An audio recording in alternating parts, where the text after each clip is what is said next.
Hello, good morning, everyone. We are now live in our YouTube channel. On behalf of Jhargram Raj College Physics Alumni Association and Department of Physics, Jhargram Raj College, I want to welcome you all in our new initiative on this webinar series 1. This is the online career guidance event. As per my best of knowledge, this is the very first initiative that we are going to arrange in Jhargram. Because in this pandemic situation we cannot arrange a physical program, so this is the best alternative. Before I start the program, I have few disclaimer that I want to mention here. The whole event will not be Bengali. However, I can assure you all that 70% of the program will be in Bengali, because a few of our speakers are non-Bengali in this event. Second disclaimer, the entire program will be on YouTube, that is based on internet connection. So as you know that it is not in our hand, the speed of internet connection or the connectivity. So there may be some time, there will be some buffering, there some disconnection may happen. So please excuse us for this. And another disclaimer will be that there will be a live chat box in our YouTube channel. So anybody can write their queries. I will try my best to convey to the speaker, but as you know that it will be not possible to pick up all the comments. And finally, we all, whoever arranging this program, all the participants, we are not the professional. So please don't accept that we will be performing as like in a TV show. Now now the viewers who you know us very well, you know that we form our association in December 2016 with an unique idea that the present student, ex-student, the present and ex-faculties would involve in our association, and I'm happy to say that we are in the right track. In Jhargram, after the formation of our association, we have been involving in several activities till now, like several free scientific seminars, several event like free dental checkup, thalassemia detection camp, many things we arrange so far. And also during this pandemic situation, we arrange few relief camp to help some needy peoples. And we also realize in this time that when the college and institutions are closed, students are not able to meet their teachers. So in this situation, they are not aware that how to choose their career. When we realize that, we feel that it is the best time for us to arrange a free online webinar on career guidance. And I am very proud to say that today in our event, many people will join from different parts of the country and also abroad. Some people will join from Kharagpur, some people from Kolkata, some people from North Bengal, also from southern part of India. And finally, your host, I am joining this program from Saudi Arabia. So entirely, this is a really online event, and I believe that all the students may gain some useful knowledge. Now, as every program needs a formal inauguration, for that purpose, I want to invite the officer in charge of Jhargram Raj College, Dr. Devnarayan Roy, to officially inaugurate this program. Dr. Roy, can you please unmute your mic?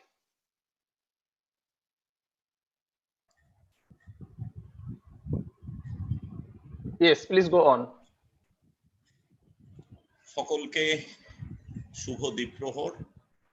কলেজের পক্ষ থেকে যথাযোগ্য স্থানে আন্তরিক শ্রদ্ধা, নমস্কার, প্রীতি, শুভেচ্ছা, ভালোবাসা জানাচ্ছি। আজকে আমাদের কলেজের একটা অত্যন্ত আনন্দের এবং গর্বের দিন যে আমাদের পদার্থবিদ্যা বিভাগের Jhargram Raj college physics alumni association পদার্থবিদ্যা বিভাগ যৌথ উদ্যোগে একটা ওয়েবিনারের আয়োজন আমরা করতে পেরেছি এবং এখন আমরা যে দুর্বিষহ সময়ের মধ্যে চলেছি, আমরা আগামী দিনে কি হবে, কি পরিস্থিতি দাঁড়াবে এবং আমাদের পঠন পাঠন পদ্ধতিরও আগামী দিনে কি পরিস্থিতি দাঁড়াবে আমরা জানি না। এই ভয়াবহ পরিস্থিতির মধ্যেও আমার মনে হয় এই ধরনের যে উদ্যোগ, কিছু বিভিন্ন ওয়েবিনারের আয়োজন করে বিভিন্ন মানুষের কাছে পৌঁছানো, ছাত্রছাত্রীদের কাছে পৌঁছানো, এবং শুধু ছাত্রছাত্রীদের কাছে বলেই বলবো না, এই যে কেরিয়ার গাইডেন্সের ব্যাপারে ফিজিক্স ডিপার্টমেন্ট থেকে এবং অ্যালামনিরা এই আয়োজনটা করেছে, এটাতে আমি আন্তরিকভাবে তাদেরকে সাধুবাদ জানাচ্ছি।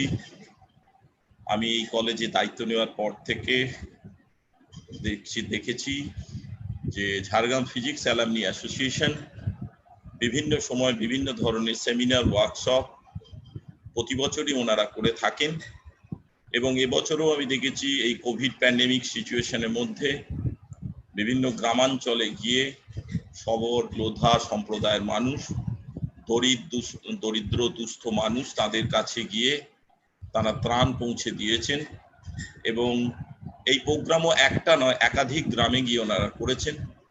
তারপর ওনাদের কাছ থেকে যখন আবেদন আসে যে আমরা একটা কলেজের পক্ষ থেকে আমরা এটা ছাত্রছাত্রীদের জন্য বা যে সমস্ত শিক্ষিত বেকার ছেলে বসে আছেন তাদের জন্য আমরা একটা আয়োজন করতে চাই, আমি সঙ্গে সঙ্গে সম্মতি দিই এবং আমিও ব্যক্তিগতভাবে এটার সাথে যুক্ত থাকতে পেরে খুবই আনন্দিত বোধ করছি। আপনারা জানেন আমাদের আজকে যাদেরকে আমরা বক্তা হিসেবে পাবো তাদের মধ্যে অন্যতম রয়েছেন আমাদের ঝাড়গ্রামের প্রাক্তন এসডিও ইসরায়েল জেবাসিং, এবং ব্যক্তিগতভাবে আমি ওনাকে চিনতাম। একটা সময় আমরা দেখেছি যে কলেজের বিভিন্ন সমস্যার ক্ষেত্রে খোদ এসডিও সাহেব এখানে এসে সমস্যা সমাধানের জন্য অংশগ্রহণ করেছেন।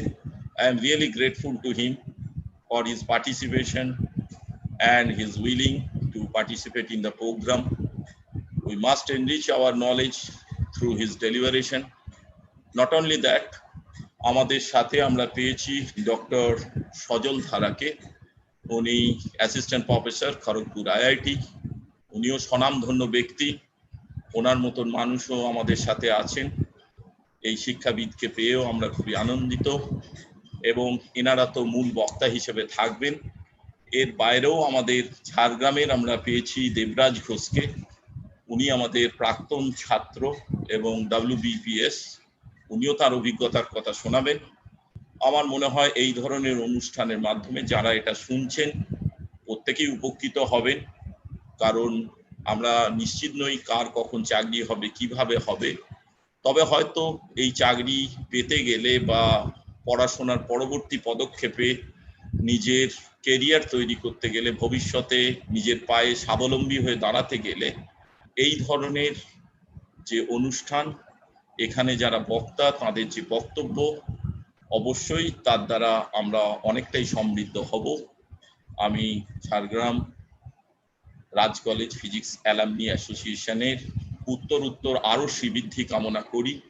আমাদের দেশ বিদেশ থেকে ছাত্রছাত্রীরা এতে যে অংশগ্রহণ নিচ্ছেন এবং পরিচালনায় অংশগ্রহণ করছেন, এজন্য সত্যিই আমরা শিক্ষক হিসাবে অত্যন্ত গর্ববোধ করছি এবং আমি আশা রাখি আগামী দিনেও আরও এই ধরনের অনুষ্ঠান ফিজিক্স অ্যালামনি অ্যাসোসিয়েশন করবে এবং শুধু ফিজিক্স অ্যালামনি অ্যাসোসিয়েশন নয়, আমাদের বিভিন্ন যে ডিপার্টমেন্ট আছে তারাও হয়তো এই কোভিড প্যান্ডেমিক সিচুয়েশনের মধ্যে আরও এই ধরনের ওয়েবিনার আমরা আয়োজন করতে পারবো এবং যারা এতে অংশগ্রহণ করছেন সকলকে আরেকবার কলেজের পক্ষ থেকে, ঝাড়গ্রাম অ্যালামনি অ্যাসোসিয়েশনের পক্ষ থেকে আমাদের কলেজের শিক্ষক শিক্ষাকর্মী বন্ধু, শিক্ষক সংসদ, ছাত্র সংসদ, প্রত্যেক প্রান্ত থেকে সকলকে যথাযোগ্য স্থানে আন্তরিক শ্রদ্ধা, নমস্কার, প্রীতি, শুভেচ্ছা, ভালোবাসা জানিয়ে এবং এই অনুষ্ঠানের সর্বাঙ্গীন সাফল্য কামনা করে এই অনুষ্ঠানের উদ্বোধন করছি।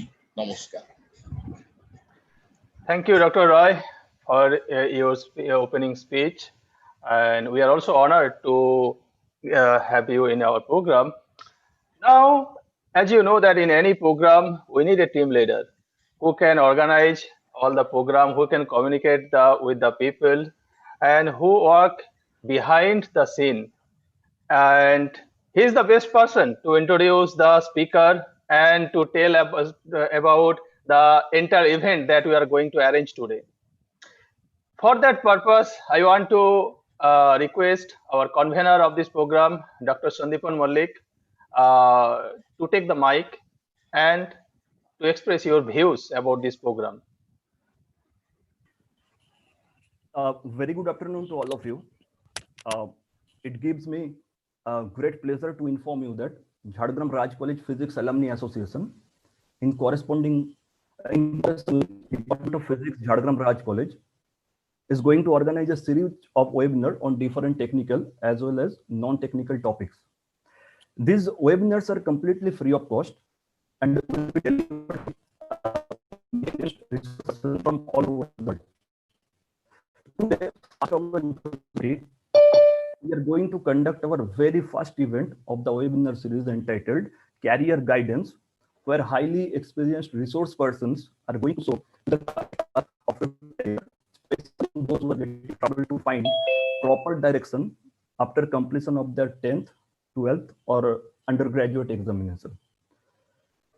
The first talk entitled Career Paths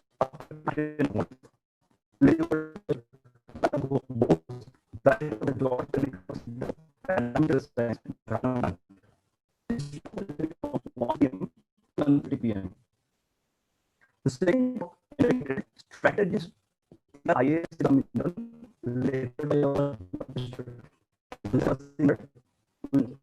IAS officer and this talk led from 1 p.m. to 2:40 p.m. Students will be Dr. Sajal, Assist Professor, Department of Physics at Kharagpur, from 2:40 p.m. to 3:10 p.m. Ghosh civil service will be delivered by Ghosh, his officer and he is also distinguished from private.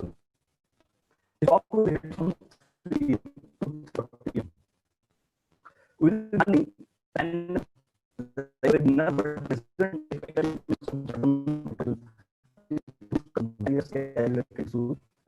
student bodies.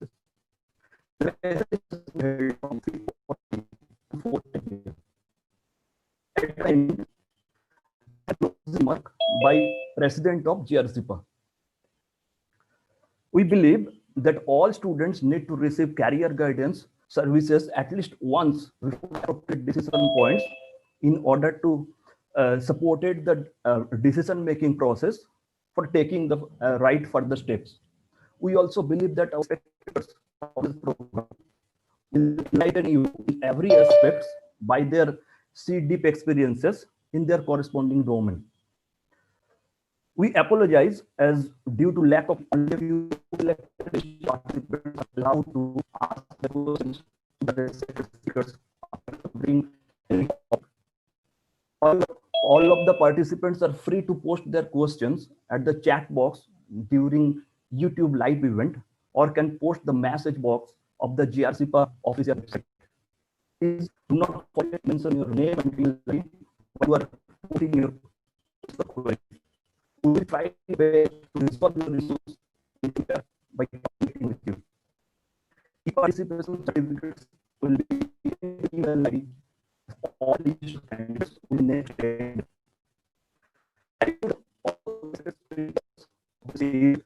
I would like to explain Most appreciations to all them.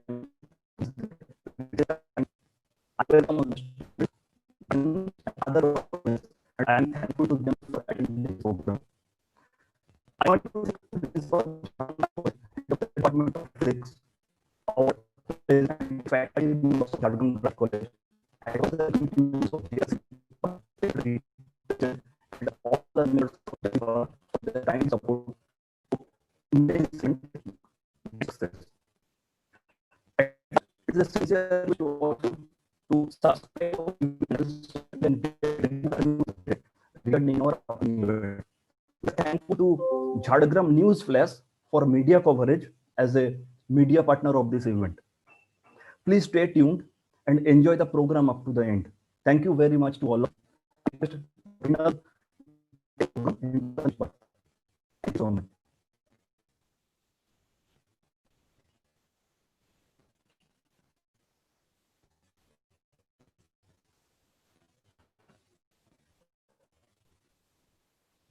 Please unmute.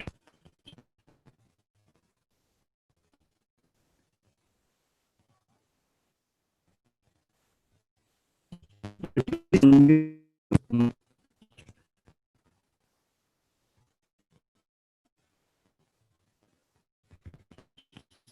Please unmute. Renan?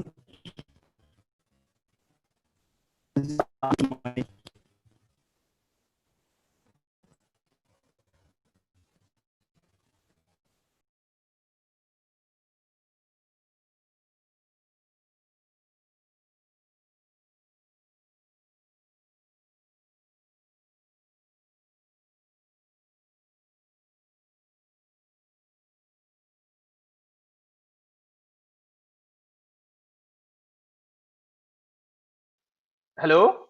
Yeah, I think, sorry, I'm sorry, my mic was also muted. Anyway, as I mentioned to you all that this is, we are not professional. There's maybe some internet problem and some unprofessionalism. So it's fine. I believe you guys understand our problem. Anyway, so let's move on our new, let's move on to our first speaker. He's already waiting. He is Mr. Bholanath Bose, the director of George Telegraph Centre of Paramedical Science, Jhargram, and he will be giving the talk on various paths after class 10. I think he will cover a broad area, and that is very important for all streams, science, arts, commerce, and not only for class 10 but 12, graduation, master degree, everyone will be benefited from his talk. So without wasting much time, I want to request Mr. Bholanath Bose to take in charge of the mic, and for the next 30 minutes, please guide our student. Bholanath Babu, please. নমস্কার নমস্কার আমি Bholanath Bose, director George Telegraph centre of paramedical science Jhargram. তো প্রথমে এমন একটা সুন্দর programme করার জন্য ধন্যবাদ জানাই Jhargram Raj college physics alumni অ্যাসোসিয়েশনকে, ধন্যবাদ জানাই ফিজিক্স ডিপার্টমেন্ট ঝাড়গ্রাম রাজ কলেজের সমস্ত অধ্যাপক অধ্যাপিকা বৃন্দদের, ধন্যবাদ জানাই আজকের অতিথিদের ঝাড়গ্রামের উন্নয়নের কাণ্ডারি ইসরায়েল স্যার, ধন্যবাদ জানাই খড়গপুর আইআইটি থেকে আছেন সজল স্যার পরের বক্তা, এবং পুলিশের পক্ষ থেকে আছেন ডিএসপি স্যার দেবরাজ স্যার, উনিও আছেন, ওনাকেও ধন্যবাদ জানাই। তো আমার যে টপিকটা হচ্ছে যে মাধ্যমিকের রেজাল্ট বেরিয়ে গেছে, উচ্চ মাধ্যমিকের রেজাল্ট বেরিয়ে গেছে, মাধ্যমিকের রেজাল্ট হাতেও পেয়ে গেছে, উচ্চ মাধ্যমিকের বোধহয় কালকে মার্কশিট হাতে পেলো স্টুডেন্টরা, এবং আপামর ঝাড়গ্রামের যত ছাত্রছাত্রী আছে সবাইকে শুভেচ্ছা জানিয়ে আমি আমার বক্তব্য শুরু করব।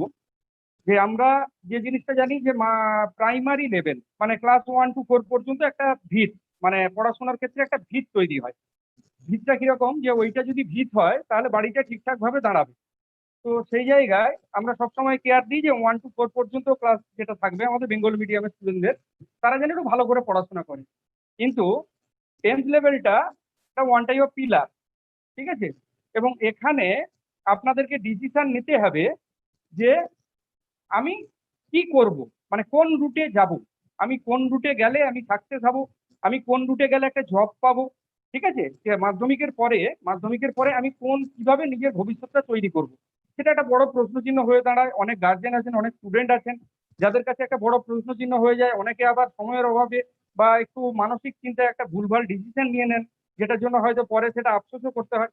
তো হয়তো কিছুটা হয়তো আইডিয়া আমি দিতে পারবো যে জায়গাগুলো একটু বুঝে নিন, তারপরে ডিসিশন তো অবশ্যই একজন ছাত্র নেবে, ছাত্রী নেবে, ছাত্রছাত্রীরা নেবে। তো প্রথম হচ্ছে আমরা যখন মাধ্যমিক পাস করলাম, তারপরে যে কয়েকটা আমাদের জায়গা খুলে যাচ্ছে মানে পড়াশোনার ক্ষেত্রে, সেই জায়গাগুলো হচ্ছে ফার্স্ট আমরা আগে ডিসিশন নেবো যে আমরা কি করব। আমরা যদি গ্র্যাজুয়েশন লেভেলে যাই, গ্র্যাজুয়েশন লেভেলে পড়াশোনা করতে যাই, যদি এসএসসি দিতে চাই, যে যদি টিচারশিপের জায়গায় যাই, ঠিক আছে, তাহলে আমাদের প্রশ্ন আছে আমরা সরাসরি আর্টস বা সায়েন্স উভয়েই কিন্তু আমরা নিয়ে এই চেষ্টা করব। আমরা যদি টেকনিক্যাল রুটে যাই তাহলে আমাদেরকে ভোকেশনালটা নিতে হবে। আবার মাধ্যমিকের পরে ডাইরেক্ট 3 ইয়ার্স ডিপ্লোমাও করা যায়। এবং আমরা যদি বলি যে আমাদের অতদূর পড়াশোনার ক্ষমতা নেই, আমরা মোটামুটি একটা টেকনিক্যাল সাপোর্ট নিয়ে একটা চাকরি করতে যাচ্ছি, একটা জব আমার দরকার, একটা টুকটাক একটা চাকরি হলেই হবে, মোটামুটি একটা হাতে কলমে প্রশিক্ষণ যেটাকে বলে স্কিল ওরিয়েন্টেড, সেটা যদি আমরা করতে চাই সেক্ষেত্রে আইটিআই আছে। এবং এক্ষেত্রে আমি বারবার বলি আইটিআই ধরুন ফিটার, টার্নার, ইলেকট্রিশিয়ান এইসব কোর্সগুলো আছে যেগুলো কোর্স টিম, এগুলো সার্টিফিকেট কোর্স। এবং ভারতবর্ষের ম্যাক্সিমাম কোম্পানিগুলো এখন আইটিআই চাচ্ছে। তার কারণ আইটিআই একটা সুবিধা কি, ডিপ্লোমা বিটেকের থেকে আইটিআই হচ্ছে হাতে কলমে প্রশিক্ষণের ব্যবস্থাটা বেশি আছে। তার কারণ প্র্যাকটিক্যাল নলেজটা বিটেক এবং আপনার ডিপ্লোমা বা পলিটেকনিক যেটাকে বলে তার যতটা নলেজ আছে, সেই জায়গায় আইটিআই কিন্তু নলেজটা অনেক বেশি। এটা হাতে কলমে এনসিভিটির আন্ডারে যে কলেজগুলো থাকে আপনারা ভালো করে জানেন, তো সেইগুলো মোটামুটি হাতে কলমে প্রশিক্ষণটা পাওয়া যায়। তো সেইখান থেকে ছাত্রছাত্রীরা কিন্তু লাভবান হবে, বিভিন্ন ইন্ডাস্ট্রিতে যায়, বিভিন্ন ইন্ডাস্ট্রিতে টেকনিশিয়ান পোস্টে চাকরি পায়, ঠিক আছে। তো এই জায়গাটা কিন্তু মাধ্যমিকের পরে একটা স্কোপ আছে, সেটা আইটিআই। এইবারে প্রশ্ন আসছে পলিটেকনিক। মাধ্যমিকের পরে যেটা হয় পলিটেকনিক 3 ইয়ার, 3 ইয়ার্সের জন্য আমাদের ওয়েস্ট বেঙ্গলে একটা এক্সাম কন্ডাক্ট হয় জেক্সপো। এবছর হয়তো সেটা হয়নি, এবং সেক্ষেত্রে মাননীয় মন্ত্রী বলে দিয়েছেন যে মার্কসের বেসিসে সেটা হবে অ্যাজ পার মেরিট লিস্ট। এবছর যা করোনার আবহ তাতে হয়ে ওঠেনি। তো সেই জায়গায় আমাদের পলিটেকনিক যে 3 ইয়ার্সটা আছে, সেই জায়গায় সিভিল, মেকানিক্যাল, ইলেকট্রিক্যাল সহ কেমিক্যাল আছে, মেট্রোলজি আছে, বিভিন্ন ডিপার্টমেন্ট আছে, সেক্ষেত্রে করা যেতে পারে। তো সিভিল, মেকানিক্যাল, ইলেকট্রিক্যাল একটা পলিটেকনিক 3 ইয়ার্স করতে পারলে সে কিন্তু একজন ডিপ্লোমা ইঞ্জিনিয়ার। এবং পড়াটা খুব ভালোভাবে পড়তে হবে, মাধ্যমিক লেভেলের পরে পড়া মানে সেই জায়গাটা খুব ভালোভাবে করতে হবে। 3 ইয়ার্স ডিপ্লোমা করে সে কিন্তু মোটামুটি ডিপ্লোমা ইঞ্জিনিয়ার হয়ে একটা জায়গায় একটা কোম্পানিতে সেটেলমেন্ট হতে পারে। সেক্ষেত্রে ইলেকট্রিক্যাল নিয়ে পড়তে হবে, মেকানিক্যাল নিয়ে পড়তে হবে, ঠিক আছে। বা আপনি সিএসসি তে ডিপ্লোমাতে, সিএসসি মানে কম্পিউটার সায়েন্স অ্যান্ড টেকনোলজিতে জবের স্কোপটা কম, সেই জায়গায় আপনি মেকানিক্যাল নিতে পারেন, কোর নিতে পারেন, ইলেকট্রিক্যাল কোর্স নিতে পারেন, ঠিক আছে, সিভিল নিতে পারেন। কনস্ট্রাকশনের দিন বাড়ছে, কনস্ট্রাকশন হচ্ছে, এত সিভিলেরও ডিমান্ড আছে। তো এই জায়গাগুলো কিন্তু খুলে যাচ্ছে, এই জায়গাগুলো খুলছে, দিনে দিনে খুলছে। তবে একটা জায়গায় সমস্যা আছে ইঞ্জিনিয়ারিং রুটে, সেই জায়গা হচ্ছে আমাদের নিউ ইন্ডাস্ট্রিটা কম। আমাদের স্টেট বলুন, কান্ট্রি বলুন, এই জায়গায় নিউ ইন্ডাস্ট্রিটা কম, যার ফলে ইঞ্জিনিয়ারিং রুটে এখন চাকরির খুব মন্দা চলছে। সেই জায়গায় এখন এই জায়গাটা যাওয়াটা কতটা সেফ সেটা কিন্তু একটা প্রশ্নচিহ্ন থেকে যায়। এটা 1 নম্বর। দ্বিতীয় নম্বর, আমাদের মধ্যে একটা ধারণা ছিল যে আমরা বোধহয় প্যারামেডিক্যাল যে কোর্সগুলো আছে, প্যারামেডিক্যাল কোর্সগুলো বোধহয় সায়েন্স দরকার হয়। এটা অনেকের মনেই আছে যে হ্যাঁ, একটা সায়েন্স না হলে তো প্যারামেডিক্যাল পড়া যায় না, কেন, এটা তো ডাক্তারি ফাক্তারির ব্যাপার। তো এনএসডিসি বলুন বা আরো 2-একটা বডি বলুন, হেলথ সেক্টর কাউন্সিল আছে গভর্নমেন্ট অফ ইন্ডিয়া, তো ওরা যে সিলেবাস করেছে, ওরা যে পরিকাঠামো তৈরি করে দিয়েছে, সেখানে মাধ্যমিক পাসের পরে প্যারামেডিক্যালের ভালো ভালো কোর্স করা যায়। ভালো ভালো কোর্স কিরম করা যায়? Medical radiology and imaging technology করা যায়। এই একটা কোর্স আপনার ইসিজি আছে, এক্স রে আছে, সিটি স্ক্যান আছে, এমআরআই আছে, আপনার ইউএসজি আছে, আল্ট্রাসোনোগ্রাফি আছে। এই 5টা মিলিয়ে হচ্ছে একটা কোর্স। যারা নার্সিং এ যেতে যাচ্ছেন, নার্সিং এ যাওয়ার মতো আপনাদের টাকা পয়সা নেই, আপনারা জেনারেল ডিউটি অ্যাসিস্ট্যান্ট করতে পারেন। এখন বড় বড় হসপিটালে নার্সিং স্টাফ একজন রাখে আর 4 জন জেনারেল ডিউটি অ্যাসিস্ট্যান্ট রাখে, যাতে সেই জায়গায় খরচটা বাঁচানো যায় এবং জেনারেল ডিউটি অ্যাসিস্ট্যান্টকে দিয়ে কাজ করিয়ে সেই জায়গায় তাদের মাথায় একটা নার্সিং, বিএসসি নার্সিং একজন দিয়ে দেন আর কি। তো এইভাবে কার্ডিয়াক কেয়ার টেকনিশিয়ান আছে, ভালো ভালো কোর্স আছে মাধ্যমিকের লেভেলে, ফার্মাসি অ্যাসিস্ট্যান্ট আছে, আচ্ছা আপনার এমার্জেন্সি মেডিকেল টেকনিশিয়ান আছে। এগুলো সবগুলোরই বাজার ভালো। মানে এখন প্যারামেডিক্যালের মার্কেট, মানে জব আগামী দিনে প্যারামেডিক্যালে সুনিশ্চিত। আমরা একটা সার্ভেতে একটা আমরা পেয়েছিলাম, ভারতবর্ষে আগামী 2 বছরের মধ্যে প্রায় 2 লক্ষ প্যারামেডিক্যাল টেকনিশিয়ান প্রয়োজন। এবং আমরা আরেকটা জিনিস দেখবো যে বারে বারে যে আপনি যাই করুন না কেন, আপনি সবসময় খেয়াল রাখবেন যে আমি এমন একটা কোর্স করব, যে প্যারামেডিক্যাল হোক, ইঞ্জিনিয়ারিং হোক, আইটিআই হোক, ভোকেশনাল হোক, এমন একটা কোর্স করব যেটা আগামী দিনে আমার যদি মার্কেটটা মানে জবের জায়গাটা যদি আমার সংকুচিত হয়ে যায়, সেই জায়গাটা আগামী দিনে আমি কিছু করে খেতে পারবো। আপনি এমনি টেকনিক্যাল লাইনে পড়াশোনা করুন, এসি, ফ্রিজ, রেফ্রিজারেশনের পড়াশোনা করুন, কম্পিউটার হার্ডওয়্যার পড়াশোনা করুন, এগুলো আপনাকে বাড়িতে ফোন করে ডেকে লোকে নিয়ে যাবে। চাকরি পাবেন, চাকরি করবে, চাকরি যদি নাও আগামী দিনে থাকে, আপনি স্বনির্ভর হতে পারবেন। তার মানে আমি একটা কথা বলছি যে আপনারা এমন কিছু কোর্স করুন যে কোর্সগুলোর মধ্যে চাকরি থাকবে, ব্যবসা থাকবে, স্বনির্ভরতা থাকবে। তাহলে আগামী দিনে যত বড়ই একটা মানে খারাপ অবস্থা আসুক, সেই জায়গাটা থেকে আপনারা অনেকটা মানে ওভারকাম হয়ে যাবেন, মানে তুলে নিতে পারবেন ওই জায়গাটা থেকে, আপনাদের কোনো কিছু সমস্যা হবে না। এবং সেক্ষেত্রে মাধ্যমিকের পরে আমি তাহলে যেগুলো আলোচনা করলাম, সেটা হচ্ছে যারা জেনারেল লাইনে পড়তে চায় তারা অতি অবশ্যই এইচএস করবে, আর টেকনিক্যাল লাইনে আসার প্রয়োজন নেই। এইচএস করে গ্র্যাজুয়েশন করবে, গ্র্যাজুয়েশন করে ক্যাট ম্যাট দিয়ে এমবিএ যেতে পারে, অন্যান্য কোর্স আরো আছে, এসএসসি দিতে পারে, WBPS এ বসতে পারে, ঠিক আছে। তারপরে ইদের স্যার আছেন, উনি তো আইএস এর ব্যাপারে বলবেন, অনেক বিজ্ঞ মানুষ। তো ব্যাপারটা হচ্ছে সেই জায়গায় আবার ভোকেশনালে যারা আছেন, আরেকটা বারবার বলছি যে পলিটেকনিক চেষ্টা করবেন মাধ্যমিক লেভেলে 3 ইয়ার্সে করার। তার কারণ ভোকেশনাল থেকে এখন গভর্নমেন্টের বেশ কিছু নোটিফিকেশন আমি আজ 2 বছর ধরে খেয়াল করছি যে ওরা 3 ইয়ার্স ডিপ্লোমা চাচ্ছে। তো সেই জায়গায় ভোকেশনাল থেকে যারা পাস করছে, ওরা পলিটেকনিকে কিন্তু 2 বছরের ওদের পলিটেকনিক। এবারে সমস্যাটা হচ্ছে যখন 2 বছরের পলিটেকনিক বা ডিপ্লোমাটা হয়ে যাচ্ছে, তখন 3 ইয়ার্সে ওদের অ্যাপ্লাই করতে কোথাও একটা বাধা দাঁড়াচ্ছে। তো এই জায়গাটা কিন্তু আপনাদের একটা সমস্যা মানে একটা প্রবলেম ফেস করতে হতে পারে। তো ওই জন্য চেষ্টা করবেন পলিটেকনিক যদি যায়, সেই জায়গাটা 3 ইয়ার্সে আপনারা করার চেষ্টা করবেন। আর ভোকেশনালটা মোটামুটি একটা স্বনির্ভরতার কোর্স, টুকটাক চাকরি হয়তো পাবেন, কিন্তু বিশাল কিছু ব্রাইট ফিউচার নেই, কেন সেই জায়গায় আপনাকে ডিপ্লোমা লেভেলে আসতেই হবে, টেকনিক্যাল রুটে আসতেই হবে। এবং আগামী দিনে যা ইঞ্জিনিয়ারিং এর মার্কেট, সেই মার্কেটটা আপনাদের ইঞ্জিনিয়ারিং এর যা জবের অবস্থা, সেই জায়গাটা কিন্তু খুব ভেবেচিন্তে পা ফেলতে হবে।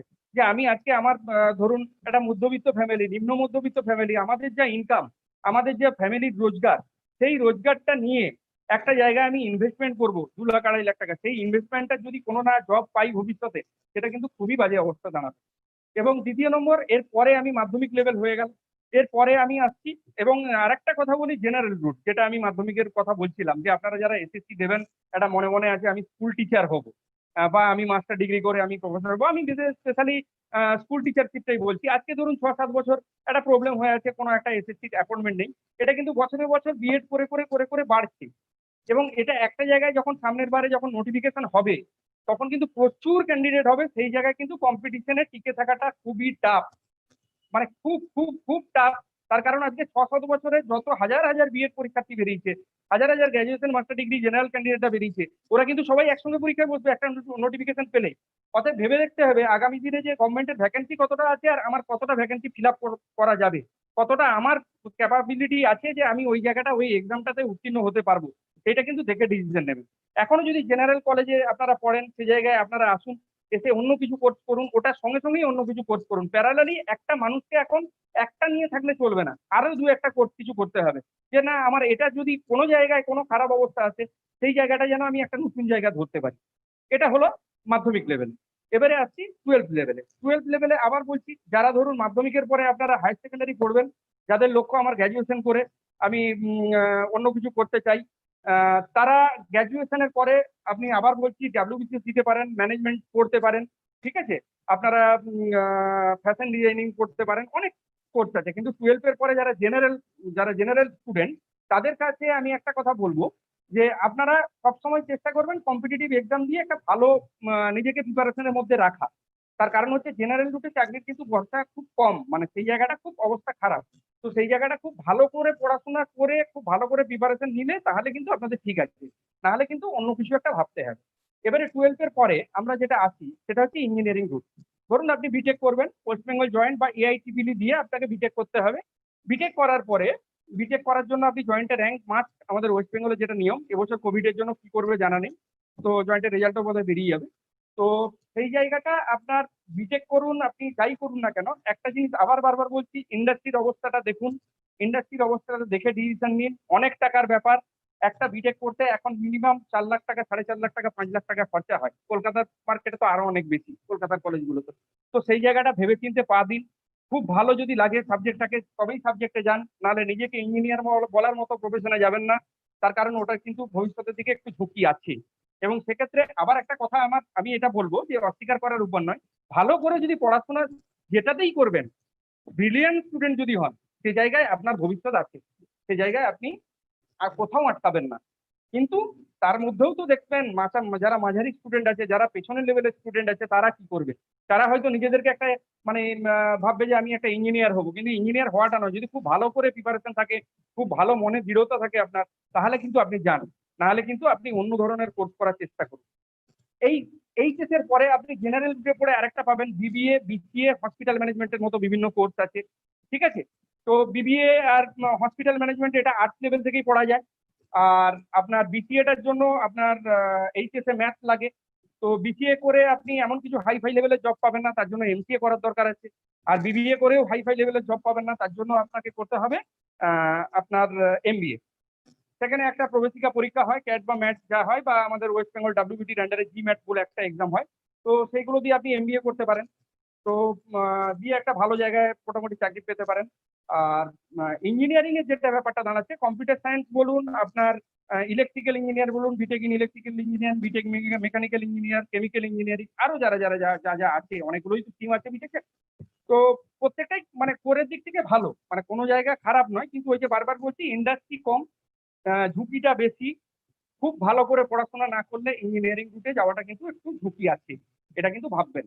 তার কারণ West Bengal industry, West Bengal বা সারা ইন্ডিয়াতে ইন্ডাস্ট্রির অবস্থা খুব ভালো নয়। এটা 1 নম্বর।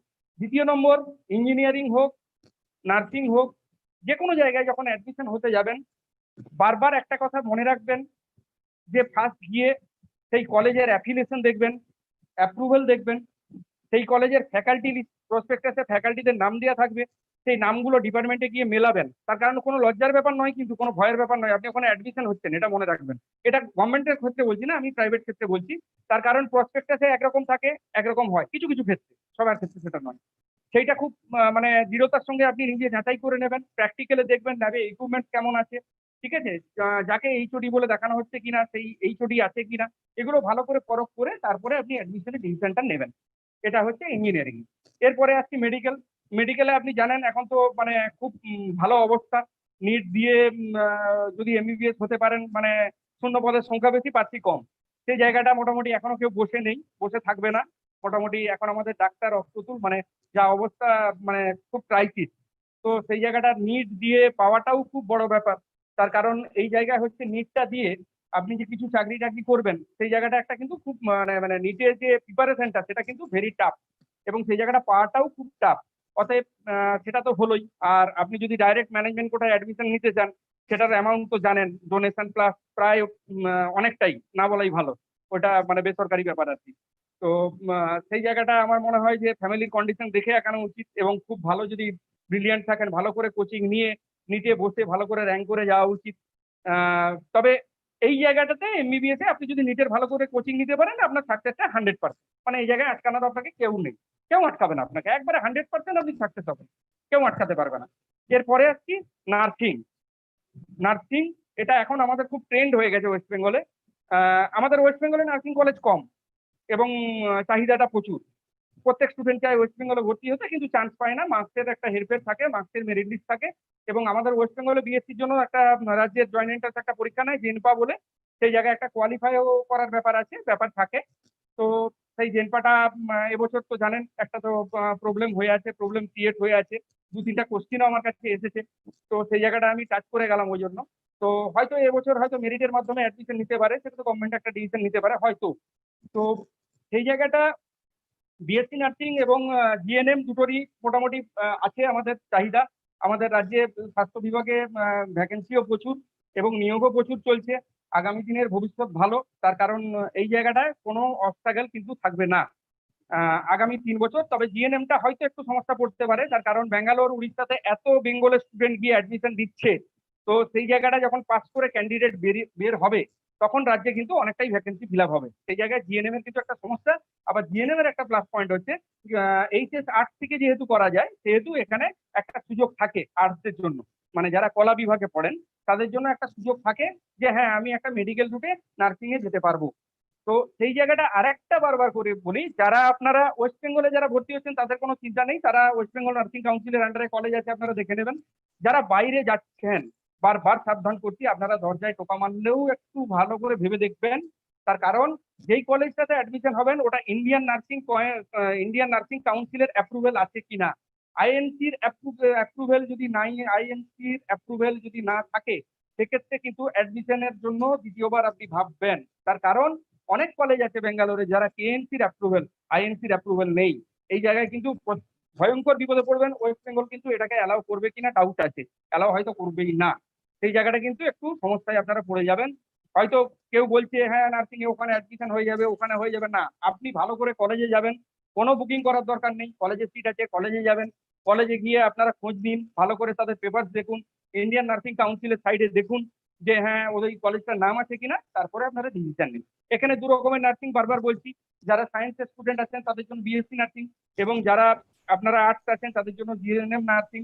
এবং বিএসসি নার্সিং এখন ডিমান্ডটা বেশি, তার কারণ বিএসসি নার্সিং এর খরচটা বেশি, এবং যেহেতু সায়েন্স ব্যাকগ্রাউন্ড সায়েন্সের, সেহেতু একটু কম্পিটিশনটা কম। বিএসসি নার্সিং এর ভবিষ্যৎটা কিন্তু অনেক, আজ থেকে 3-4 বছর পরে হলেও আমার যে অ্যাজাম্পশন সেই জায়গাটাতে আপনার বিএসসি নার্সিং এর ভবিষ্যৎ কিন্তু থেকে যাবে। তার কারণ সায়েন্সের যা স্টুডেন্ট আছে সেখান থেকে অনেকটা ভাগ হয়ে যাচ্ছে, কিছুজন চলে যাচ্ছে ইঞ্জিনিয়ারিং পড়তে, কিছুজন চলে যাচ্ছে মেডিকেল পড়তে, কিছুজন চলে যাচ্ছে প্যারামেডিক্যাল পড়তে, কিছুজন চলে যাচ্ছে ফার্মাসি পড়তে, যার ফলে কিছুজন আবার জেনারেল ফিজিক্স কেমিস্ট্রি এইসব অনার্স নিচ্ছে। তো এই জায়গাটা আপনারা যখন অ্যাডমিশন নেবেন সেই জায়গায় কিন্তু বিএসসি নার্সিং এর কিন্তু একটা চাহিদা থাকবে। আজ থেকে 3 বছর 4 বছর 5 বছর আপনার এটার কিন্তু একটা ডিমান্ড থাকবেই, থাকতে হবে, মানে হিসেব বলছে আর কি। এরপরে আসি আপনার ফার্মাসি, মানে এটার এখন সব থেকে বেশি মানে চাহিদা। চাহিদা কেন? ফার্মাসিটা হঠাৎ করে উঠেছে যখন 2007-08 আমরা যখন ইঞ্জিনিয়ারিং ট্রেডে ছিলাম, তখন দেখেছি যে এই কলেজগুলো, ফার্মাসি কলেজগুলো সিট ফিল আপ এমন অবস্থা। তখন কম্পিউটার সায়েন্স আইটির মার্কেট ছিল, ফার্মাসি কেউ পড়তে চাইতো না। কিন্তু আজকে স্বাস্থ্য ব্যবস্থার যে অপ্রতুল মানে যে একটা মানে চিকিৎসা ব্যবস্থার যে ঘাটতি, সেই জন্য কিন্তু আজকে ফার্মাসির খুবই ডিমান্ড। এবং বিভিন্ন ফার্মাসি কোম্পানি, বিভিন্ন হসপিটাল ফার্মাসি কোর্সে এত অ্যাপয়েন্টমেন্ট হচ্ছে যে ফার্মাসির কিন্তু ভবিষ্যৎ আছে। এবং এক্ষেত্রে আপনারা West Bengal joint entrance examination দিয়ে আপনারা বি ফার্ম করতে পারেন। বি ফার্ম 4 বছরের কোর্স, মোটামুটি 3.5 থেকে 4 লাখ টাকার মধ্যে কোর্সটি আছে। এটা কাউন্সিলিং করেই হয় আপনাদের বি ফার্ম। কিছু ম্যানেজমেন্ট কোটা থাকে কলেজের হাতে 10%, তো সেখানে আপনারা নিতে পারেন। সেটা কথা বলতে হবে কলেজের সঙ্গে, যে যার কলেজ যেরকম ভাবে নেয়। তো এই জায়গাটা কিন্তু ফার্মাসিতে কিন্তু বি ফার্মাসিতে কিন্তু এখন মোটামুটি ভালো। আপনার পরে আপনি কিছু না হোক একটা মেডিকেল রিপ্রেজেন্টেটিভের চাকরি পাবেন, ঠিক আছে, কিছু না হোক আপনি বসে থাকবেন না। এখনো পর্যন্ত ফার্মাসি করে মানে ঘুরে বেড়াচ্ছে সেরকম এক্সাম্পল খুব কম, মানে যদি একটু ভালো তার জ্ঞান থাকে, নলেজ থাকে, তো সেই জায়গাটা খুব কম। তো সেক্ষেত্রে বি ফার্মাসি আপনি করতে পারেন। আর একটা ব্যাপার হচ্ছে ফিজিক্স কেমিস্ট্রি ম্যাথ আর ফিজিক্স কেমিস্ট্রি বায়োলজি যদি আপনার থাকে, আমাদের West Bengal state council of technical education and skill development, যেটা আমাদের WBPS VSD যেটা আছে, সেইটা আপনার সেখান থেকে একটা এন্ট্রান্স হয়, এন্ট্রান্স হয়ে ডি ফার্মে অ্যাডমিশন হয়। যারা সাধারণত বি ফার্মের কলেজ আছে তাদের সঙ্গে ডি ফার্মের কলেজগুলো আছে। ডি ফার্মটা ম্যাক্সিমাম করে মানুষ এই যে আমাদের স্টেট গভর্নমেন্ট হসপিটাল, বিভিন্ন হসপিটাল সেন্টারের যেগুলো আছে ফার্মাসিস্ট কোর্সে অ্যাপয়েন্টমেন্ট হয়, এবং বিভিন্ন মেডিসিন কোম্পানিগুলোতে অ্যাপয়েন্টমেন্ট হয়, ফার্মাসি কোম্পানিগুলোতে অ্যাপয়েন্টমেন্ট হয়। সর্বোপরি আরেকটা চাহিদা আছে ডি ফার্ম করার জন্য, সেটা হচ্ছে ওষুধ দোকানের লাইসেন্স। আপনি একটা মেডিসিন শপ চাইলেই করতে পারবেন না, মেডিসিন শপ করার জন্য আপনাকে একটা লাইসেন্স দরকার, এবং সেই লাইসেন্সটা আপনার মেডিসিন শপের লাইসেন্সটা আপনি ডি ফার্ম করলে পাবেন বা বি ফার্ম করলে পাবেন। যার ফলে বি ফার্মের চাহিদাটাও কিন্তু এখন মার্কেটে মানে অনেক। তার কারণ হচ্ছে বি ফার্মের চাহিদা এখন অনেক। ডি ফার্ম এবং বি ফার্ম দুটোই কিন্তু ভালো ভবিষ্যৎ, ভালো ফিউচার আছে, আপনারা নিঃসন্দেহে যেতে পারেন।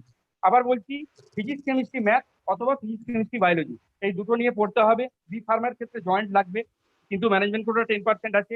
ডি ফার্মের ক্ষেত্রে একটা পরীক্ষা হয়, এবছর পরীক্ষা হয়নি, তো সেক্ষেত্রে হয়তো কলেজ ডাইরেক্ট নিতে পারে অথবা মেরিট অনুযায়ী অ্যাডমিশন হতে পারে, একটু খোঁজ করে নেবেন। তারপরে আসছি আমি এগ্রিকালচার। এগ্রিকালচার আমাদের ভারতবর্ষের অর্থনৈতিক ভিত্তিটা কিন্তু অনেকটা নির্ভর করে কৃষির উপরে। তো আমরা খুব হেলাফেলা করে কৃষিকে আমরা একটু সরিয়ে দিই, না ওটা তো চাষবাসের ব্যাপার, ওটা কি আছে। কিন্তু এখন আমাদের যা অবস্থা, আমাদের ভারতের কৃষি হচ্ছে ভিত্তি, যার ফলে এগ্রিকালচারের কিন্তু মারাত্মক ডিমান্ড।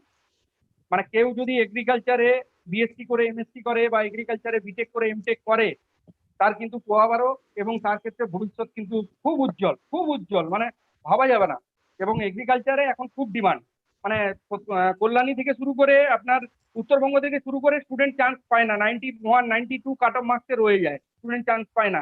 সেক্ষেত্রে দু একটা আমাদের স্টেট অ্যাফিলিয়েটেড প্রাইভেট ইউনিভার্সিটি হয়েছে বিধানসভায় বিল করে, স্বামী বিবেকানন্দ ইউনিভার্সিটি আছে বা আরো দু একটা সিকম কয়েকটা ইউনিভার্সিটি আছে যেগুলো কিনা ওরা এগ্রিকালচারে বিএসসি করাচ্ছে, ওগুলো করতে পারেন এবং বিটেকও করতে পারেন, করলে কিন্তু এগ্রিকালচারে ফিউচার খুব ভালো। তার কারণ যত ফার্টিলাইজার কোম্পানি আছে সেগুলোতে ভালো জায়গায় ভালোভাবে অ্যাপয়েন্টমেন্ট এবং ভালো স্যালারি।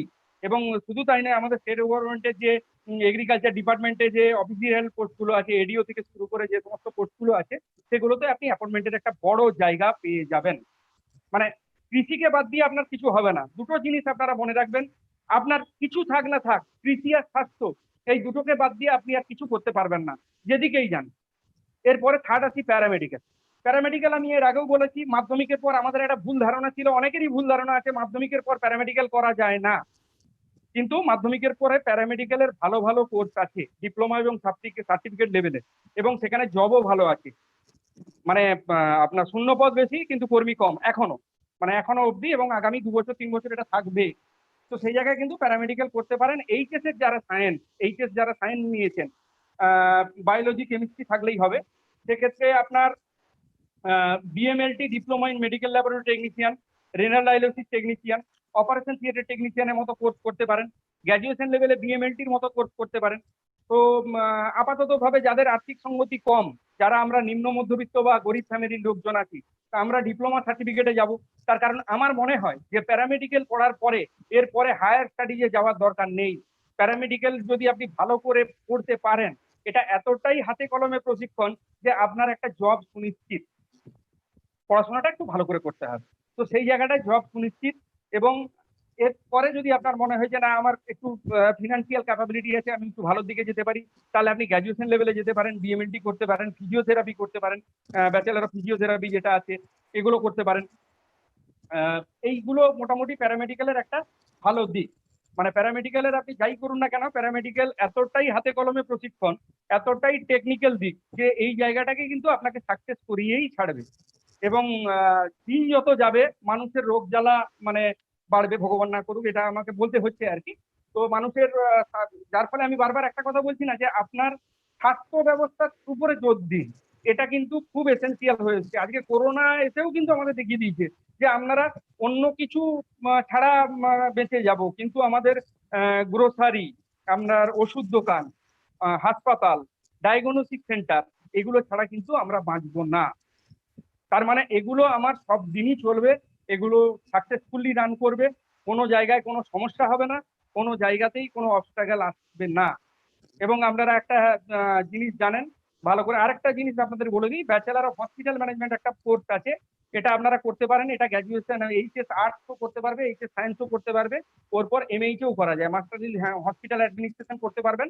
ওটা এখন পাবলিক সার্ভিস কমিশন আপনার নতুন নোটিফিকেশন দিয়ে এই কিছুদিন আগে একটা বিজ্ঞপ্তি বেরিয়েছে যে আপনার অ্যাসিস্ট্যান্ট হসপিটাল সুপারিনটেন্ডেন্ট পোস্টে অ্যাপয়েন্টমেন্ট হচ্ছে। এটা কিন্তু খুব লোভনীয় জব এবং খুব ভালো জায়গা একটা তৈরি হয়ে যায়। সেক্ষেত্রে হয়তো একটা হসপিটালে একটা অ্যাসিস্ট্যান্ট সুপারিনটেন্ডেন্ট থাকবে, বেশি থাকবে না, কিন্তু টেকনিশিয়ান পোস্টে আজকে প্যারামেডিক্যাল করলে আপনার জবের স্কোপটা অনেক বেশি। তো আমি যে জায়গা থেকে এসেছি, আমি একটা প্যারামেডিক্যাল পার্ট থেকে এসেছি। আমাদের ঝাড়গ্রামে একটা প্যারামেডিক্যাল সেন্টার হয়েছে যেখানে 11টা কোর্স করানো হয়, এবং এটা গরিব এবং নিম্ন মধ্যবিত্ত ফ্যামিলির লোকজনও করতে পারে। এবং এই কোর্সগুলো মেডিকেল রেডিওলজি, ইমেজিং টেকনোলজি, আপনার অ্যাসিস্ট্যান্ট ফিজিওথেরাপি থেকে শুরু করে এমার্জেন্সি মেডিকেল টেকনিশিয়ান, তারপরে হচ্ছে আপনার এক্স রে টেকনিশিয়ান, তারপরে ডিএমএলটি, যেটার এখন লাভ, ডিএমএলটি হচ্ছে আপনি সরকারি চাকরি করতে পারবেন, আপনি প্রাইভেট আমরা ক্যাম্পাসিং দেবো, আমরা একটা প্লেসমেন্টের অ্যাসিস্ট্যান্ট করবো আপনাকে, তারপরেও আপনি একটা ব্যবসা করতে পারবেন। আপনার কাছে এটা গভর্নমেন্ট অফ ইন্ডিয়ার একটা বডির আপনার সার্টিফিকেট পাবেন, যেটার দ্বারা আপনি লাইসেন্স পাবেন, এবং লাইসেন্স পেয়ে আপনি একটা ব্যবসা করতে পারবেন। এবং সব থেকে বড় কথা, ওই ব্যবসাটা করলে আপনি একটা প্যাথোলজিক্যাল ল্যাবটা খুললে ওই জায়গায় আপনার কিন্তু স্কিল পার্সনকে একটা 10,000 হোক, 12,000 হোক, 14,000 বেতন দিতে হতো, স্যালারি দিতে হতো। ওই জায়গাটা দিতে হবে না, কেন ইউ আর স্কিল পার্সন, আপনি একজন স্কিল পার্সন নিজেই, যার ফলে আপনি ওটাকে নিজেই করাতে পারবেন, নিজেই করতে পারবেন কাজটা।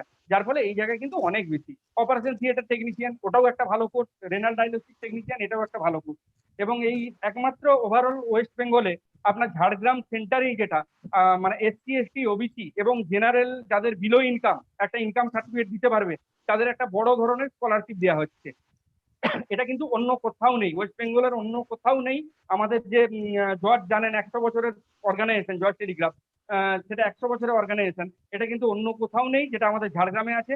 খুব সাকসেসফুলি প্রচুর স্টুডেন্ট আমাদের অ্যাডমিশন হচ্ছে নিত্য নৈমিত্তিক এবং নিত্য দিনে। আপনারা আসতে পারেন, এসে বুঝতে পারেন, যাবতীয় কোয়ারি করতে পারেন।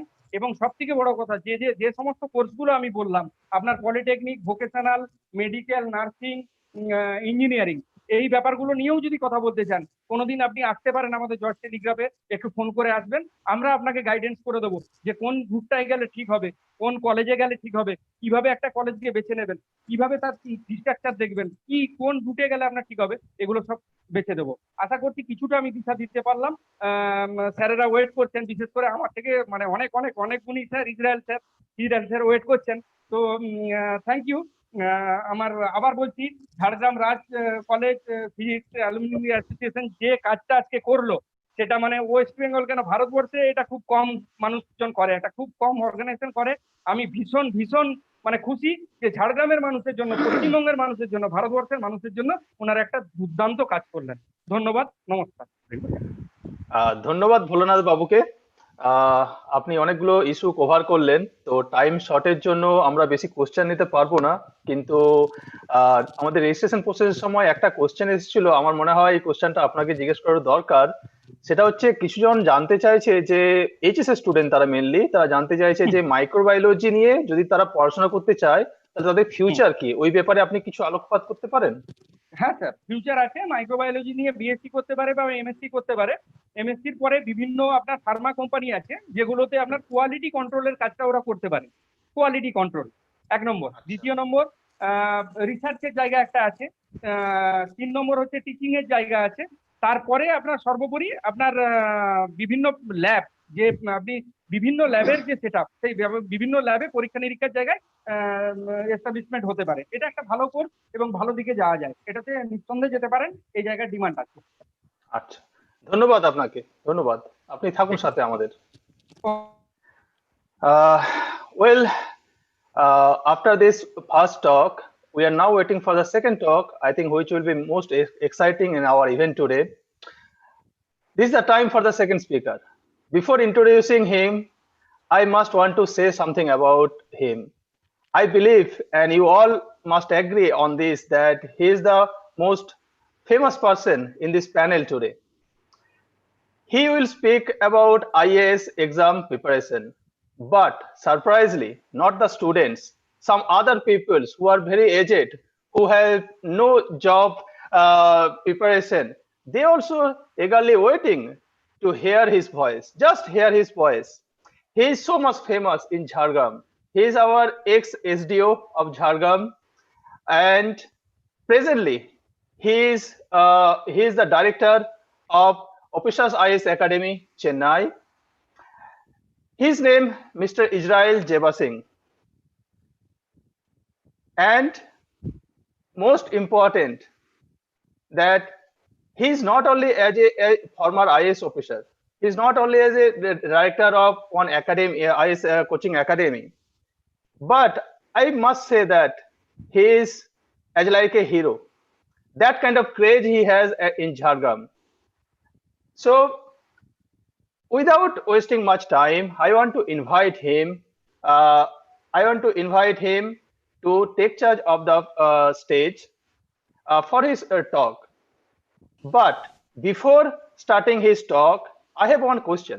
this question actually not from my side, but also many people from Jhargram, they message me and they want to ask Mr. Israel. With your permission, Mr. Israel, may I ask you the question? Yes, yes, yes. Nice Thank you. First seeing of all, you thank you, people. sir. First of all, Thank you sir, so much. It's a pleasure. first of all, thank you, sir, to accept our invitation as a speaker. Well, the question that entire Jhargram want to ask you, and after answering that question, you can directly start your talk. So let me tell you the question. কেমন আছেন? আমি খুব ভালো আছি। আপনারা কেমন আছেন? আমরাও খুব ভালো আছি, আপনাকে মিস করছি সবাই। তো আমিও আমরা আশা করব সবসময় মিস কোনোদিন করি। একটা ফিজিক্যাল প্রোগ্রামে আপনাকে আমরা ডাইরেক্টলি ঝাড়গ্রামে পাবো। নিশ্চয়ই নিশ্চয়ই একদিন আমি ওখানে যাব, আসবো। Okay, sir. Thank you so much. Thank you again for joining.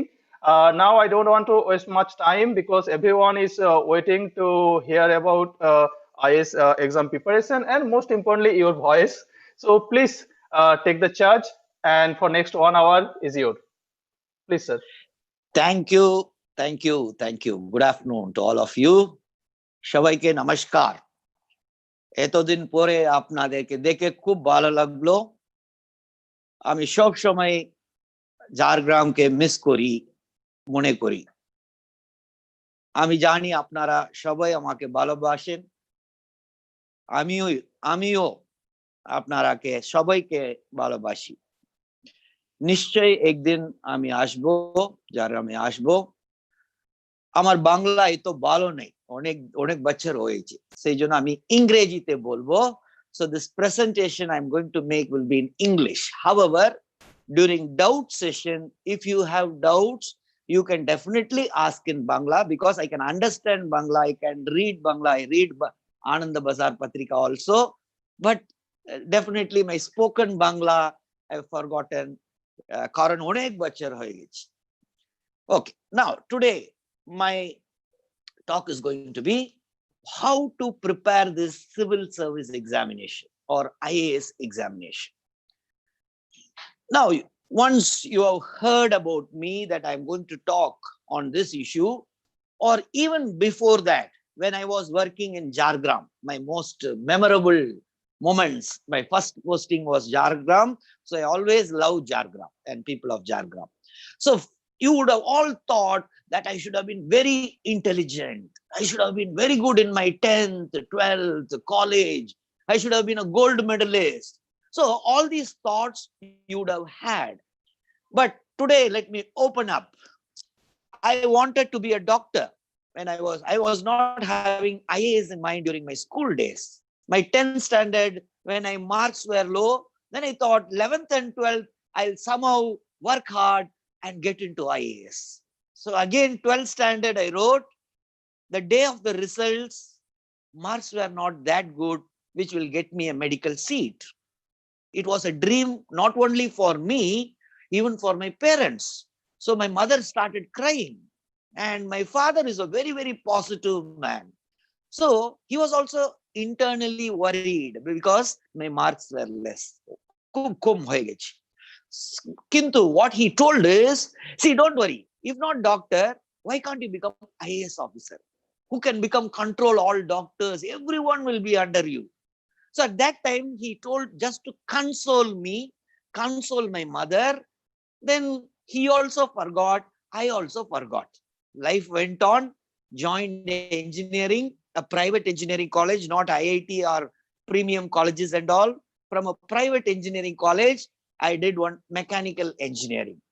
Once I went to college, my education was, my marks went low.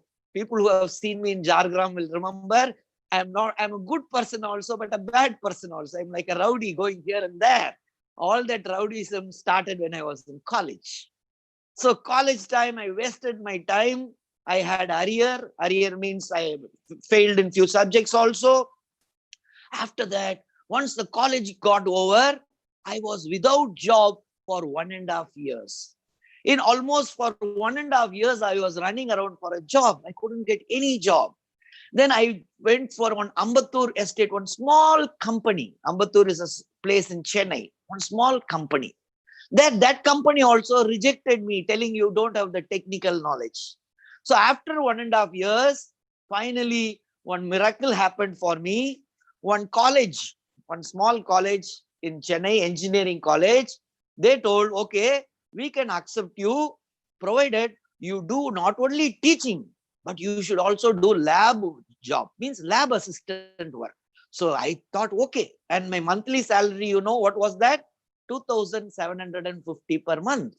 So with 2,750 per month, as a lecturer, come lab in charge, I started my life.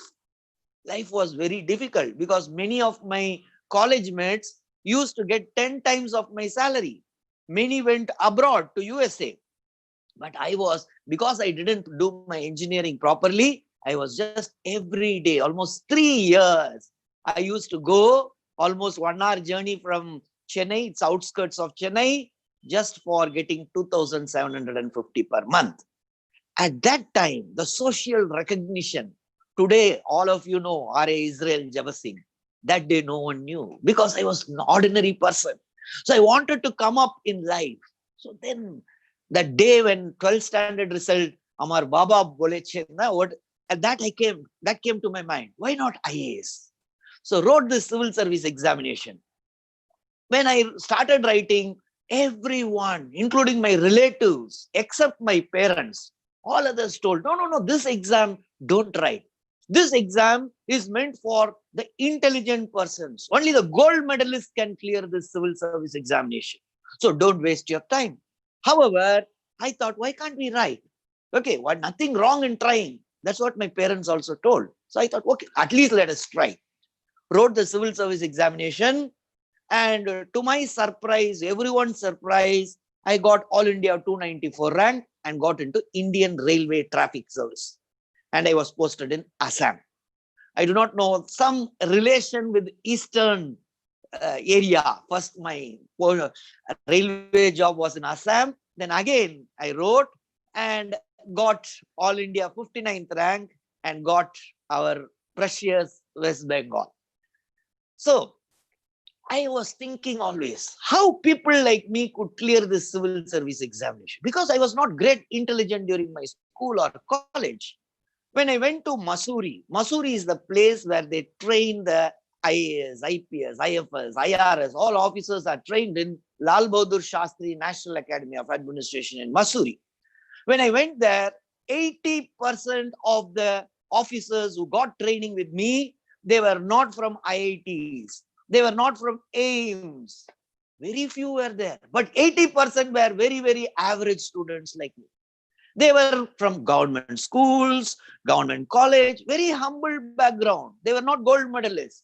So I was always thinking how people like me could clear this IAS examination when everyone who thinks that this exam is very, very tough exam on earth.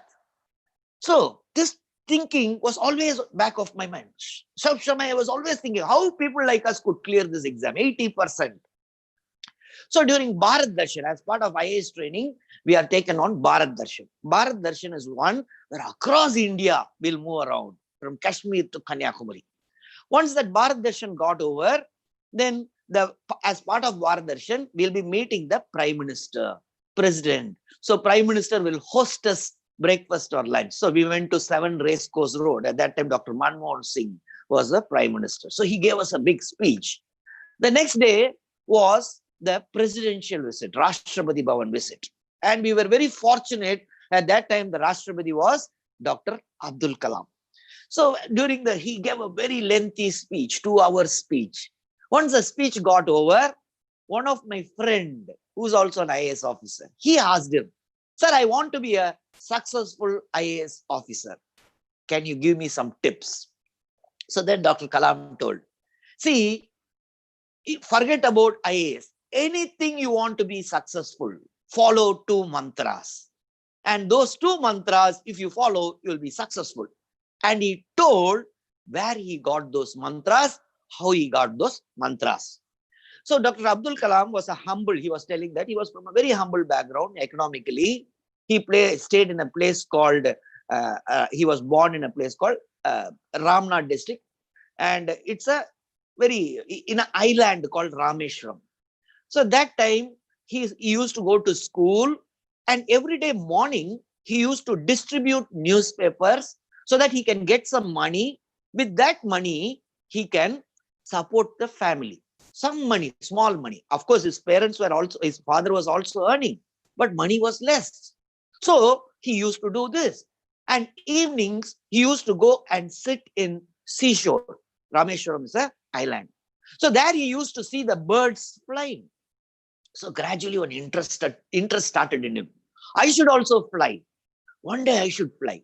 But once he gradually, the schooling, once he became 9th standard, 10th standard, he realized, no, we cannot, humans cannot fly. We can only become a pilot, maybe, if you want to fly.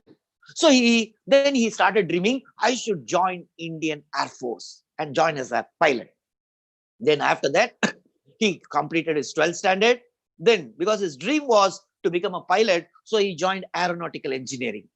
Once he completed his aeronautical engineering, immediately he applied for the Indian Air Force pilot job, because that was the dream which he was living from childhood.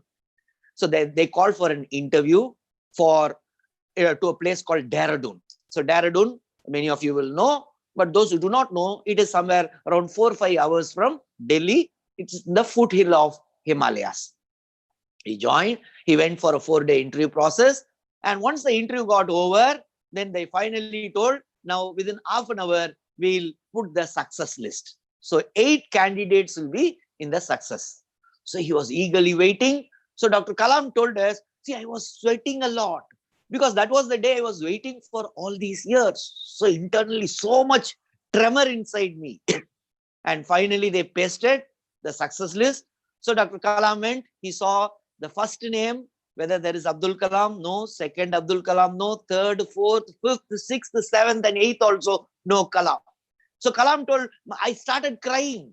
I thought as if the walls are falling on me, because this entire life, all these years, I was living for this day. But finally, Indian Air Force rejected me. So I didn't know what to do. So he took a bus towards Delhi without knowing what to do, with the tears. Somewhere in a place called Rishikesh, many people were getting down. So he thought, why can't I also get down? What I'm going to go do in Delhi? Let me also roam. So he got down in Delhi, Rishikesh, without any purpose. After some time, when he found many people going to an ashram, so he told, why can't I also go? There was one Shivananda Gurukulam. Then he thought, see, I am a Muslim. Whether a Hindu ashram will accept me? Then he thought, no problem. If they reject, already Indian Air Force has rejected, let Swamiji also reject. So he went inside.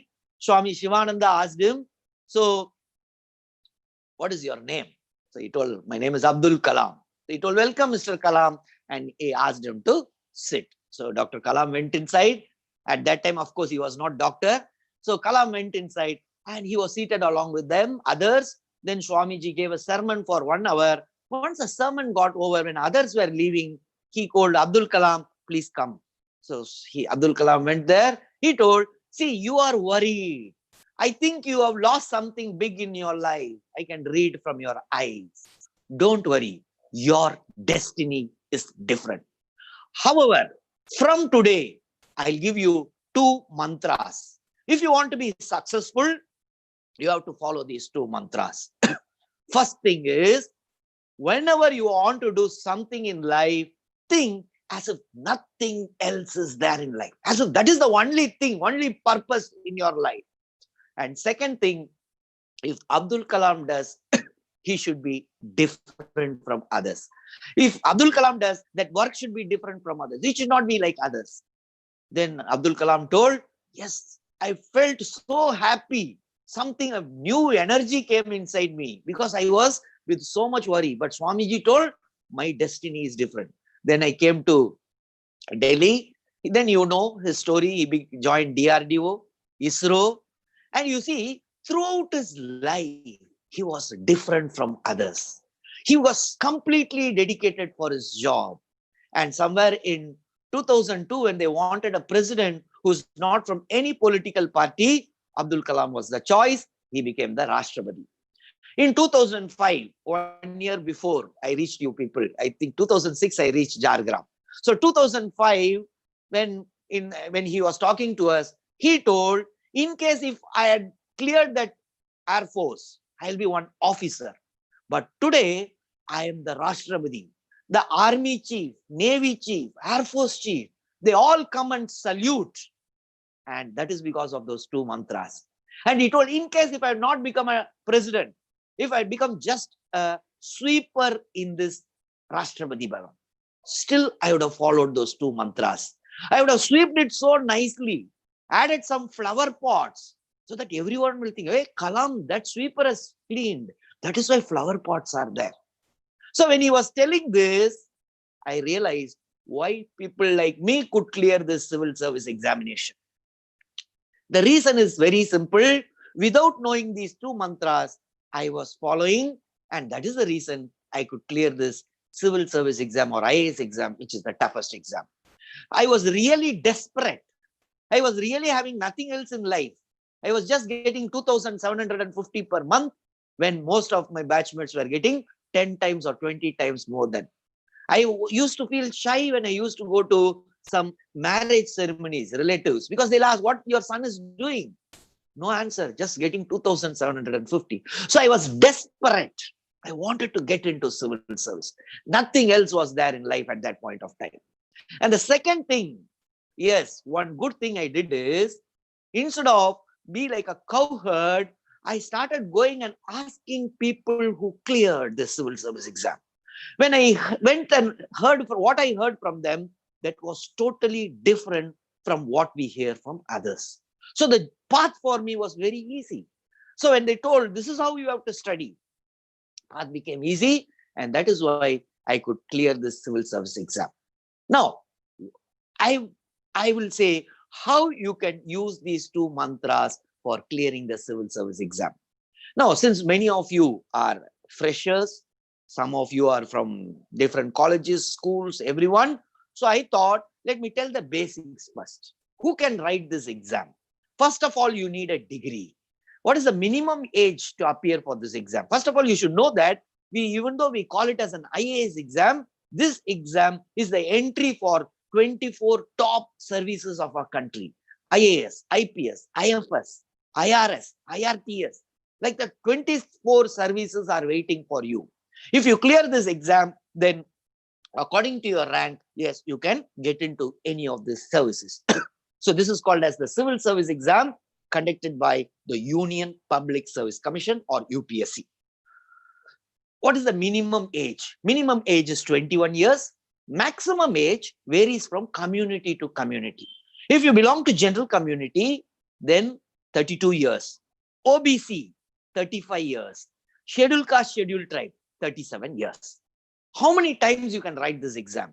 If you are a general category, 6 times you can take up this exam. 6 attempts are given.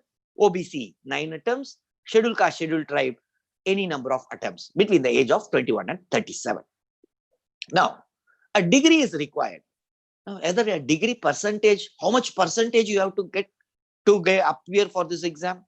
Now, many of us think then it should be 90%, 95%. No, UPSC says a pass in a degree is enough. And even if you have not gone to a college, if you have done only through a correspondence course, UPSC says, no problem. We will check you.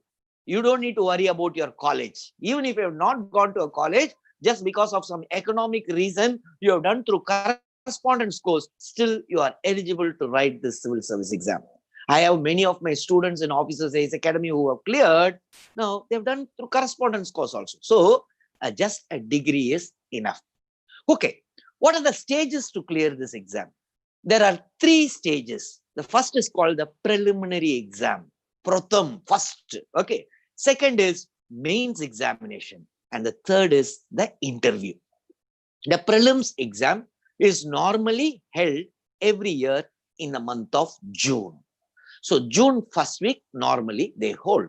There will be 2 exams on that day. It will be held on a Sunday. It will be only objective type paper. The first paper is called as general studies. And the second paper is called as aptitude. Now this aptitude you forget, because it is simple paper and it is just a qualifying paper. Okay, out of 200, you have to get just 66. Even today, if I give you the paper, you will be comfortably getting 80 marks, 90 marks. So forget it. The first paper is very, very important. The first paper is nothing but the general studies. What they ask: history, geography, economy, environment. Now, all these things are school books. In your school, you would have studied the same thing, only they asked. Now, how to study that? Say, if I ask you, when was salt satyagraha? What will be your answer? Someone will say, sir, 1920. Someone may say 1930. Someone may say, and many physics students, so definitely I cannot expect from you people also. Some may say 1940. As long as you say within 1947, I'll say, okay, no problem. Because 1947, we got freedom. So definitely it should have been before that.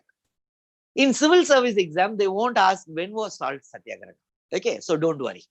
So actually it was in 1930. But they won't ask like that. They'll check. You should, as I told you, the second mantra. See, first mantra is you should work hard. There is no second thought on it. You should study hard, work hard. Then only you'll be able to clear this exam. But the second mantra, you should be different from others. What others, how they will prepare? They will prepare, oh, 1930, salt satyagraha. Okay, 1942, quit India movement. UPSC doesn't ask like that. You should understand why in 1930 there was a salt satyagraha. If you start thinking like this, you will start exploring more and more. You will understand that there was one boy called Mohandas Karamchand Gandhi, born in Porbandar in Gujarat in 1869. After he's completing his school, today, what is the passion among most of you is, we should become a doctor, we should become engineer. That day, those days, it was lawyer. So this Mohandas Karamchand Gandhi went to England, studied law. Once he completed his law, he came back and his brother only supported him. So his brother told, Arey, why can't you go to Bombay? Because Bombay High Court was a prominent court at that time. So you should go to Bombay. So Mohandas Karamchand Gandhi, he went to Bombay, took a small room, little far away from the court. Every day he used to wear his black color coat and go to the court. And in the court, he never got a case. Just he used to observe from outside what all happening. Days passed, months passed, first month, second month, third month, fourth month, sixth month, fifth month, sixth month, not even a single case he got. Then he got frustrated, disappointed. Then he wrote a letter to his brother. My dear brother, I am wasting your money. You are sending me pocket money, but I am wasting here. I have not got a single case. It is better I come back to Gujarat. At least I'll help you in your business. Then his brother wrote back, no, you don't come. You have studied law. Use it.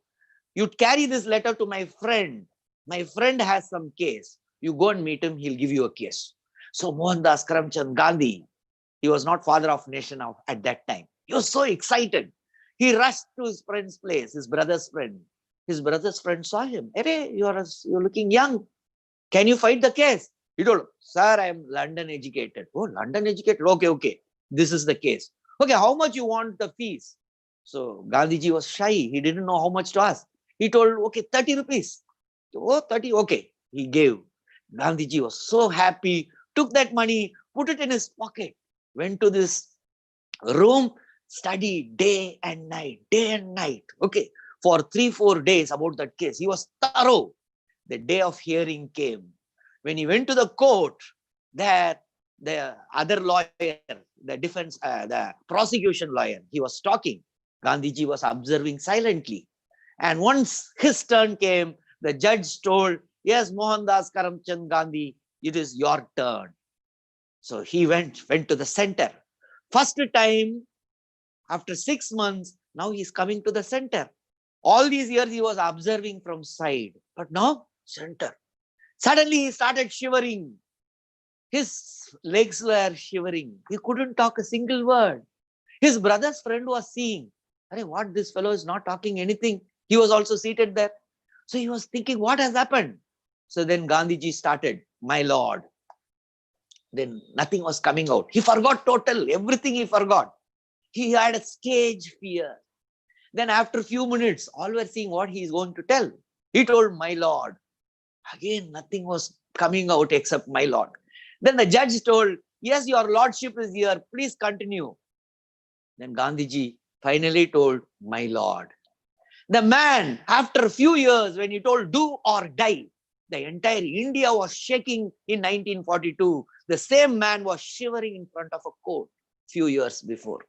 Finally, what he did, he took the money, that 30 rupees from his pocket, ran to his brother's friend, gave it to him and told, "Please find a better lawyer. I am a failed lawyer." He left the court. If you study freedom struggle, after that, he never visited court. Gandhiji was having that most acute stage fear. Then he left, went to his room, picked up his luggage, rushed back to Gujarat. His brother saw him. "What happened? Why you are here?" He told, No, I am not a good lawyer. I am a failed lawyer. I'll assist you in business." Then his brother told, "Okay, let months go." Few months went. Finally, his brother again told, "See, you studied legal law. Why can't, there is one opening in South Africa. Do you want to go?" He told, No, lawyer job I won't like. I won't be suitable." His brother told, No.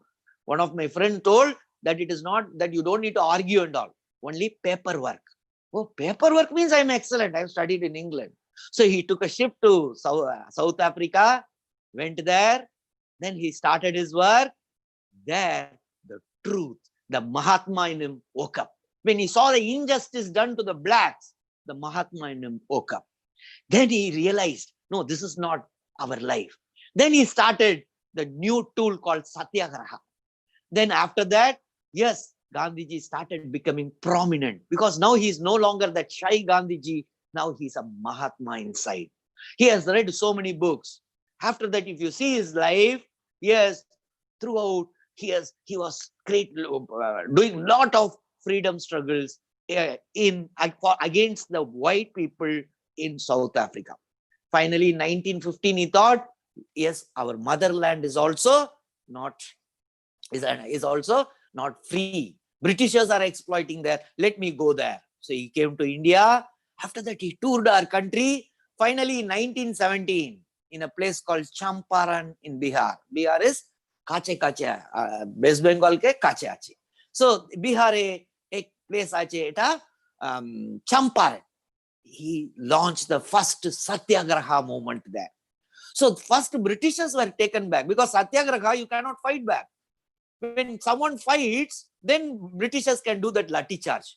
But someone is doing Satyagraha without fighting, then what to do? So Britishers were taken aback. Then he started becoming famous. Champaran, Bardoli, like that, many places he did. And finally, he became the Indian National Congress leader. In 1919, when they wanted to launch a big movement in India called non-cooperation movement, both Hindu or Muslim, very friendly. Okay, so that was a very nice movement. So because of Gandhiji. So then Gandhiji told, yes, it should be a Satyagraha. The movement became a big success in India. But however, after, when it was going in the peak, somewhere in 1922, what happened?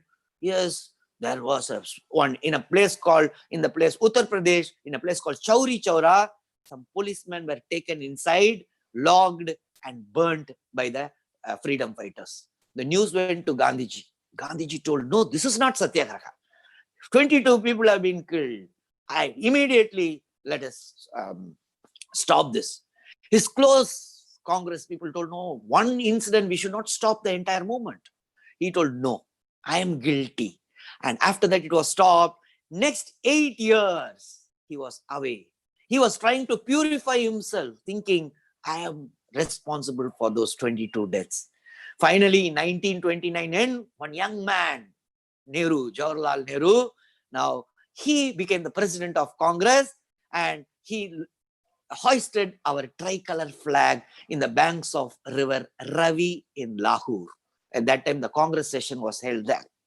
Once he launched, young blood always boils. So he told, till that point of time, all were fighting for Swaraj, autonomy. He told, Purna Swaraj. Hereafter, complete independence, and he declared January 26 as Independence Day from 1930. And that is why even today, when Britishers left on August 15, We couldn't decide the Independence Day. Finally, when the Constitution was ready, it was ready in November 26, 1949. But however, they waited till January 26 so that it becomes a Republic Day to remember that day. So now Gandhiji, so finally Nehru, Rajendra Prasad all went to told Gandhiji, Gandhiji, you are silent for long. Time to launch a movement. So Gandhiji told, yes, I can launch a movement. Okay, what should be the movement? Then Gandhiji told, I will launch salt satyagraha. Oh, all were taken aback. Nehru, Rajendra Prasad, Vallabhbhai Patel, because salt tax was very, very less. People will not fight. We should launch farmer struggle or some other struggle.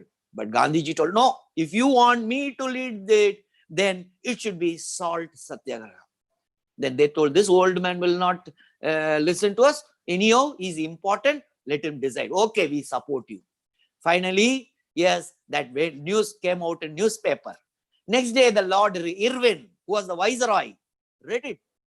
He started laughing, wrote a letter to the then British Prime Minister. See, I cannot control my laughter because Gandhiji, it seems, is going to launch salt satyagraha. Salt tax is peanut. People will not participate. Nothing to worry. I will have peaceful sleep. This letter went from him. The day of Satyagraha in 1930, salt Satyagraha, Gandhiji started walking from his Sabarmati ashram, that is in Ahmedabad. From there, he had to walk for next to 21-22 days till Dundee, a sea coast, to break the salt law. When he started walking with just 78 people, all thought it is going to be a failure. But after one day, people started thinking, why this old man is walking? No, salt. We are also using salt. Whether you are a Hindu, Muslim, Christian, Sikh, Parsi, all are using salt. Whether you are an educated person, whether you are a lawyer, doctor, engineer, whether you are a teacher, whether you are not educated, everyone uses that. Whether you are North Indian, South Indian, Northeast, West, everyone uses salt. People started walking along with him. Gradually, the crowd became into kilometers and kilometers and kilometers. As he walked, people from across India, in South India, Western part, everywhere, people started breaking the law. Lord, our Viceroy, Lord Irwin, who told, I cannot stop laughing, was shaken. What is happening? The entire country is agitating. Finally, Gandhiji was arrested. Now, why I am telling all this is, it is not required for you to remember when was salt satyagraha. Why was salt satyagraha? That is how you have to study. You should not prepare like others. Remember that second mantra. You should be different from others. So the preliminary exam is just your school books. Objective type paper, 100 questions they will ask. Each question 2 marks. So out of 200, the prelims exam is conducted. If you think it is very tough, you will be hearing everywhere. It is very tough, very tough. No, my dear friends.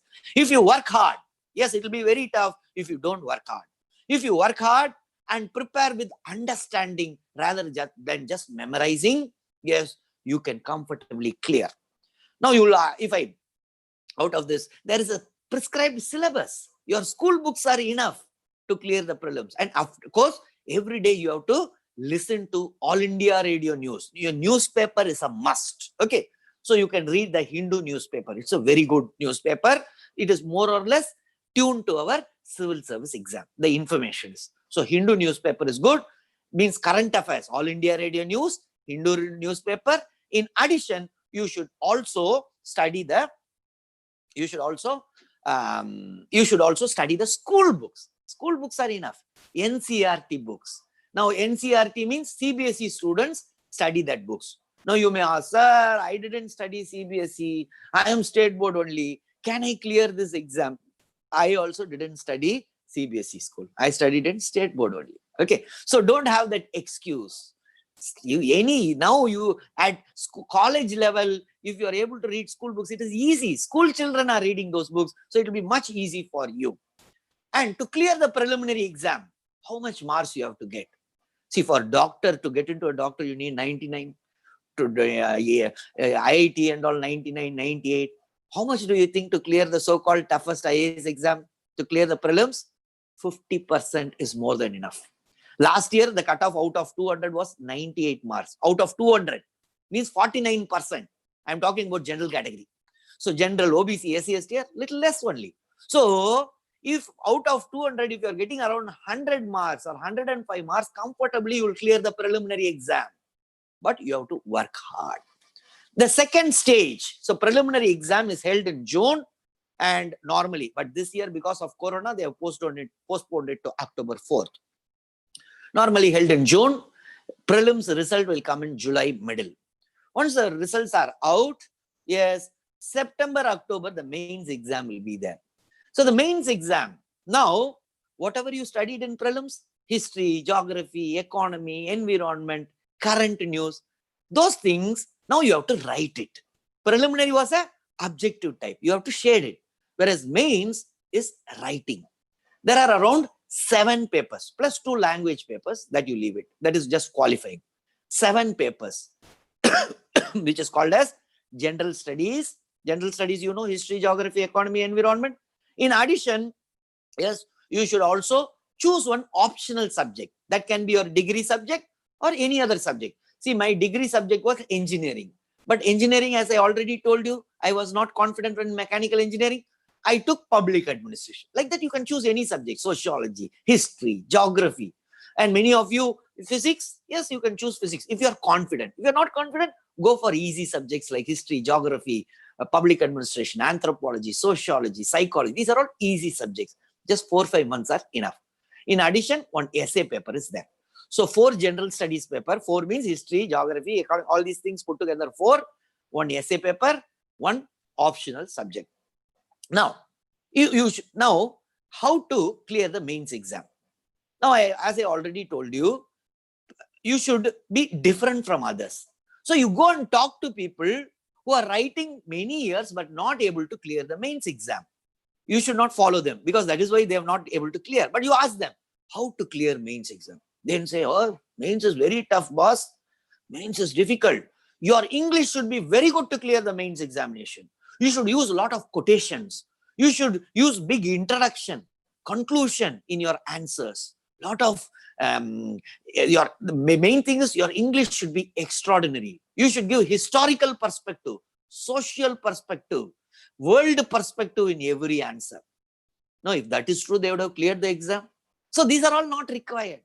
My dear friends, they are not recruiting you for a JNU professor, English professor post. Even you can write this exam in Bangla if you are not confident in English.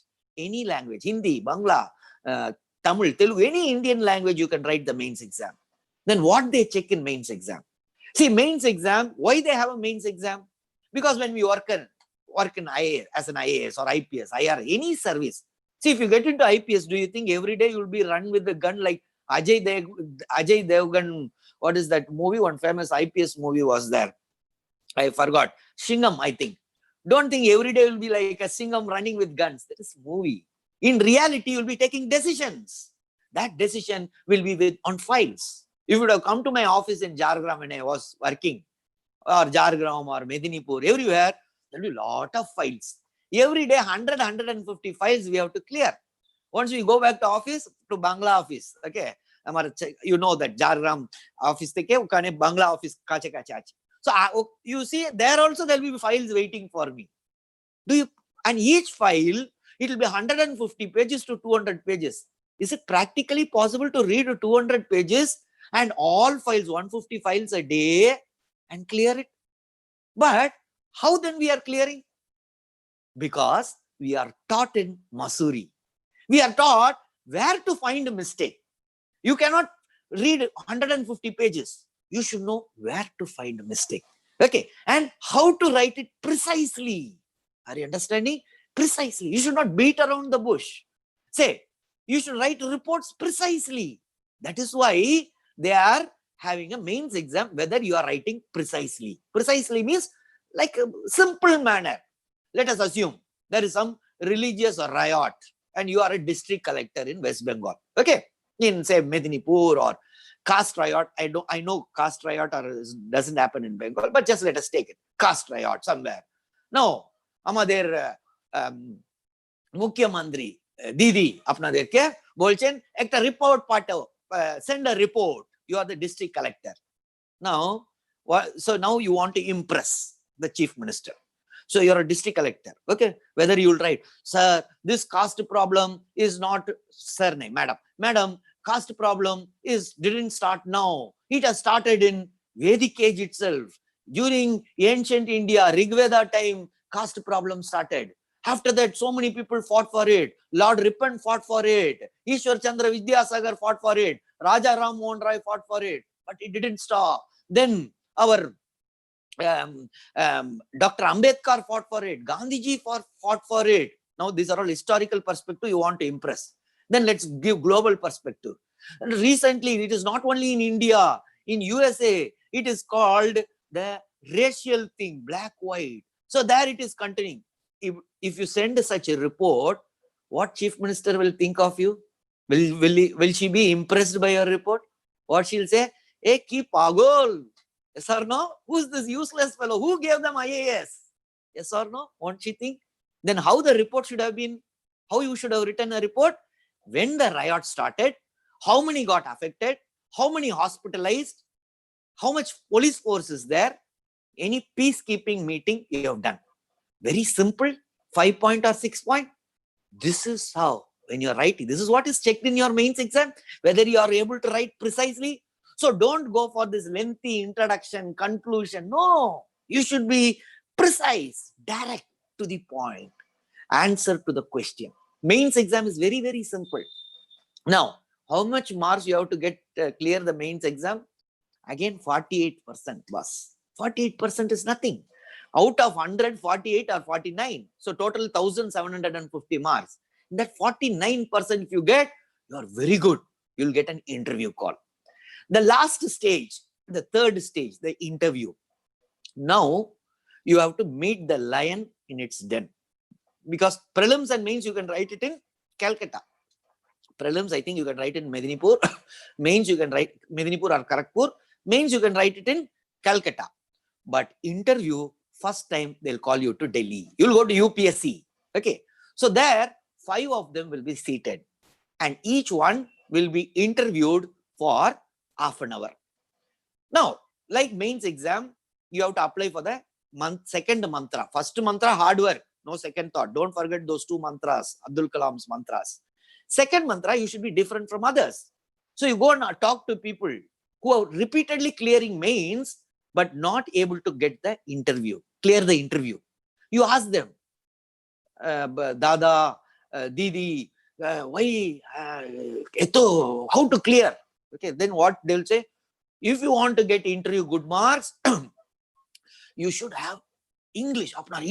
Your English should be very good. You should be confident. Okay. And your current affairs knowledge should be extremely good. Now, if that is true, then they should have got into IAS or IPS. Why they are repeatedly going and getting less marks? Then that is not true. Okay, that is not true. English is not true, is not required. You can answer in Bangla. When I was in, say, Jhargram, okay, when I was visiting the villages, I used to visit Bel Pahadi, Jamboni, okay, Nayagram, Beenpur, okay, or inside our Jhargram town also many places. Whenever I visited, was I talking to you in English at that time? Okay, whether villagers, hi villagers, how are you, how is life? If I talk like this, whether villagers will understand? So I should have talked in Bangla. So that Bangla where I learned it in Mussoorie during IAS training. There I could read, write, everything they taught me. So they don't worry about your English. You can answer the entire interview in Bangla also. So don't have that fear. Okay, then interview questions, whether it will be tough. Because many times in Facebook, WhatsApp, I get a lot of civil IAS question, big puzzles. Now I used to see that. Take my word. Ami shotti bolchi. Ek question wo I cannot answer. Just it all a myth. That is all not true. Those puzzles and all, no. Then what they ask in interview? They just ask about you. They ask whether you are a patriotic person, whether you are an honest person, whether you are above religion, whether you are Hindu first or Indian first. whether you are Christian first or Indian first, whether you are a Muslim first or Indian first, whether you are a Bengali first or Indian first, whether you are patriotic Indian, whether you will work for scheduled tribes. Now, if they ask you, what you will say in the interview, whether you are patriotic, what will be your answer? Immediately you will get up, you will start singing Jana Gana Mana, you will start singing Vande Mataram to impress and get good marks. If they ask you whether you will work for scheduled tribes, what you will say? Sir, my entire life I will dedicate like Mother Teresa for only scheduled tribes. Won't you say? If they ask you whether you are Indian first, Hindu first or Indian first, Christian first or Indian first, what you will say? Sir, I worship Jesus also, I worship Lord Krishna also, Ram also, Allah also. Won't you say to get good marks? So that is also, they won't ask directly. Because not only you, everyone will answer like that. But they check that only. So how they check? Just casual conversation. Just they'll ask, what is your Jhargram famous for? If they ask, you can say Jhargram, Jungle Mahal, Kumbalo. Yes, everyone know, nice forest. But that is not the answer they expect. If you should say, you should talk about some freedom fighters of Jhargram. You should say, this is the place our Subhash Chandra Bose, before he left for the great escape, Kolkata থেকে উনি escape করেছেন ওই সময়, ওটার আগে he addressed in Jhargram. If you say, sir, our Subhash Chandra Bose addressed in Jhargram only, that is the place, then won't they think that you are a patriotic Indian? When you say the freedom fighters, won't they think? That is how they check. If they ask, why Bengalis like Rasagulla? It's a mishti. Immediately you can say, mishti, soup, balo, we do it so nicely. No, that is not the answer they expect. Then what you should say? Sir, Rasagulla is good. I like it. Because in Rasagulla unites Bengalis. Whether we are Hindu, Muslim, Christian, Sikh, all of us stand in front of that Rasagulla shop. It brings equality. Now how it sounds? Does it sound better? If you are a Hindu, talk about a mosque in Jhargram. If you are a Muslim, talk about one famous Hindu temple. Jamboni mein ekta one good temple is there. So you can talk about, if you are a Muslim, but if you are a Hindu, you should not talk about temple. Are you understanding? They should understand you are above religion. They should understand you are Indian first. They should, when they won't ask you, will you work for tribes? Because all will say, yes, we will work for tribes. No. They'll ask, who are the tribes in your state?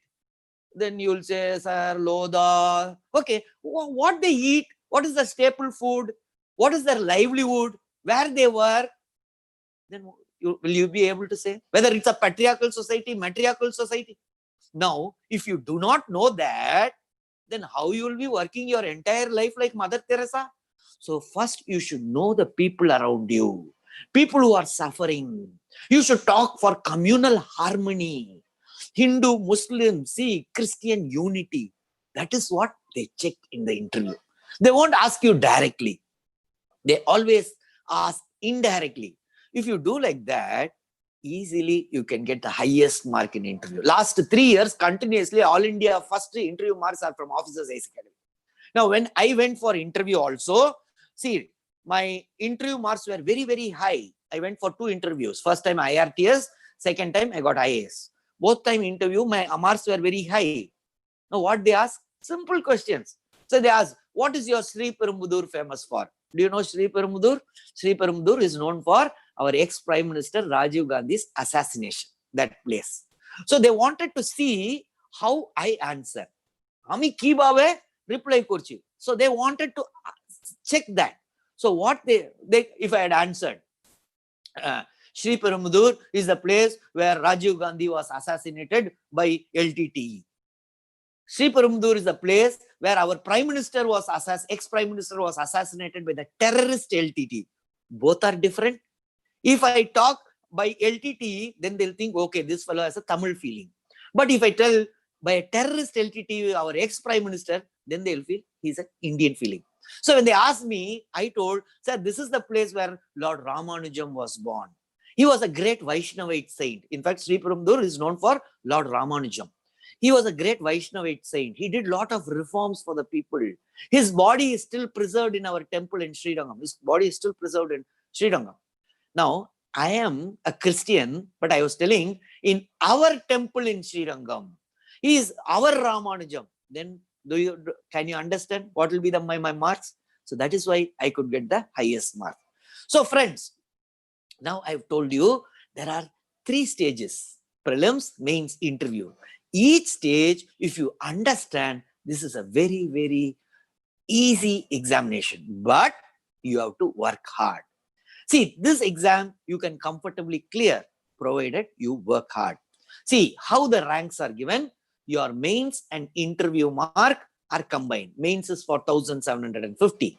Out of 1750, if you get 1000 marks, and interview out of 275, if you get 200 marks, then total is 1200 marks. Let us assume 58 people are higher than 1200. Then you are All India 59th rank. If 9 people are above 1200, then All India 10th rank. This is how services are allotted.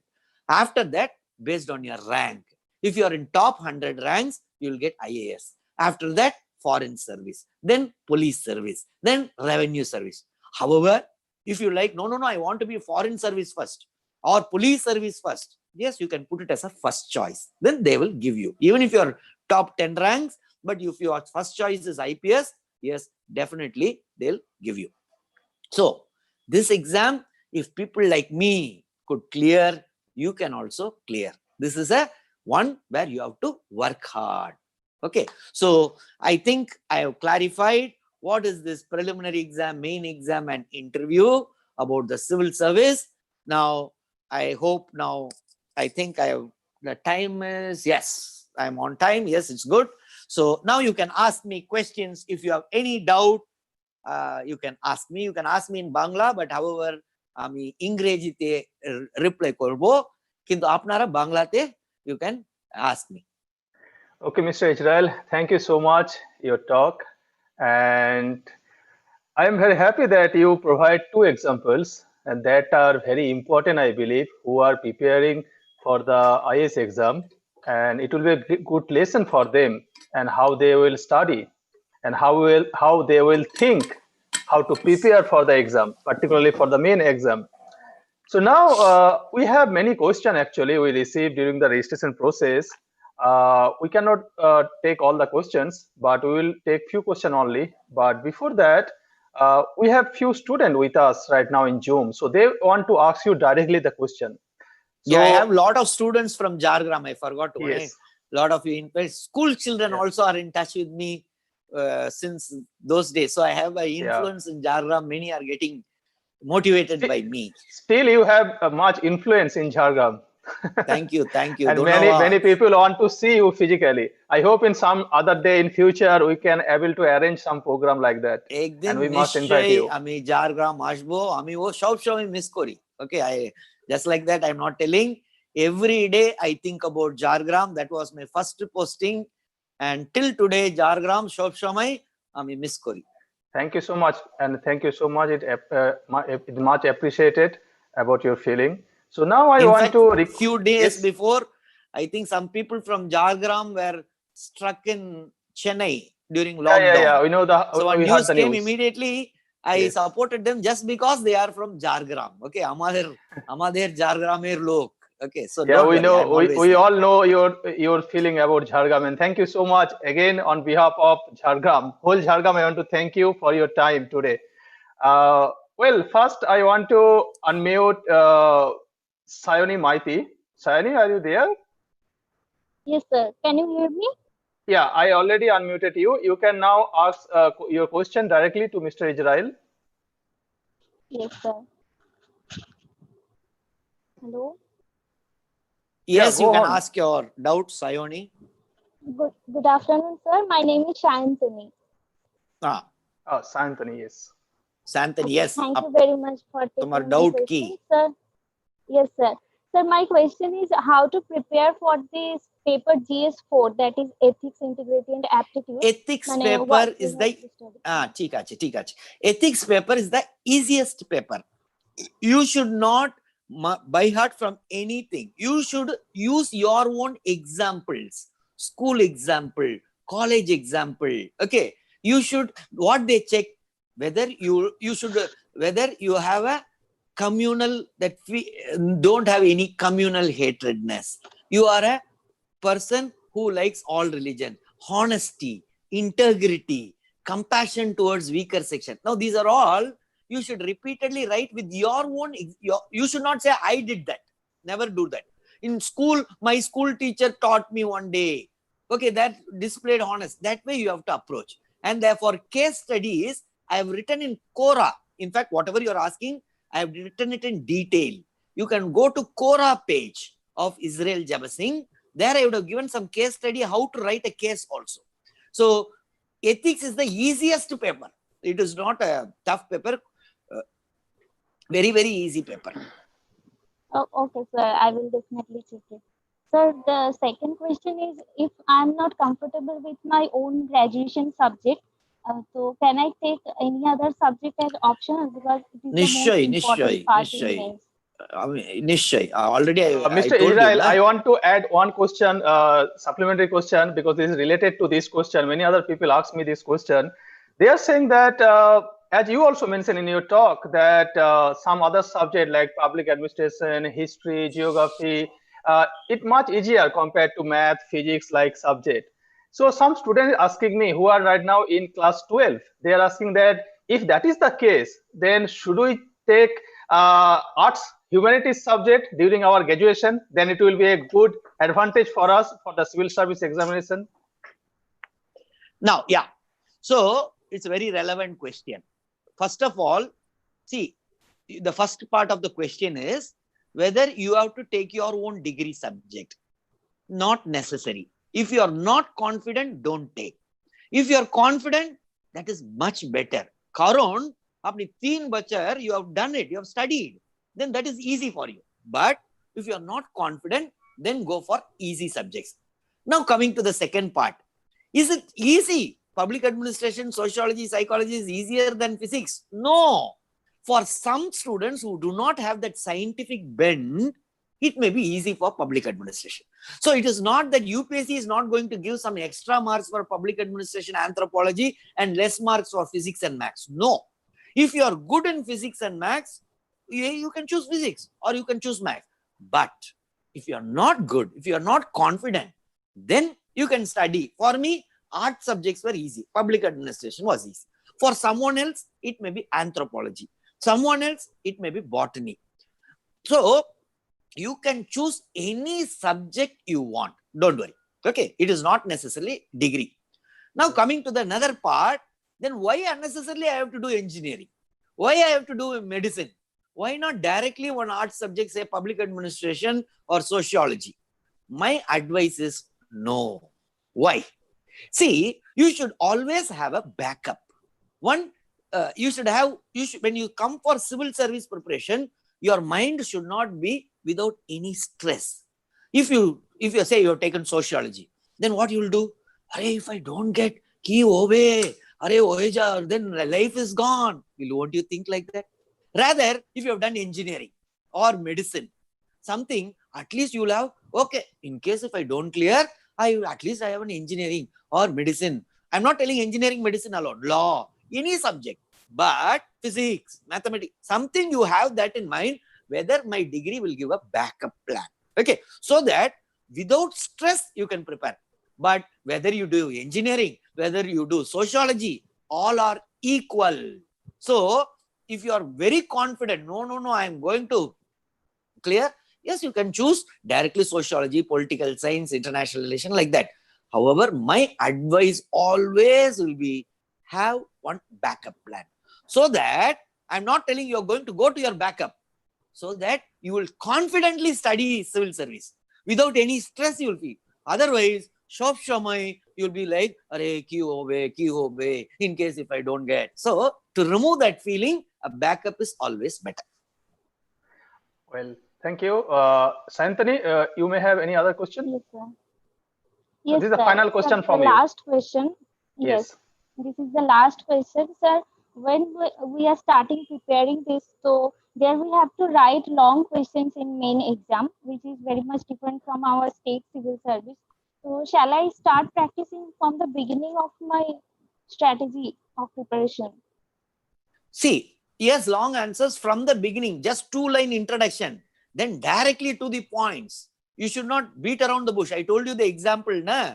When your collector reports gives a report, they won't beat around the bush. To the point. When you're 12th standard, when you studied, did you apply your brain? Just you automatically, whatever read in the book you wrote? Yes or no? Did you try to impress the examiner with the extra, some introduction, conclusion? No, directly from book. Yes? Same approach you follow. Don't deviate from the answer. Then you will not, it will be difficult to get marks. And out of 100, if you get 48, 49, you are going to be a topper. So just be precise, stay to the answer, directly answer. Theek ache? Thank you. Okay, sir. Thank Now you very I much. want to unmute Shashata. Can you please unmute your mic? Yeah, please go on. Hello, sir. Yeah, please, you can ask your question. Hello and a very good afternoon, sir. Good I am afternoon. Shashwata Shankar Pani, and I have two questions. That is, the first is, as a computer science background, what should be the focus for the interview? Like, is it the basic clarification of, or the clear conception is required, or the fact with knowledge is okay? Like in that current situation? No, interview, they don't check your subject knowledge. As I told you, they check whether you are above religion, whether you love other religions, okay? Whether you are above your state. Apni pratham Bengali atova Indian. First you are Indian, then they'll be happy. First, whether you are Indian, not Hindu or Muslim or Christian, they'll be happy. So there the subject knowledge, yes, they'll ask, because directly they cannot ask. So computer science, okay, how the IT industry, just for few questions, but they don't give marks for that. What they give mark is your personality. Actually, it is not called as interview. It is called as personality test. You go and check the our notification. Never they use the word interview. Personality. You as a person, whether you are above religion, you love other religions also, whether you are Indian first, whether you are patriotic. This is how they check. So don't worry about computer science. Okay, and my second question is, that is, I find myself comfortable reading newspaper rather than static part. So is it in the right way? Like, I find like the current situation is going on the defection, on the current situation, the border skirmish. So, and this is the also it will help in my foreign policy, as I have going to opted the political science as well as higher as my optional.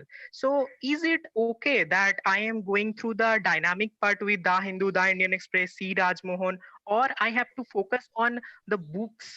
This is my question.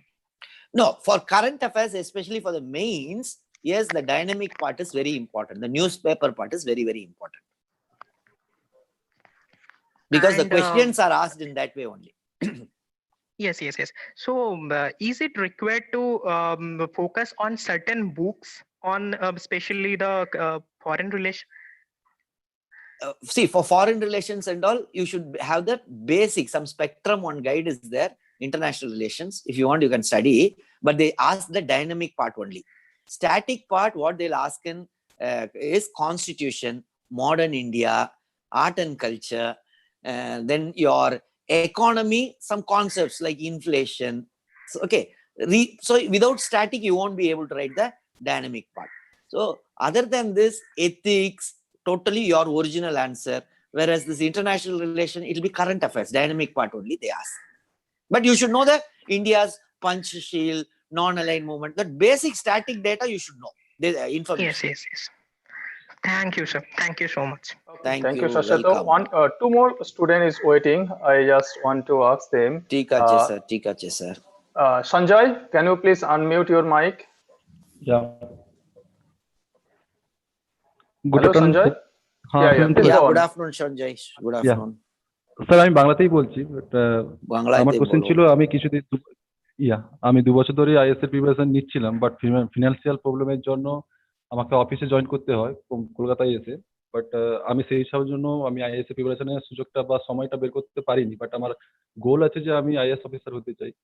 তো সেই ক্ষেত্রে আমার স্ট্র্যাটেজিটা কি হওয়া উচিত, বা আমি কি করে টাইমটা বের করে করতে পারবো, জাস্ট ওইটা জানতে চাইছি।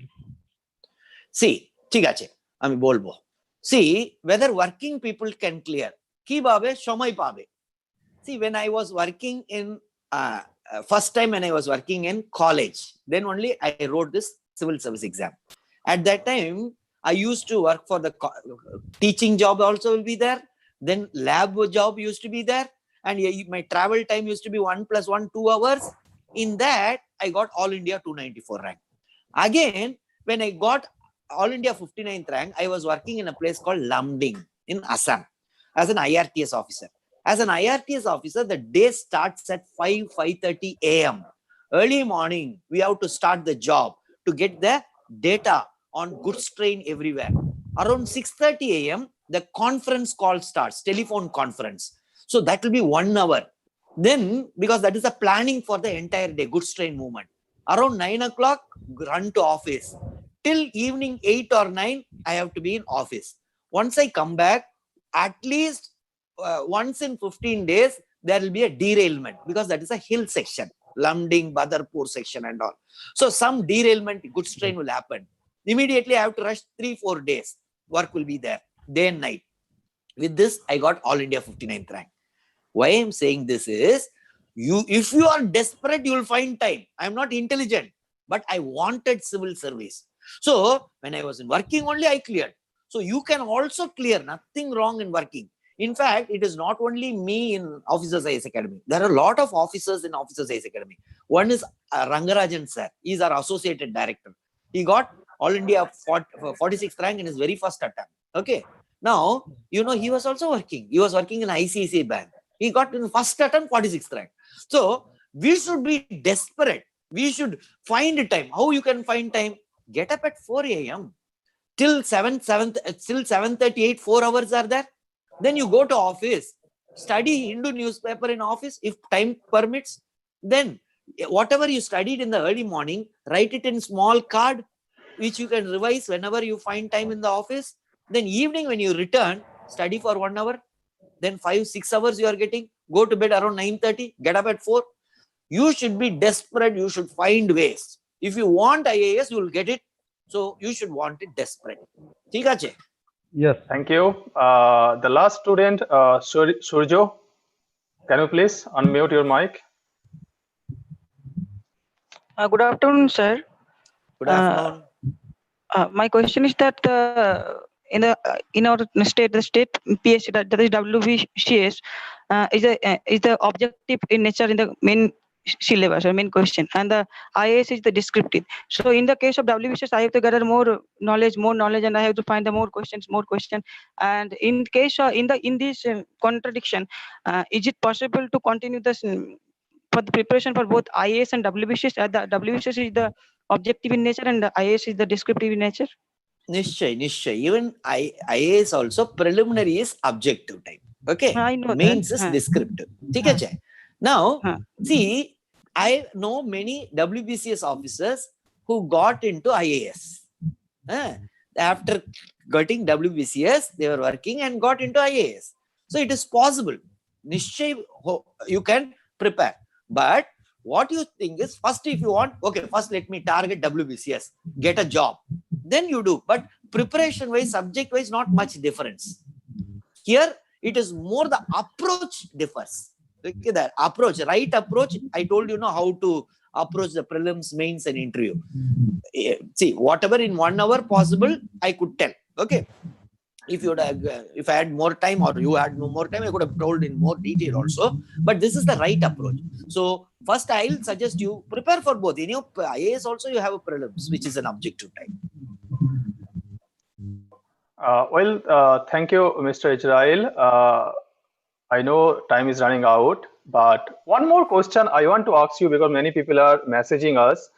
They want to know that if they want to join your IAS Academy, then what will be the procedure? And can you please tell a brief about your IAS Academy, like a total cost of the course and the duration of the course? This thing many people want to know. Now, yes, you can definitely join. Many are already there. 1 second, I think people, whether you people are able to see me? Yeah, we can see you. Just wait, I'll connect to the charger once because I think some problem is happening. Okay, no problem. No problem. Please take your time.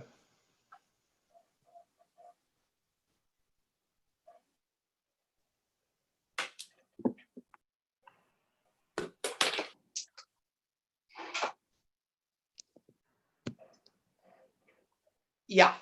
Are you able to hear me? Yeah, we can hear you. Can you hear me? Yes, we can hear you. আপনারা শুনতে পাচ্ছেন? Yes, we can hear you. Okay. I think you have a problem with your speaker.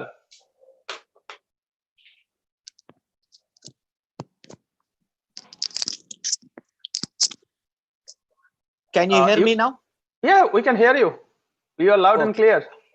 Okay. Now, see, about Officers IAS Academy, wanted me to tell, it's a run, it is in Chennai and Bengaluru.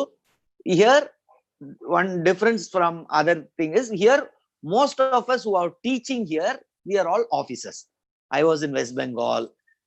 Then we have Mr. Rangarajan from Assam. Like that, around 7 officers are here. Okay, we are here full time. They all resigned. Okay.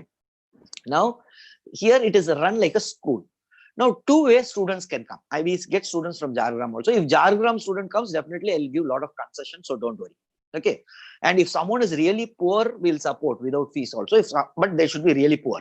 Okay. If they're really poor, even without fees also, we can take. Don't worry at all. Now, the thing is, it is 2 ways you can come. One, you can get a degree.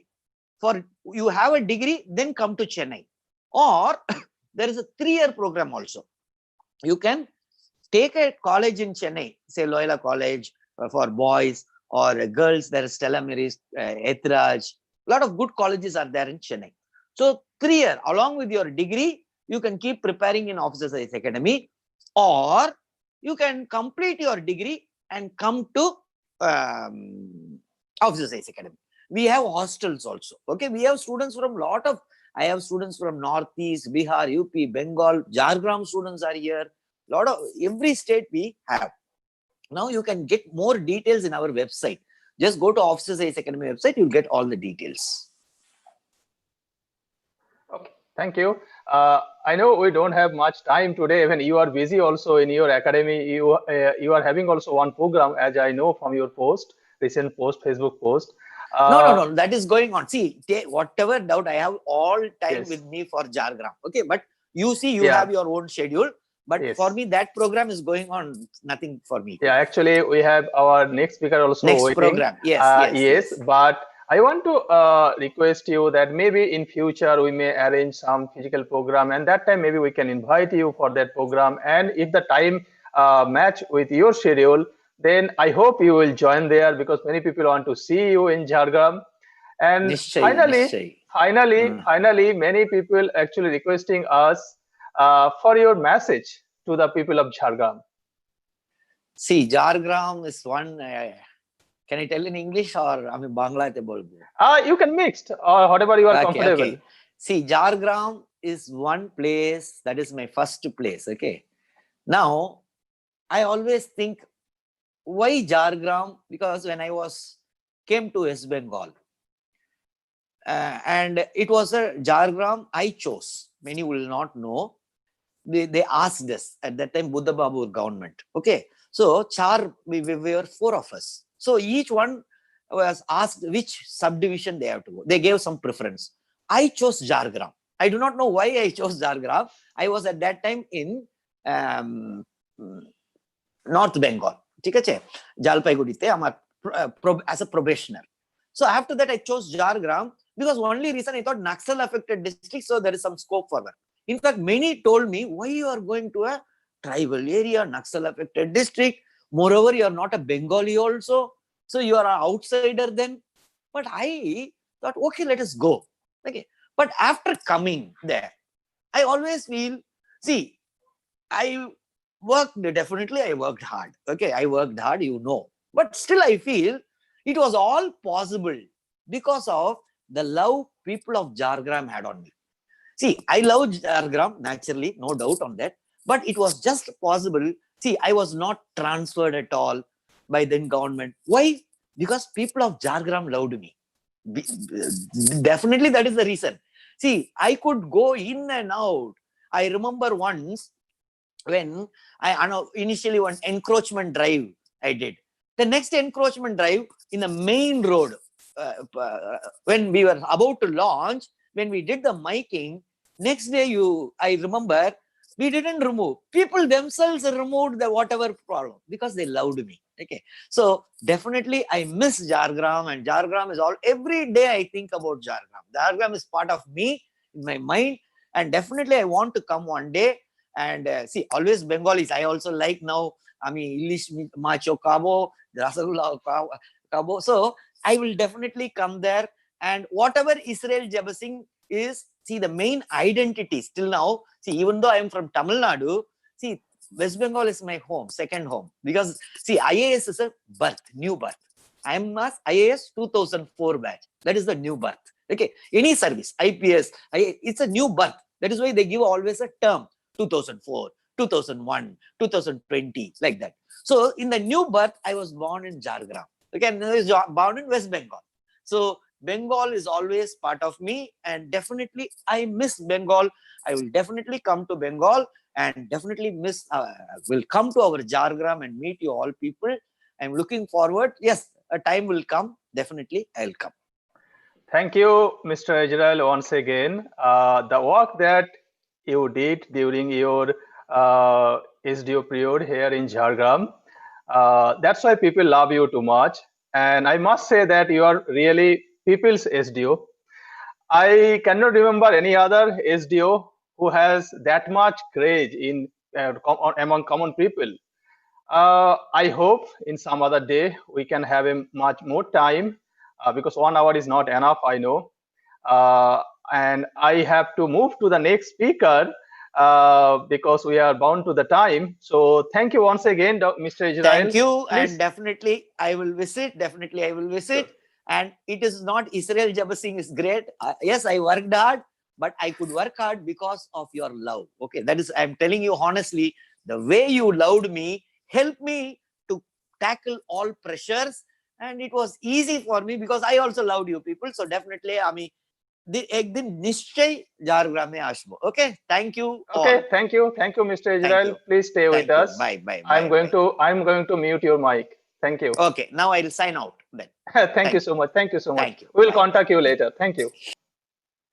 Well, after this nice talk from Mr. Israel, now it's the time for the third speaker, who is a assistant professor of Department of Physics, IIT Kharagpur. Before he joined his professorship, he had postdoc in US, University of Rochester and University of Pennsylvania. After completing his PhD at TIFR, his name Professor Sajal Dhara. He will highlight the prospectus of science students after 10+2. Okay, so everybody can see my screen? Yes, we can see you. My screen? Yes, we can see also your screen. Okay, good. So, okay. So my screen is full screen, right? Yeah, now it is full screen. Okay, you can go on. Okay. Yeah, so I just joined a little bit late, but I was listening to very nice discussion. So what would be my preferable language of these talks? Earlier Mrinal told me that it is Bengali. So I think most of our audience are Bengali. So okay. It's better if you tell in Bengali. That will be much better. Okay. And who else is the audience? Is the audience are the number of audience? Many students from class 12 background, graduation background, okay. Even many of them are also from master degree. Okay, yeah. So so these slides that I actually prepared, মানে যখন আমাকে সৌরভদা বললো যে এরকম আমাদের একটা programme হচ্ছে, তো আমাদের একটা টক দিতে হবে, তো ইনিশিয়ালি সৌরভদা যেটা আমাকে বলেছিল সেটা জ্যামের পরীক্ষাটা সম্পর্কে বলতে, কিন্তু আমার যেটা তারপর মনে হলো, কারণ আমি নিজেই যখন আইআইটিতে এমএসসিতে পড়তে আসি তখন আমি কিন্তু জ্যাম পরীক্ষা দিয়ে আসিনি, তখন জ্যামটা তার পরের বছর থেকে আর কি শুরু হয়েছিল। তো সেই সম্পর্কে আমার সেরকম বিশেষ কিছু ধারণা নেই। এখন হয়তো নতুন আরো অনেক কিছু নিয়ম কানুন হয়তো হতে পারে, আমি অতই অকিবহল জ্যাম পরীক্ষার সম্পর্কে নই। তো আমি সেই জন্য ভাবলাম যে instead of that, why don't I speak about so why we actually do science and how we should actually think about it, about science as a career, right? তো আমি যেটা আর কি প্রথম থেকে জিনিসটা খুব একদম খুব সহজ নন টেকনিক্যাল ভাবে আর কি প্রেজেন্ট করতে চাইছি। তো আমরা যখন অনেক ছোট থাকি তখন আমরা দেখেছি যে ছোট ছোট জিনিস আমরা বাড়িতে বানিয়ে খুবই মজা পাই, তাই না? তো যেরকম বাচ্চারা ছোট ছোট জিনিস বানিয়ে হাতের কাছে যা জিনিস পায় সেগুলো দিয়ে অনেক মজার জিনিস বানিয়ে সেগুলো দিয়ে অনেক কিছু মজা করতে পারে। তো এবার আস্তে আস্তে যখন আমরা বড় হই তখন আরো অনেক কিছু আমরা বই থেকে শিখতে পাই, বিজ্ঞানের বই থেকে শিখতে পাই। কিন্তু তার সাথে সাথে আমরা basically the title of this talk science after school, যেটা আর কি মনে হতে পারে আমাদের অ্যাজ ইফ যেন আমরা স্কুল থেকে এসে বেশি কিছু যদি কিছু আমরা করতে চাই। তো আমরা দেখেছি অনেক সময় আমরা স্কুল ফেরত বাড়িতে এসেও অনেক সময় আমরা খেলতে যাই, কিন্তু অনেক সময় আমরা যখন খেলতে যাই না তখন আমরা বাড়িতে বসে এটা ওটা জিনিস করি আর কি, তার থেকে আমরা অনেক মজা পাই। যেরকম এক্সাম্পল হচ্ছে যেমন ধরুন সোপ বাবল, ঠিক আছে? তো এরকম ছোট ছোট অনেক জিনিস আমাদের হাতে নাতে করতে করতে আমরা সেই জিনিসগুলো মজা অনুভব করি। তার সাথে সাথে আমরা পরবর্তীকালে জানতে পারি যে এগুলোর মধ্যেও আর কি অনেক কমপ্লিকেটেড জিনিস হচ্ছে, পরে সেগুলো আমরা আরো ডিটেলসে পড়তে পারি। তো এইভাবেই আমার মনে হয় যেটা সায়েন্সের যে মজার ব্যাপারটা ছোট থেকেই আস্তে আস্তে গ্রো করতে থাকে আমাদের মধ্যে। এবং তারপর এবার আমাদের শুধুই তো এবার আমরা বড় যখন হব তখন তো আরো অনেক রেসপন্সিবিলিটি আমাদের আসবে। অ্যাজ এ তুমি যদি এবার সায়েন্সটাকে যদি তোমার কেরিয়ার বানাতে চাও, অন্যান্য রেসপন্সিবিলিটির মধ্যে তোমার যেগুলো নিয়ে তোমাকে ভাবতে হবে সেগুলো হচ্ছে যে basically how you can contribute to the society. এবার সেটা হতে পারে বিভিন্ন রকম কেরিয়ার পাথ, যেমন একজন শিক্ষক, রিসার্চার, গবেষক, এদের বিভিন্ন ধরনের কেরিয়ারের বিষয়, কিন্তু তাদের একটা তারা সবাই কিন্তু একটা কিছুতে সে কোথাও কন্ট্রিবিউট করছে সমাজের প্রতি। তো এবার আমি যেটা আর কি বলতে চাইছি, so this I think okay, so this is the outline. তো আমি একটা ব্রড ওভারভিউ দিতে চাই, যেটাকে আমি আর কি বলছি সায়েন্স ট্রি। হ্যাঁ, তারপরে আমি দেখাতে চাই যে যেহেতু এবার যখন আমরা দেখবো science tree is actually very huge thing, যেটা পুরোপুরি হয়তো জিনিসটাকে বোঝা একজনের পক্ষে সম্ভব নয়। তো আমরা যেটা করি, আমরা হচ্ছে একটা ব্রাঞ্চ ফলো করতে থাকি, এবং আমি একটা কেস স্টাডি বা একটা এক্সাম্পল দিতে চাই, যেটা বেসিক্যালি যেহেতু আমি যে ফিল্ডে কাজ করছি সেই ফিল্ডে দিলেই আমার মনে হয় সুবিধা হবে। আর শেষে কিছু ইনফরমেশন, অবশ্যই এগুলো যে ইনফরমেশন গুলো আমি এখানে দিচ্ছি সেগুলো আর কি পুরোপুরি সব নয়, অবশ্যই আরো অনেক আছে যেগুলো হয়তো সেগুলো সম্পর্কে আমি পুরোপুরি জানি না। তো যারা interested, they can actually always find it out from internet. Okay, so এবার সায়েন্স ট্রি আমরা যখন খুব ছোট থাকি, যখন স্কুল লেভেলে একদম লেটস সে ক্লাস 10, তখন আমরা দেখি যে আমাদের সব সায়েন্সের বিষয়গুলো মোটামুটি একটা বইতেই পাওয়া যায়, তাই তো? তারপর আস্তে আস্তে আমরা যত বড় হতে থাকি, উঁচু ক্লাসে উঠতে থাকি, তত দেখি যে আস্তে আস্তে আমাদের ডিফারেন্ট বই কিনতে হয়, তাই তো? ম্যাথামেটিক্স, ফিজিক্স, কেমিস্ট্রি, বায়োলজি, বিশেষ করে উচ্চ মাধ্যমিকের সময়। তারপর যখন ওই সমস্ত শেষ হয়ে যাওয়ার পর যখন আমরা বিএসসি তে যাই, তখন আমাদের চুজ করার অপশন চলে আসে। তো সেই অপশনগুলো তখন আর কি সেপারেট হয়ে যায়, একটা আলাদা আলাদা স্ট্রিম তৈরি হয়ে যায়, ম্যাথামেটিক্স, ফিজিক্স, কেমিস্ট্রি, বায়োলজি। এই সময় একটা অনেকের মধ্যে আবার একটা কনফিউশনের জায়গা তো চলে আসে যে যে যেমন সবার ক্ষেত্রেই হয়তো সেটা হয়, যেমন আমার ক্ষেত্রে হয়েছিল, যেমন এটা আমি শুনেছি আরো অনেকের ক্ষেত্রেও হয়েছিল, যেমন ম্যাথামেটিক্স, ফিজিক্স আর কেমিস্ট্রি বা বায়োলজি কোন সাবজেক্টটাতে আমি আর কি বিএসসি অনার্সে ভর্তি হতে চাই।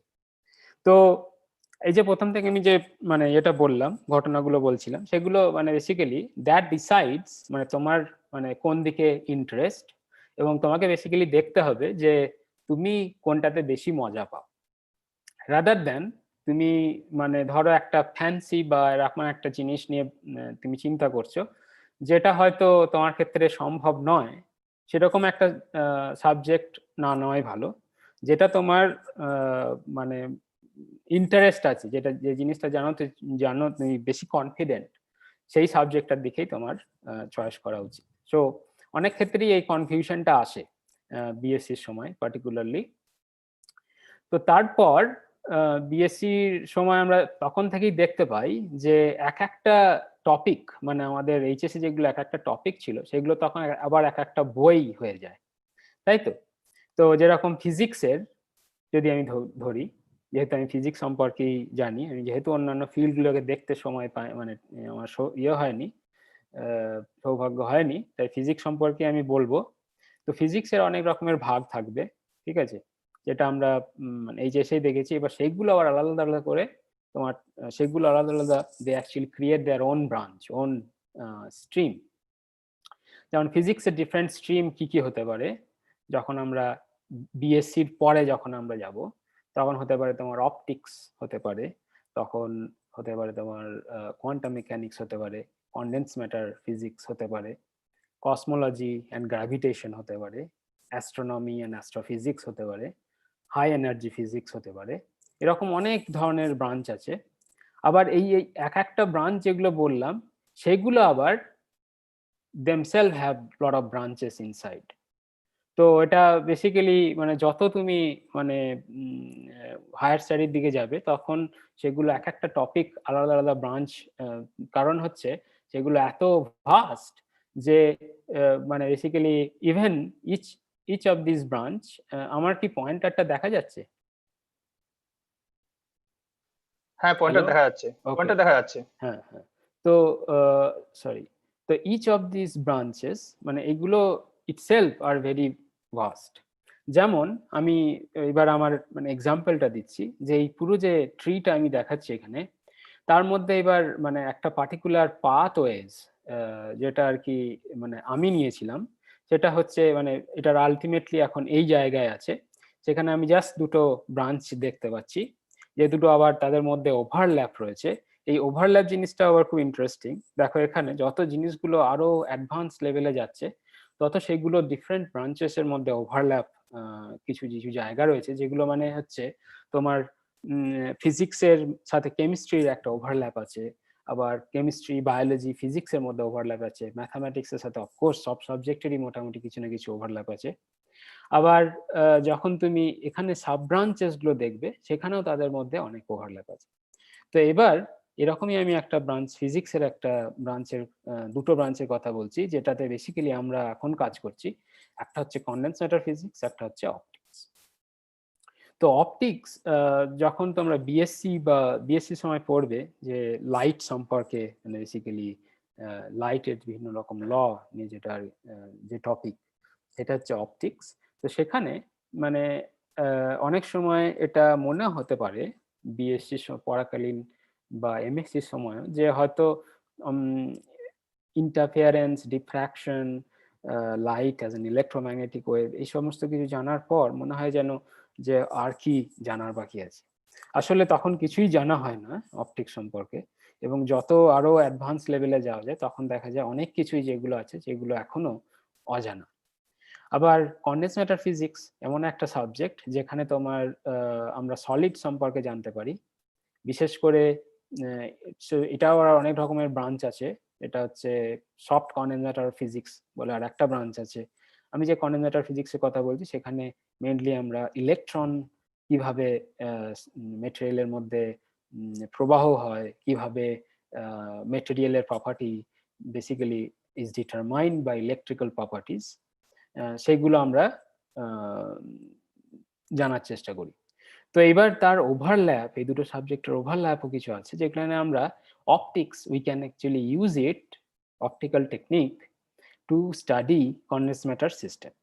তো আমি এরকম একটা ওভারল্যাপ রিজনে কাজ করি, যেটা আমি যদি আরো জুম করি সেটাকে বেসিক্যালি বলা হয় ফিজিক্স অ্যাট ন্যানোমিটার স্কেল। তো এবার আমি একটা জাস্ট এক্সাম্পল দিচ্ছি, মানে আমি বেসিক্যালি আফটার এইচএস আমি বিএসসি পড়লাম ফিজিক্স, তারপর এমএসসি পড়লাম ফিজিক্সে, তারপরে পিএইচডি করলাম একটা সাবজেক্টে, রাইট? তো আমরা যদি এই ব্রাঞ্চটায় আসি, এখানে ধরো আমরা একটা সাবজেক্টে পিএইচডি করলাম, তারপর এখন আমি যে রিসার্চের প্রবলেম চুজ করছি সেটা হচ্ছে তোমার ফিজিক্স অ্যাট ন্যানোমিটার স্কেল। তো আমরা কি ধরনের রিসার্চ কোয়েশ্চেন এখানে আমরা জিজ্ঞাসা করি আর কি, যেটা মজার বা যেটা আর কি, যার অফকোর্স শুধুমাত্র মজা হলেই হবে না, আবার যার অ্যাপ্লিকেশন থাকতে হবে, যার ফান্ডামেন্টাল মানে basically it should answer some fundamental questions in physics. It should also be useful, মানে তোমার টেকনোলজি আর আমাদের basics fundamental understanding they actually go hand in hand. অনেক সময় মানে ফান্ডামেন্টাল ফিজিক্স আমরা খুঁজতে খুঁজতে অনেক টেকনোলজি ডেভেলপমেন্ট হয়, আবার অনেক সময় টেকনোলজি ডেভেলপমেন্ট হওয়ার পর কিছু ফান্ডামেন্টাল এক্সপেরিমেন্ট হয়। তো দুটো আর কি মানে মোটামুটি সাথেই আর কি চলতে থাকে। তো সেই রকম তাহলে কি ধরনের কোয়েশ্চেন আমরা আর কি জিজ্ঞাসা করি এরকম রিসার্চ ফিল্ডে? যেমন ধরো খুব সিম্পলি, যদিও এই ফিল্ডটা এখন পুরোটাই জানা হয়ে গেছে, মানে ওয়েল আন্ডারস্টুড, এখনো কিছু কিছু অবশ্যই আরো অনেক কিছু অজানাও আছে। যেমন যে জিনিসটা জানা হয়ে গেছে আমাদের সেটা নিয়েই আমি বলছি। যেমন ধরো আমার একটা কন্ডাক্টর নিলাম, এবার কন্ডাক্টরটাকে মানে সেটা একটা গোল্ড কয়েন হতে পারে, এবার সেটাকে আমি ভাগ করতে থাকলাম। অফকোর্স গোল্ড কয়েন খুব এক্সপেন্সিভ, কিন্তু আমরা এক্সপেরিমেন্টের সময় মানে আমরা দেখেছি যে এখানে আমরা বেসিক্যালি আমাদের অনেক সময় এক্সপেরিমেন্ট বিকাম ভেরি এক্সপেন্সিভ। তো সেই জন্য আবার এক্সপেরিমেন্ট মানে সেটাকে আবার আমাদেরকে দেখতে হয় যে এক্সপেরিমেন্টটা সত্যিই কি করার আদৌ প্রয়োজন আছে, নিশ্চয়ই তার বেসিক্যালি এমটা কি, মানে what we gain from such experiment, তাই তো? তো যেমন ধরো আমরা এরকম একটা কন্ডাক্টর নিলাম, তারপর সেটাকে ভাগ করতে করতে খুব সরু বানিয়ে ফেললাম, মানে সাচ দ্যাট যে ডায়ামিটারটা যদি আমি দেখি তাহলে এই ডায়ামিটার বরাবর ধরো 100 খানা অ্যাটমস, তো অ্যাটমের ডায়ামিটার খুব ছোট হয়। এবার যদি আমি 100 খানা অ্যাটম যদি ধরে এরকম একটা আমি এরিয়া নিই এবং সেটা যদি আমার ডায়ামিটার হয়, তাহলে সেটা খুবই সূক্ষ্ম একটা কন্ডাক্টর। এবার তার মধ্যে দিয়ে আমার কিভাবে ইলেকট্রনের প্রবাহ হবে, ইলেকট্রন কিভাবে ট্রান্সপোর্ট করবে, তাই তো? তো সেটা কি মানে আমরা যেটা জানি বড় স্কেলে মানে ম্যাক্রোস্কোপিক স্কেলে, যে সেখানে আমার ওহমস ল আমরা জানি যে আমার রেজিস্ট্যান্স, সেটার লেংথ যত বাড়াবো রেজিস্ট্যান্স তত বাড়বে, এবং তার ডায়ামিটার যত আমি বড় করব তার রেজিস্ট্যান্স তত কম হবে। এবং সেটা আমি জানি যে মানে রেজিস্ট্যান্স আর রেজিস্টিভিটি থেকে আমরা সেটা বের করতে পারি, তাই তো? এইবার কিন্তু যদি আমরা এরকম ছোট স্কেলে চলে যাই তখন দেখা যায় যে এই রেজিস্ট্যান্স ফর সাম এক্সটেন্ট মানে লেংথের ওপর ডিপেন্ড করছে না। আবার মেটেরিয়াল তুমি গোল্ড নিতে পারো বা সিলভার নিতে পারো বা অ্যালুমিনিয়াম নিতে পারো বা যে কোনো মেটেরিয়াল নিতে পারো, তোমার ওটা মেটেরিয়ালের ওপরেও ডিপেন্ড করছে না, এরকম একটা কন্ডিশন আসতে পারে। তো সেটা আর কি আমরা এক্সপেরিমেন্টালি বিজ্ঞানীরা দেখেছেন। তো এটা আমরা কিভাবে বুঝবো? তো তার জন্য থিওরিটিক্যাল আন্ডারস্ট্যান্ডিং দরকার, নট অনলি এক্সপেরিমেন্ট। তো এক্সপেরিমেন্ট করে আমরা এটা দেখতে পেলাম, তারপর আমরা সেটার মানে অথবা থিওরিটিক্যালি আমরা এটাকে ধরো প্রেডিক্ট করলাম, তারপর এক্সপেরিমেন্টালি সেটাকে আমরা দেখলাম। তো এখানে আমরা কমপ্লিটলি একটা ডিফারেন্ট লেন্থ স্কেলে কথা বলছি, যেখানে আর কি আমাদের যে কনভেনশনালি যেগুলো আমরা ম্যাক্রোস্কোপিক বড় বড় জিনিস যেগুলো আমরা চোখে দেখে থাকি এবং যে ল গুলো আমরা জেনে থাকি সেগুলো সেখানে ভ্যালিড হচ্ছে না। তো আমরা এমন একটা রিজিমের কথা বলছি যেখানে তোমার quantum mechanical effects become important. তো এবার এই ফিল্ডের আমার মানে বেসিক্যালি আমরা এই ধরনের ওয়্যার কি করে মানে বের করতে পারি। আসলে আমাদের দেশেও এখন খুব ভালো এক্সপেরিমেন্ট বিভিন্ন জায়গাতেও হচ্ছে। তো আমার যেরকম আমি টিআইএফআর মুম্বাইয়ে পিএইচডি করার সময় এইরকম আমি সেমিকন্ডাক্টর ন্যানো ওয়্যার গ্রো করেছিলাম, যেগুলোর ডায়ামিটার ওই রকমই খুব সরু। তো এবং সেগুলোর হচ্ছে আবার এরকম, যদি ডায়ামিটার গুলো সার্কুলার নয়, এরকম হেক্সাগোনাল। তো এটা হেক্সাগোনাল হওয়ার কারণ হচ্ছে এটা তোমার atomic periodic arrangement of atoms. এগুলো পিরিয়ডিক মানে সলিডের মধ্যে যদি সেগুলোর সিঙ্গেল ক্রিস্টালিন স্ট্রাকচার হয় তাহলে এগুলোর একটা সার্টেন পিরিয়ডিক স্ট্রাকচার হতে হয় অ্যাটমসের। এবং যেহেতু এগুলো পিরিয়ডিক স্ট্রাকচার সেই জন্য তুমি এরকম একটা ল্যাটিসের মানে বেসিক্যালি এগুলোকে বলে হয় ফেসেটস দেখতে পারো। এইবার এই ধরনের ন্যানো ওয়্যারস আমরা নিয়ে ডিভাইস বানাতে পারি। তো এই ডায়ামিটারটা হচ্ছে হান্ড্রেডস অফ ন্যানোমিটার, যেটা কিনা আমরা যদি একটা চুলের ডায়ামিটারের সাথে তুলনা করি তাহলে সেটা হবে 1000 টাইমস লেস, মানে 1000 ভাগের 1 ভাগ হচ্ছে এইটার ডায়ামিটার। এবং সেই জিনিসটা আমরা চোখে দেখতে পাচ্ছি। কিন্তু টেকনোলজিক্যাল ডেভেলপমেন্ট হওয়ার জন্য আমাদের কাছে এখন এমন টুলস আছে যেগুলো দিয়ে আমরা এইরকম ডিভাইস বানিয়ে ফেলতে পারি, যেখানে এই ন্যানো ওয়্যারটা কন্ট্যাক্ট হয়েছে দুটো গোল্ড ইলেকট্রোডের মাধ্যমে, এর মাঝে আর একটা ইলেকট্রোড আছে। সেটার ফাংশন সম্পর্কে আমি আর যাচ্ছি না, এবং এইটাকে বলা হয় ফিল্ড এফেক্ট ট্রানজিস্টর। তো এটা আমরা বানিয়েছিলাম আমার পিএইচডির সময় টিআইএফআর এ। তো আমরা এইরকম ছোট ছোট স্কেলে কেন কাজ করতে চাইছি, তাই তো মানে এইরকম এক্সপেন্সিভ টুল, এরকম এক্সপেন্সিভ মেটেরিয়াল ইউজ করে আমরা এত এক্সপেন্সিভ রিসার্চ কেন করতে চাইছি? One of the reason is of course the fundamental understanding. The other reason is actually technologically driven. There is actually a need in the technology to make our field effect transistor smaller and smaller. কারণটা হচ্ছে যত ছোট হবে তত তার প্রথম কথা হচ্ছে এনার্জি কনজাম্পশন অনেক কম হবে, আর দ্বিতীয় হচ্ছে সেই ডিভাইসগুলো অনেক ফাস্ট হবে। সেই জন্য ইন্ডাস্ট্রিতে তোমার এই field effect transistor per chip every 2 year it basically increases by double. So এটাকে বলা হয় মুরস ল। এখানে আমরা একটা গ্রাফ দেখতে পাচ্ছি যেটা আমি নিয়েছি দ্য ইকোনমিস্ট এই আর্টিকেল থেকে, এটা মার্চ 2016 অ্যাপিয়ার করেছিল। সেখানে এরা দেখাচ্ছে এই প্লট, যেখানে you can actually see the number of transistors in a chip is basically become 10 to the power 10, কারণ এখানে 3টে এখানে 0 আছে। তো এই হিউজ নাম্বার অফ ট্রানজিস্টরস, তার মানে তাদের সাইজ কত, individual size of each transistors আর at present day is less than 10 nanometer, which is actually unbelievable. কারণ হচ্ছে এর মানে এমন একটা আমরা লিমিটে পৌঁছে যাচ্ছি যেখানে বেসিক্যালি আমরা মানে বেসিক্যালি কোয়ান্টাম মেকানিক্যাল এফেক্টের জন্য টানেলিং এফেক্ট হতে পারে। তোমরা জানো পার্টিকেল ইন এ বক্স, তুমি যদি একটা ইলেকট্রনকে কনফাইন করতে থাকো you see some tunneling effect in such small length scale, তখন ডিভাইস আর মানে it will not work. So there is actually a limit to go to such small length scale.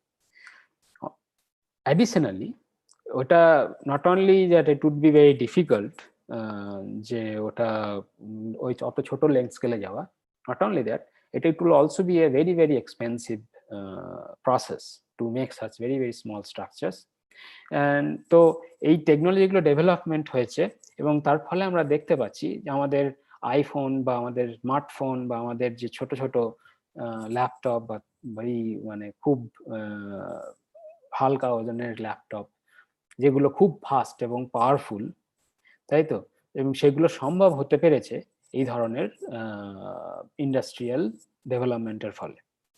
তো এই যে ডেভেলপমেন্টটা হচ্ছে তার জন্য এর বেসিক রিসার্চও দরকার হয়, এবং সেটার দরকার এটা বেসিক্যালি এগুলো শুরু হয়ে গেছিল অনেকদিন আগে থেকে। আজকে যেগুলোর আমরা টেকনোলজিগুলো যেগুলো আমরা ইউজ করছি, তো বিল্ডিং ব্লকস এর research is actually very very important. So we should first understand the building blocks, তারপর তুমি আস্তে আস্তে industry actually also helps in such research, and you also make devices, technology, যেখান থেকে আমাদের সমাজ উপকৃত হতে পারে। ওকে, তো সেই রকমই আর একটা সিস্টেম আমি কথা বলতে চাই যেটা আমরা কাজ করছি, এটা হচ্ছে অ্যাটমিক্যালি থিন লেয়ার্স। সো এই অ্যাটমিক্যালি থিন লেয়ার্স বলতে আমি কি বোঝাচ্ছি, এটা বুঝতে গেলে এই ছবিটা দেখতে হবে, যেখানে এখানে কিছু পিরিয়ডিক অ্যাটমস আমরা দেখতে পাচ্ছি, যেগুলোর একটা হানিকম স্ট্রাকচার রয়েছে, যেখানে সব অ্যাটমগুলো হচ্ছে গ্রাফিন অ্যাটমস। তো আমরা এরকম একটা লেয়ার কিভাবে আলাদা করে বের করব? এটা একটা অ্যাটমিক লেয়ার অফ কার্বনস, তাই তো? এটা একটা basically single atomic, one atom thick, এটা থিকনেস হচ্ছে ওয়ান অ্যাটম। তাহলে এটা আমরা বানাবো কি করে? এটার প্রপার্টি হচ্ছে, তো ফার্স্ট অফ অল এটা আমরা কেন মানে কাজ করতে চাই, কারণ হচ্ছে দেখা গেছে যে, এটা দেখানো গেছে থিওরিটিক্যালি প্রথমে, যে ইলেকট্রন এই মেটেরিয়ালের মধ্যে যেভাবে বিহেভ করে, অন্য মানে যে কনভেনশনাল মেটেরিয়াল আমরা দেখতে পাই সেমিকন্ডাক্টর, সেখানে এরকম বিহেভিয়ার দেখা যায় না। এখানে একটা সম্পূর্ণ অন্য রকমের বিহেভিয়ার ইলেকট্রনের দেখা যায়, সম্পূর্ণ অন্য ধরনের ফিজিক্স এর মধ্যে দেখা যায়, এবং তার ফলে এটা বিকামস ইন্টারেস্টিং, মানে এটার অনেক ধরনের অন্য ফাংশনালিটিস থাকতে পারে যেটা আর কি সাধারণ সেমিকন্ডাক্টর ইউজ করে করা যায় না। এবং সেটা গ্রাফিনের ক্ষেত্রে প্রথম আর কি এটাকে বানানোটাই ছিল চ্যালেঞ্জিং। তো এরকম ধরনের জিনিস বানাবে কি করে? তো এই এই মানে আন্দ্রে গাইম এন্ড কে নভোসেলভ প্রথম এরা কি একটা খুব মানে আউট অফ দ্য বক্স একটা ইমাজিনেশন ইউজ করে, মানে basically they actually what they did is they took a graphite material which is very pure graphite. এবার গ্রাফাইট আর এই carbon layers, they are actually stack together in layer by layer. এবার এখানে যে আমি Scotch টেপটা দেখাচ্ছি, যদিও এখন আর কেউ এটা স্কচ টেপ ইউজ করে না, তো স্কচ টেপ নিয়ে আমরা ওখানে একটা গ্রাফিন লেয়ারের ওপরে মানে মানে বেসিক্যালি ওটাকে চিটিয়ে দিয়ে তারপর ওটাকে আমি এক্সফোলিয়েট করে নিতে পারি, মানে ওটাকে আমি আস্তে করে পিল করে নিতে পারি। তাহলে যেটা হয়, তাহলে কিছু লেয়ার অফ গ্রাফিন ওটার মধ্যে চলে আসে। তারপরে সেই লেয়ারটাকে নিয়ে আমি একটা সাবস্ট্রেটের ওপর আমি প্রেস করে তারপর আমি আস্তে করে আবার খুলে নিলাম। ঠিক আছে, এইটা যে টেকনিক, এটা যে মাথা মানে মানে ইমাজিন করা যে এরকম ভাবে জিনিসটা হতে পারে, হয়তো মানে আরো অনেকে ইমাজিন হয়তো করে থাকতে পারে, কিন্তু যেটা মোস্ট ডিফিকাল্ট প্রবলেম সেটা হচ্ছে আমরা সেই জিনিসটাকে দেখবো কি করে, যেটা ওয়ান অ্যাটম থিক, যেটা আদৌ ওখানে আছে কিনা, তাই তো? এটাই হচ্ছে একটা চ্যালেঞ্জিং প্রশ্ন। কিন্তু খুব ইন্টারেস্টিং ব্যাপার যে ওয়ান অ্যাটম থিক হওয়ার জন্যেও ওটার মানে ডাইলেকট্রিক প্রপার্টি এমন এবং একটা সাবস্ট্রেট তার থিকনেস এমন ভাবে চুজ করা হয় যাতে ওটার মধ্যে আমার একটা কন্ট্রাস্ট আমরা দেখতে পাই। এখানে আমরা যেটা একটা ফেইন্ট কন্ট্রাস্ট দেখতে পাচ্ছি, এটা বেসিক্যালি একটা one atom thick semiconductor layer. আর এখানে আমাদের একটা মানে আস্তে আস্তে লেয়ার থিকনেস গুলো বাড়তে শুরু করছে। তো এখানে একটা মানে সিঁড়ির মতন ধাপে ধাপে ধাপে ধাপে এখানে আমরা দেখতে পাচ্ছি লেয়ারের থিকনেস বাড়ছে। তো এই মেটেরিয়ালটা আমরা আমাদের ল্যাবে এক্সফোলিয়েট করেছিলাম। তো এটা হচ্ছে একটা মোনো লেয়ার্স, যেটা আর কি গ্রাফিন হতে পারে, যেটা অন্য আদার 2D মেটেরিয়ালস হতে পারে। গ্রাফিনের মতন আরো অনেক মেটেরিয়াল তৈরি হয়েছে। তো এই ডিসকভারির জন্য এটা বেসিক্যালি 2010-এ Andre Geim and K Novoselov nobel prize পেয়েছিলেন। তারপর মানে এই এক্সপেরিমেন্ট গুলো আমরা যখন বলছিলাম, it basically looks very simple, কিন্তু although it actually is also a challenging thing to do. First of all, you have to make these samples, sample fabrication মানে এখন আমরা মোটামুটি এই জিনিসটা অত আমাদের ডিফিকাল্ট হতে হয় না, মানে অত ডিফিকাল্ট নয় আমাদের কাছে, কিন্তু তার এক্সপেরিমেন্টাল ডিজাইন এগুলো অনেক সময় চ্যালেঞ্জিং হয়। ওকে, তো এই ফিল্ডটার আরো একটা মানে যেটা বেনিফিট, যেটা আর কি টেকনোলজি দিতে পারে, সেটা হচ্ছে এই light emitting diodes, semiconductor lasers. এই গ্রাফিন লাইক মেটেরিয়াল, গ্রাফিন নয় কিন্তু গ্রাফিনের মতন আরো অনেক মেটেরিয়াল তৈরি হয়েছে যেগুলোর আর কি খুব ইন্টারেস্টিং প্রপার্টি আছে, যেগুলো মানে basically as very good source for light.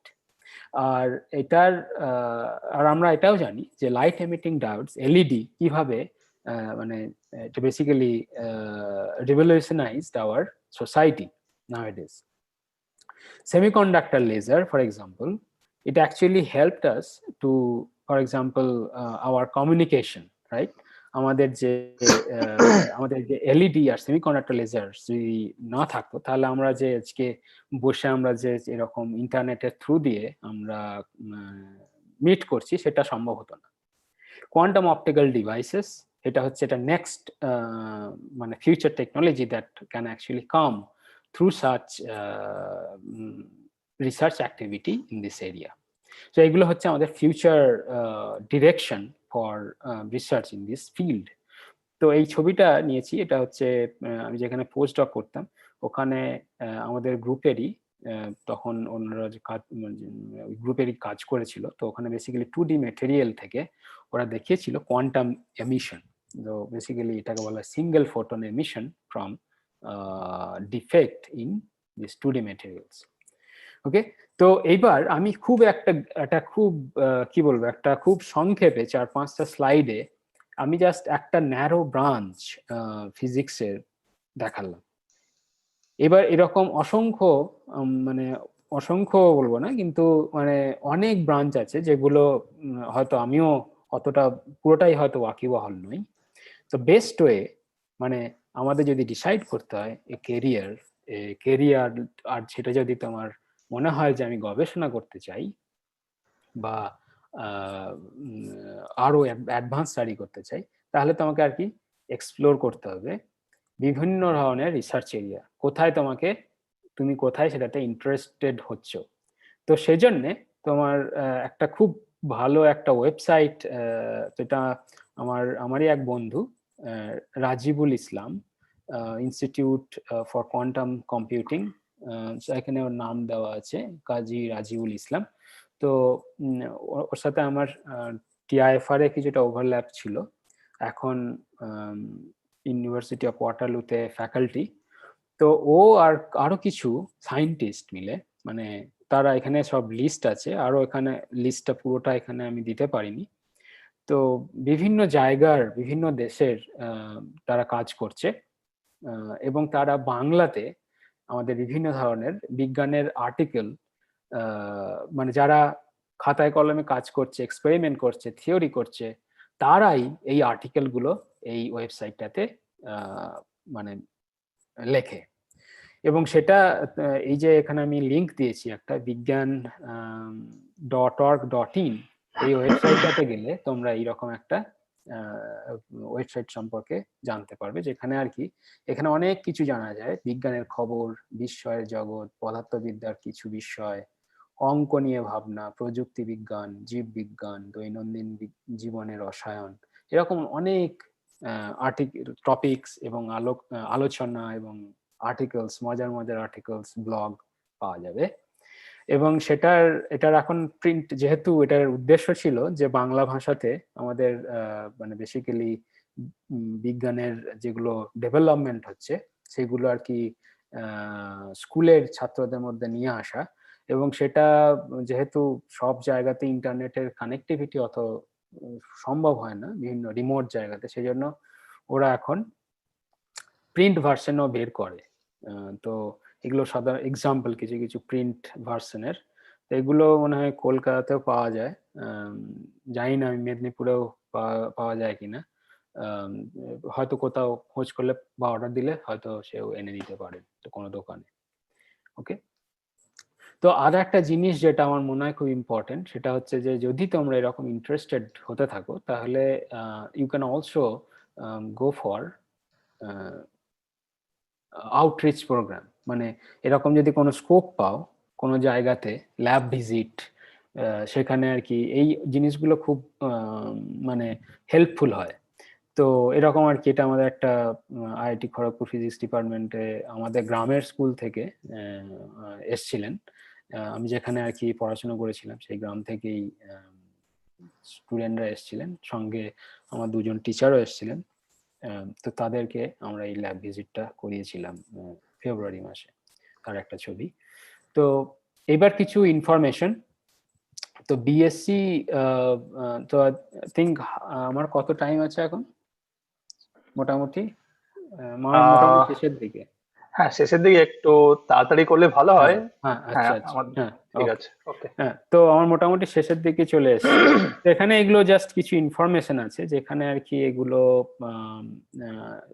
Just জানানোর জন্য যে এই 12 এর পর বিএসসি প্রোগ্রাম ডিফারেন্ট কলেজে তো হয়, যেগুলো আর কি আমার মনে হয় সব স্টুডেন্টরাই জানবে।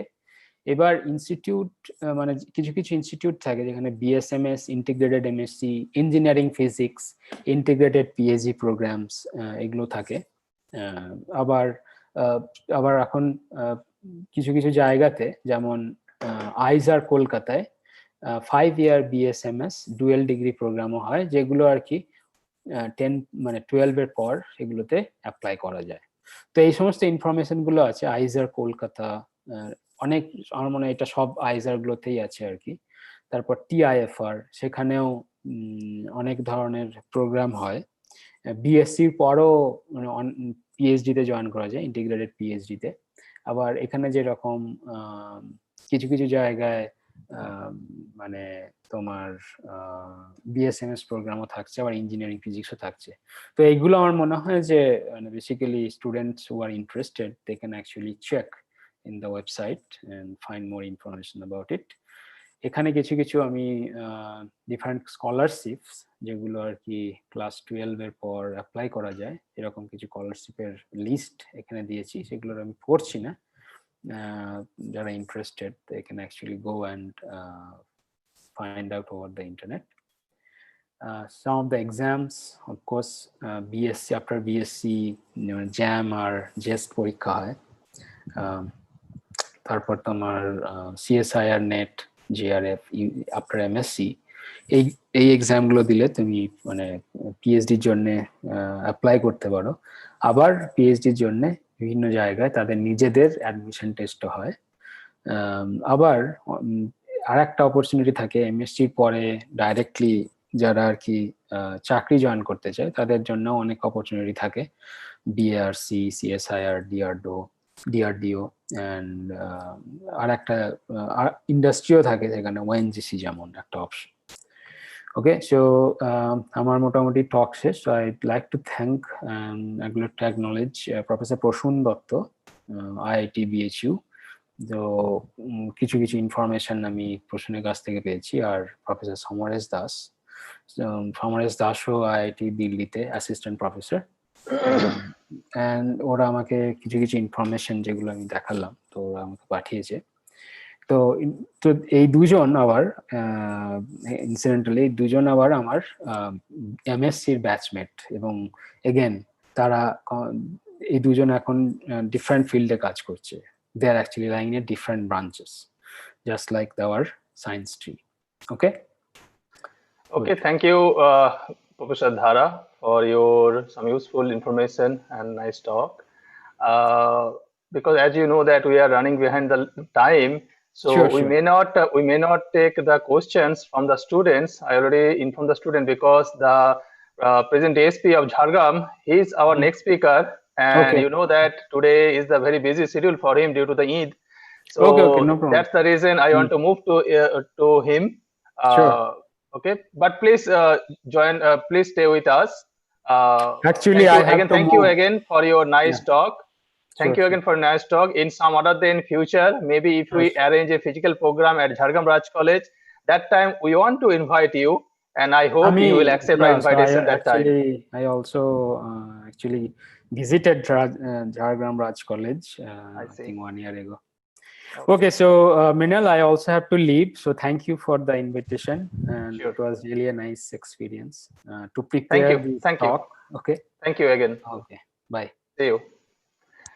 Well, I'm sorry to the viewers because we are running behind the time, but anyway, it's okay, I believe, for some of you, even most of you.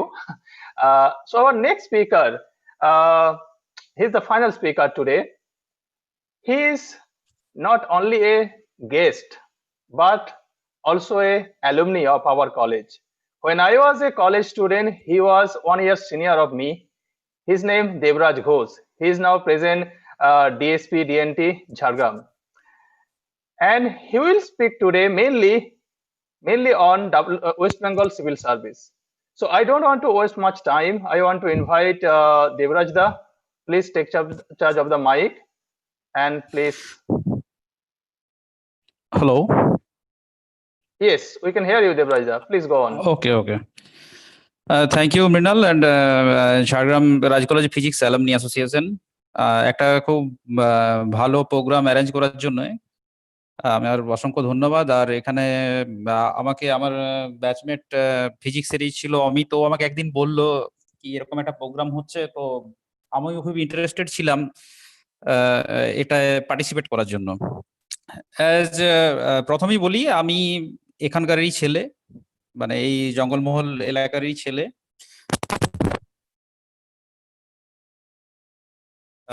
আমার এনিওয়ে আমি যে জায়গাটা আমাকে আজকে বলতে বলা হয়েছে, road to WBCS West Bengal civil service, আমি প্রথমে শুরু করব যেটা কি ওয়েস্ট বেঙ্গল, মানে why West Bengal civil service, আমরা সিভিল সার্ভিস চুজ করবোই বা কেন। আমি নিজের এক্সাম্পল প্রথমে একটু দিই। অ্যাজ ইউজুয়াল আমাদের রুরাল বেল্ট ঝাড়গ্রাম এবং সারাউন্ডিংস এরিয়া, এখানে মাধ্যমিক এইচএস পাস করার পর জেনারেল স্টুডেন্টদের যেটা হয় কি এরপর college, degree 3 years graduation, next তারপর মাস্টার ডিগ্রি, তারপর বিএড করা, বিএড করে স্কুল সার্ভিস কমিশনের এক্সাম দেওয়া, কোনো একটি স্কুলের টিচার হওয়া বা বেসিক ট্রেনিং করে প্রাইমারি টিচার হওয়া, বা যদি আরো একটু একাডেমিক্সে ভালো করা যায় কলেজে যাওয়া। মোরলেস টিচিং ফিল্ডটাকে আমরা ছোটবেলা থেকে দেখে এসেছি এবং আমাদের চারপাশে সারাউন্ডিংস যেসব দাদা দিদিদের দেখতাম তারা সবাই অ্যাজ টিচার খুব ভালো সাইন করেছিলেন তার ক্যারিয়ারে। কিন্তু হঠাৎ করে এই প্রফেশনে আমার চলে আসা এখানে, এটা ঠিক হঠাৎ করে বলবো না। আমি এটা যারা ভিউয়ার আছেন বা যারা স্টুডেন্ট যারা দেখছেন, ক্লাস 10 হোক বা ক্লাস 12 হোক বা আফটার গ্র্যাজুয়েশন যারা দেখছেন বা যেসব গার্জেনরা দেখছেন, তাদের আমি একটা আমার তরফ থেকে একটা সাজেশন দিতে চাই, একটা হাম্বেল সাজেশন, যে কখনোই আমাদের যা ছেলেমেয়েরা থাকে বা আমাদের ভাই বোনরা থাকে তাদের ক্যারিয়ার প্রথম থেকেই কোনো অভিমুখ নিয়ে নেওয়া, যেটা যে এইচএস সায়েন্স পড়বে এবং তারপর ডাক্তার বা ইঞ্জিনিয়ার হবে, মানে এই রকম ভাবনা চিন্তাটা ভেবে না নিয়ে আমার মনে হয় ক্যারিয়ারে তাদের কোন কোন দিকে এক্সপ্লোর করার ক্যাপাসিটি থাকে এটা একটু অ্যাসেস করে নিয়ে তাকে তার জায়গার তার ইন্টারেস্টেড যে ফিল্ড থাকে সেই ফিল্ডে মনে হয় ভালো হয়। তো আশা করব অভিভাবক যারা আছেন, বিশেষ করে গার্ডিয়ান যারা আছেন, তারা এই ব্যাপারটা একটু ভেবে দেখতে পারেন। এরপর আসি WBCS এর ব্যাপারে। আমার আগে ইসরায়েল সাহেব, আমি ওনার লেকচারটা কিছুটা শোনার সুযোগ পেয়েছিলাম, তো স্যার তো অসাধারণ বললেন যে ইউপিএসসি ক্র্যাক করার কি কি মন্ত্র আছে, এগুলো স্যার বলছিলেন। তো West Bengal civil service WBCS আমরা যখন পড়াশোনা করি আমাদেরও মনে হতো একটা দারুণ, মানে বিরাট কোনো ব্যাপার, এটা আমাদের এখান থেকে পাওয়া সম্ভব নয় বা ভীষণ টাফ জিনিস, সিলেক্টিভ কিছু লোক পায়। যেমন আমি বলি, আমি পুলিশ সার্ভিসে, ওয়েস্ট বেঙ্গল পুলিশ সার্ভিসে এখন নিয়ার অ্যাবাউট 400 ক্যাডার আছে, মানে 400 ওয়েস্ট বেঙ্গল পুলিশ সার্ভিস আছেন total West Bengal. West Bengal civil সার্ভিসেও আর একটু হয়তো বেশি।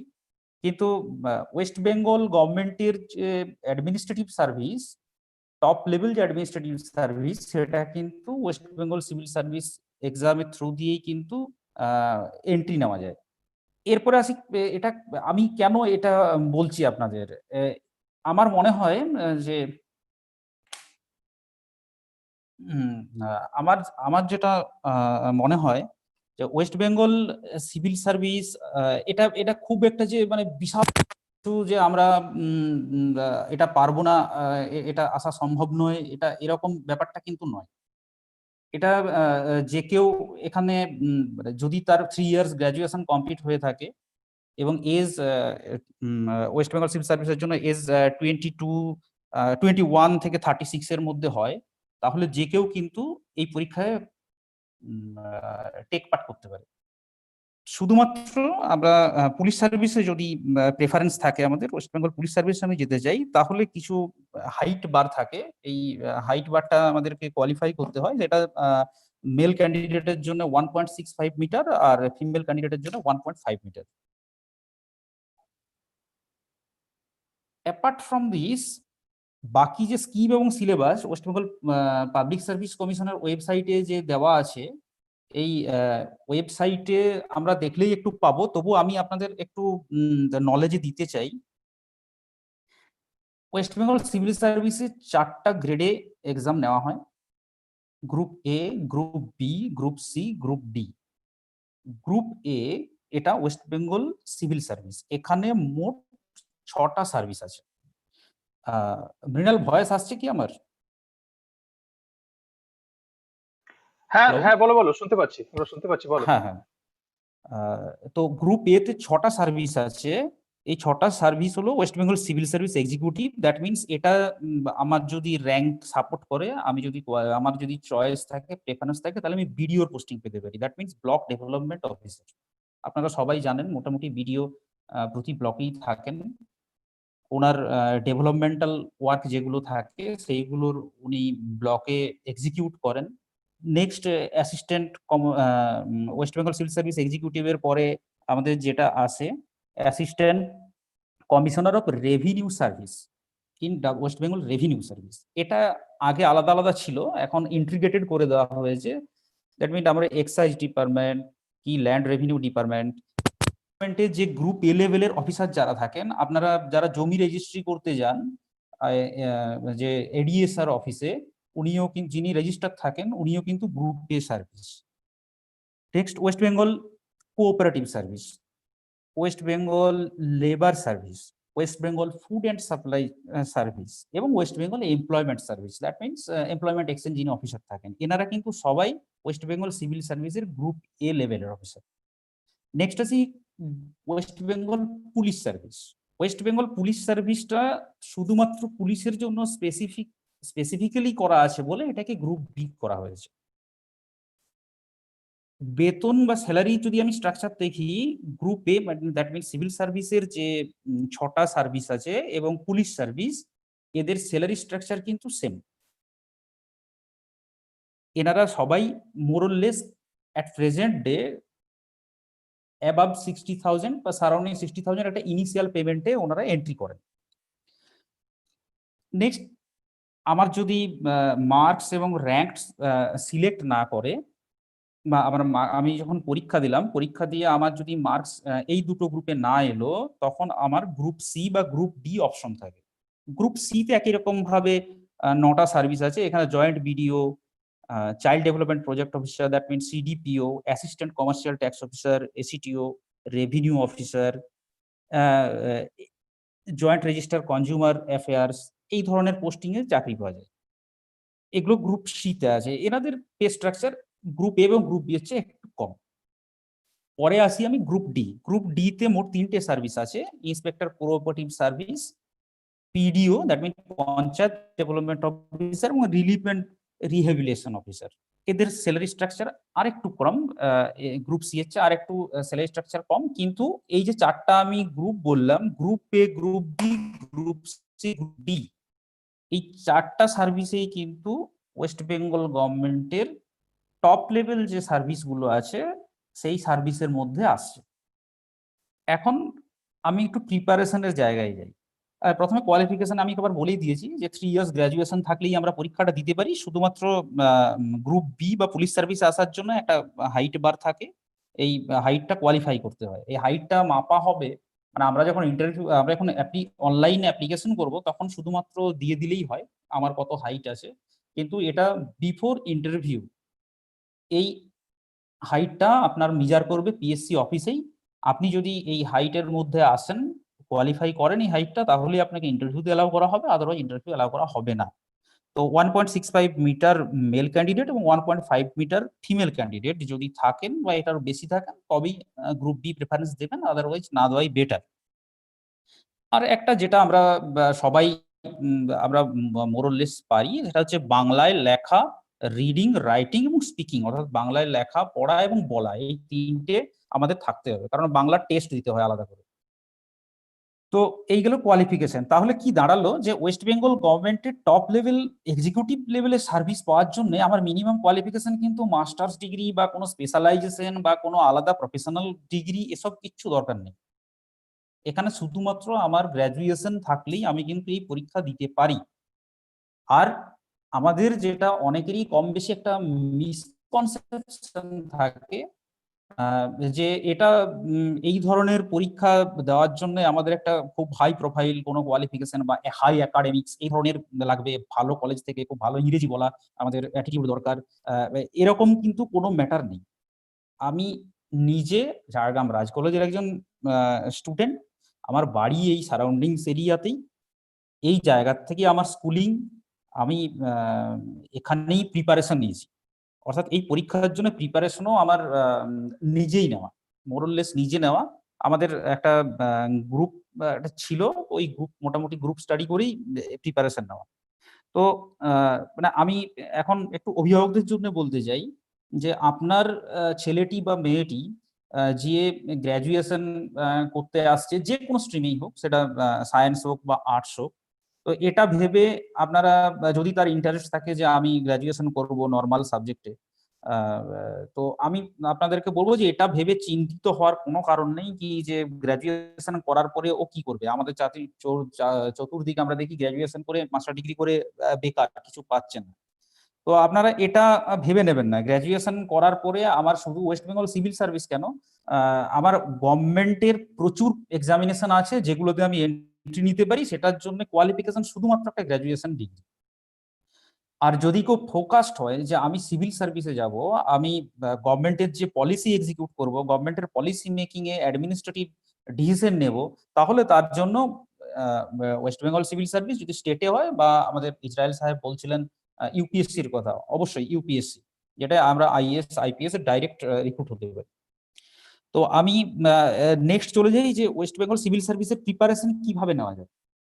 না, কোয়ালিফিকেশন বললাম, এজও বলেছি। প্রিপারেশন মিনস এখানে আমরা বেসিক যে ক্লাস 9-10 লেভেলে যে সাবজেক্ট পড়াশোনা করে আছি, অর্থাৎ বাংলা থেকে আরম্ভ করে, বাংলা ব্যাকরণ থেকে আরম্ভ করে, ইংলিশ গ্রামার থেকে শুরু করে, physical science, life science, history, geography, এবং সাথে সাথে ইন্ডিয়ান কনস্টিটিউশন এবং ইকোনমি, তার কিছু পোর্শন আছে। আর বলবো কি যে পরের ধাপে যদি আমি মেনের জন্য ভাবি, সেটা আমি আসছি পরে, আগে আমি প্রিলিমসের কথাটা বলি। পরীক্ষাটা মোট 3টে ধাপে হয়। একটা প্রিলিমিনারি পরীক্ষা, এটা বেসিক্যালি ছাঁটাই করার পরীক্ষা, প্রচুর যারা অ্যাপ্লাই করছেন তাদের মধ্যে থেকে বেছে নেওয়ার এটা পরীক্ষা। প্রিলিমিনারি পরীক্ষাটা হয় 200 মার্কসের, 200 কোশ্চেন থাকে, 2.5 ঘন্টা সময়, এমসিকিউ টাইপের। এখানে আমার 8টা সাবজেক্ট থেকে 25টা করে অন অ্যাভারেজ কোশ্চেন আসে। ইংলিশ, কম্পোজিশন, ভোকাবুলারিটাই এখন ইম্পর্টেন্ট দিচ্ছে PSC. History, Indian national movement, geography, special emphasis দেওয়া হয় ওয়েস্ট বেঙ্গল জিওগ্রাফিতে, যেটা আমরা আমাদের সময় ক্লাস 6-এ পড়তাম। তারপর জেনারেল সায়েন্স, অর্থাৎ মাধ্যমিক লেভেলে যে ভৌত বিজ্ঞান, জীবন বিজ্ঞান পড়ি, সেখান থেকে বেসিক জেনারেল সায়েন্স। আর কনস্টিটিউশন, দ্যাট মিনস আমার রাষ্ট্রবিজ্ঞান, ভারতের যে সংবিধান আছে তার থেকে কিছু, এবং ভারতের যে অর্থনীতি, রিজার্ভ ব্যাংকের পলিসি, এর উপরে কিছু কোশ্চেন, আর বাকি থাকে কারেন্ট অ্যাফেয়ার্স, জেনারেল নলেজ, আমরা যেটা রেগুলার পেপার এবং কোনো একটা ম্যাগাজিন ফলো করলেই হয়ে যায় ডে টু ডে বেসিস।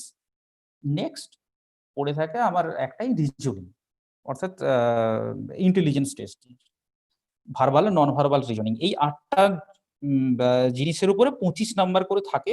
এই 200 মার্কসের একটা পরীক্ষা হয়, 2 ঘন্টা এমসিকিউ। তো আমরা লাস্ট কয়েক ইয়ার অ্যানালিসিস করে দেখেছি কি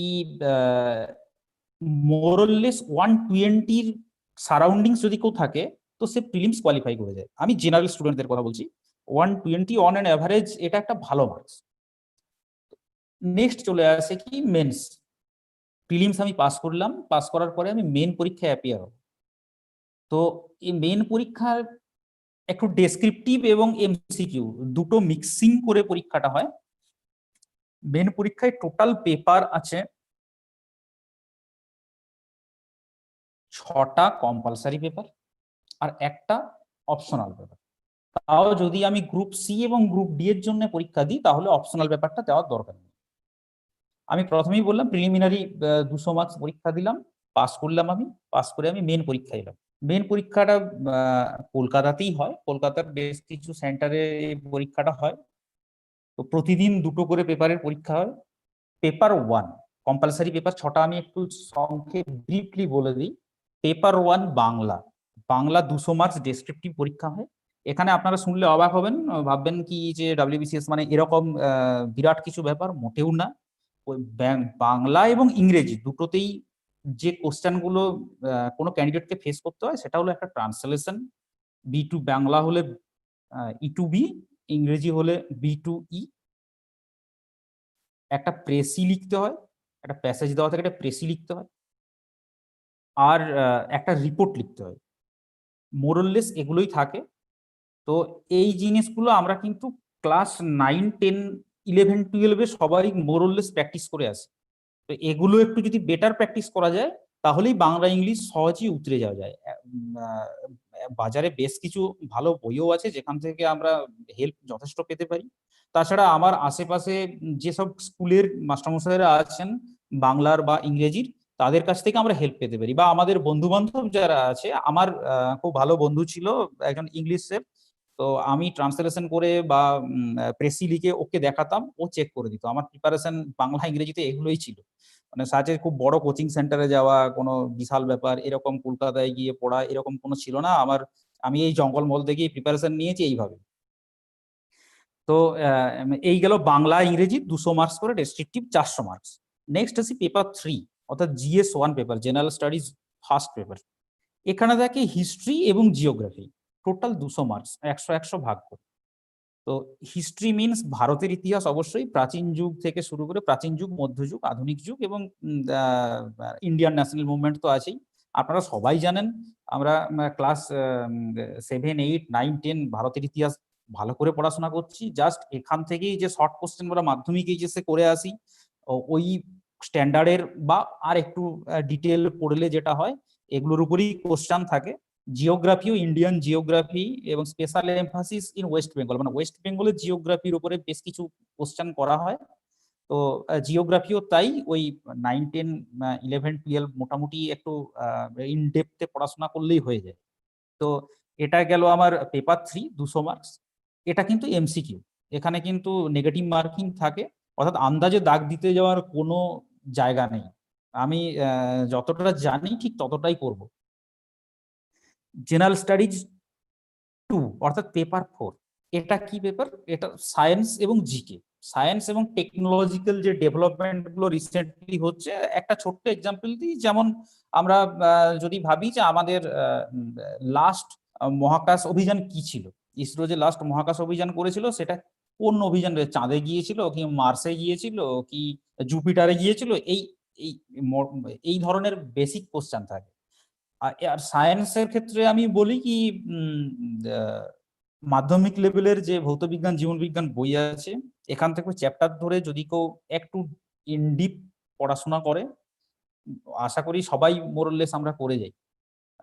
তো এখানটা চ্যাপ্টার ওয়াইজ যদি আমরা নোটস বানাই না, তো এটাই কভার হয়ে যায়। অল্প যেটুকু বাকি থাকে বাজারে আমাদের সিভিল সার্ভিসের অনেক ভালো ভালো বই পাওয়া যায়, সেগুলোর থেকে একটু রেফারেন্স নিলে হয়ে যায়। তো এটা 200 মার্কস থাকে। এবং জেনারেল নলেজের কথা বলি, জেনারেল নলেজ বলতে তো সব রকম হয়। দ্যাট মিনস সবচেয়ে বড় মহাসাগরের নাম কি, এটাও একটা জেনারেল নলেজ। যেমন আবার শুশুনিয়া পাহাড়ের উচ্চতা কত, এটাও একটা জেনারেল নলেজ। আবার ধরুন আমাদের বর্তমান রিজার্ভ ব্যাংকের গভর্নরের নাম কি, এটাও একটা জেনারেল নলেজ। তো এটা ডেইলি বেসিস, মানে আমি জেনারেল নলেজ যে পার্টটা আছে এটাকে দুটো ভাগে ভাগ করতে পারি। একটা হচ্ছে স্টক জেনারেল নলেজ, যেমন হুজ হু কে বিশ্ব ব্যাংকের এখন ইয়ে আছেন, ওয়ার্ল্ড ব্যাংকের কে প্রেসিডেন্ট আছেন, বা আমার নীতি আয়োগের কে প্রেসিডেন্ট আছেন, এগুলো হুজ হু এই স্টক জিকে এগুলো, বা এই জায়গাটা একটা হেরিটেজ সাইট কোথায় সিচুয়েটেড, তো এগুলো। আর একটা আছে কারেন্ট অ্যাফেয়ার্স। তো কারেন্ট অ্যাফেয়ার্স পার্টটার জন্য আমি ডেলি বেসিসে একটা ভালো standard Bangla news paper follow করলে সেখান থেকে আমি নোট রাখলেই আমার কাজ হয়ে যায়। আমি বিশ্বাস করুন, আমি কিন্তু খুব বিরাট কিছু মানে ভালো স্টুডেন্ট বা দারুণ কোনো একাডেমিক ক্যারিয়ার আমার এটা কিন্তু নয়। বেসিক্যালি এইভাবেই কিউরিওসিটি বা ইন্টারেস্ট যদি গ্রোথ করে কোনোভাবে, যদি কারো থাকে, জানার ইচ্ছাটা যদি তুখোড় থাকে, যে কোনো সাবজেক্টে তার যদি ইন্টারেস্ট লেভেল ভালো থাকে, তো তাহলে তার জন্য এই জিকে পার্টটা খুব একটা ম্যাটার করে না, ভালো করেছে। তো এটা 200 মার্কস এমসিকিউ।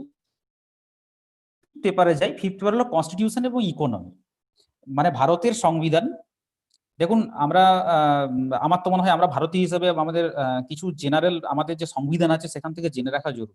যেমন আমাদের মৌলিক কর্তব্য কোনগুলো, আমার মৌলিক দায়িত্ব কোনগুলো পড়ে, আমার অধিকার কি কি আছে, আমার সংবিধানের প্রস্তাবনাটা কি আছে, এগুলো ইন্টারেস্টিং জিনিস। আমি তো বলবো এটা আমরা যদি এরকম বলে ভাবি কি রাষ্ট্রবিজ্ঞান পড়ছি, এত বড় করে ভাবার কিছু নেই।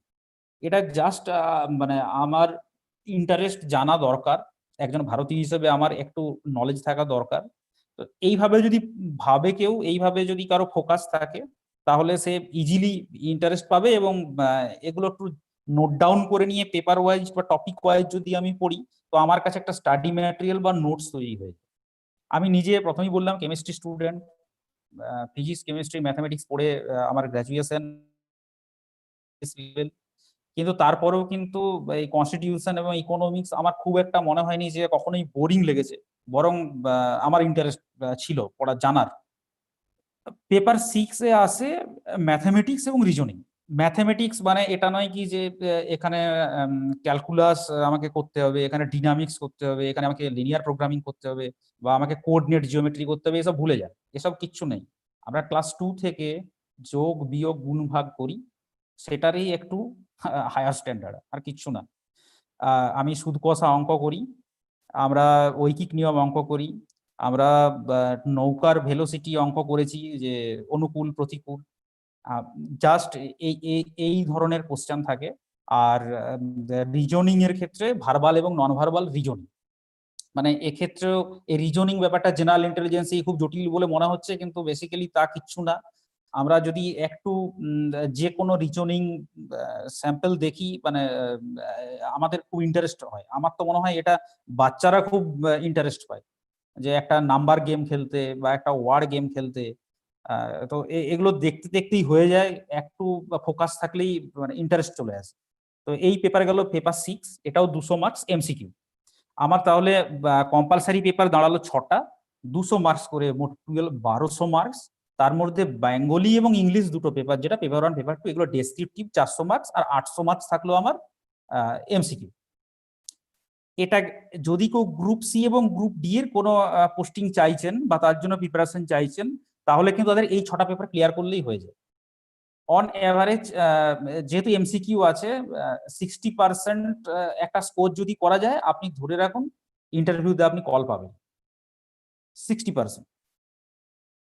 নেক্সট চলে আসছি আমি অপশনালের কথায়। অপশনাল তাদের জন্যই প্রযোজ্য যারা গ্রুপ এ লেভেলের কোনো সার্ভিস চাইছেন, গ্রুপ এ তে, বা পুলিশ সার্ভিসে আসতে চাইছেন।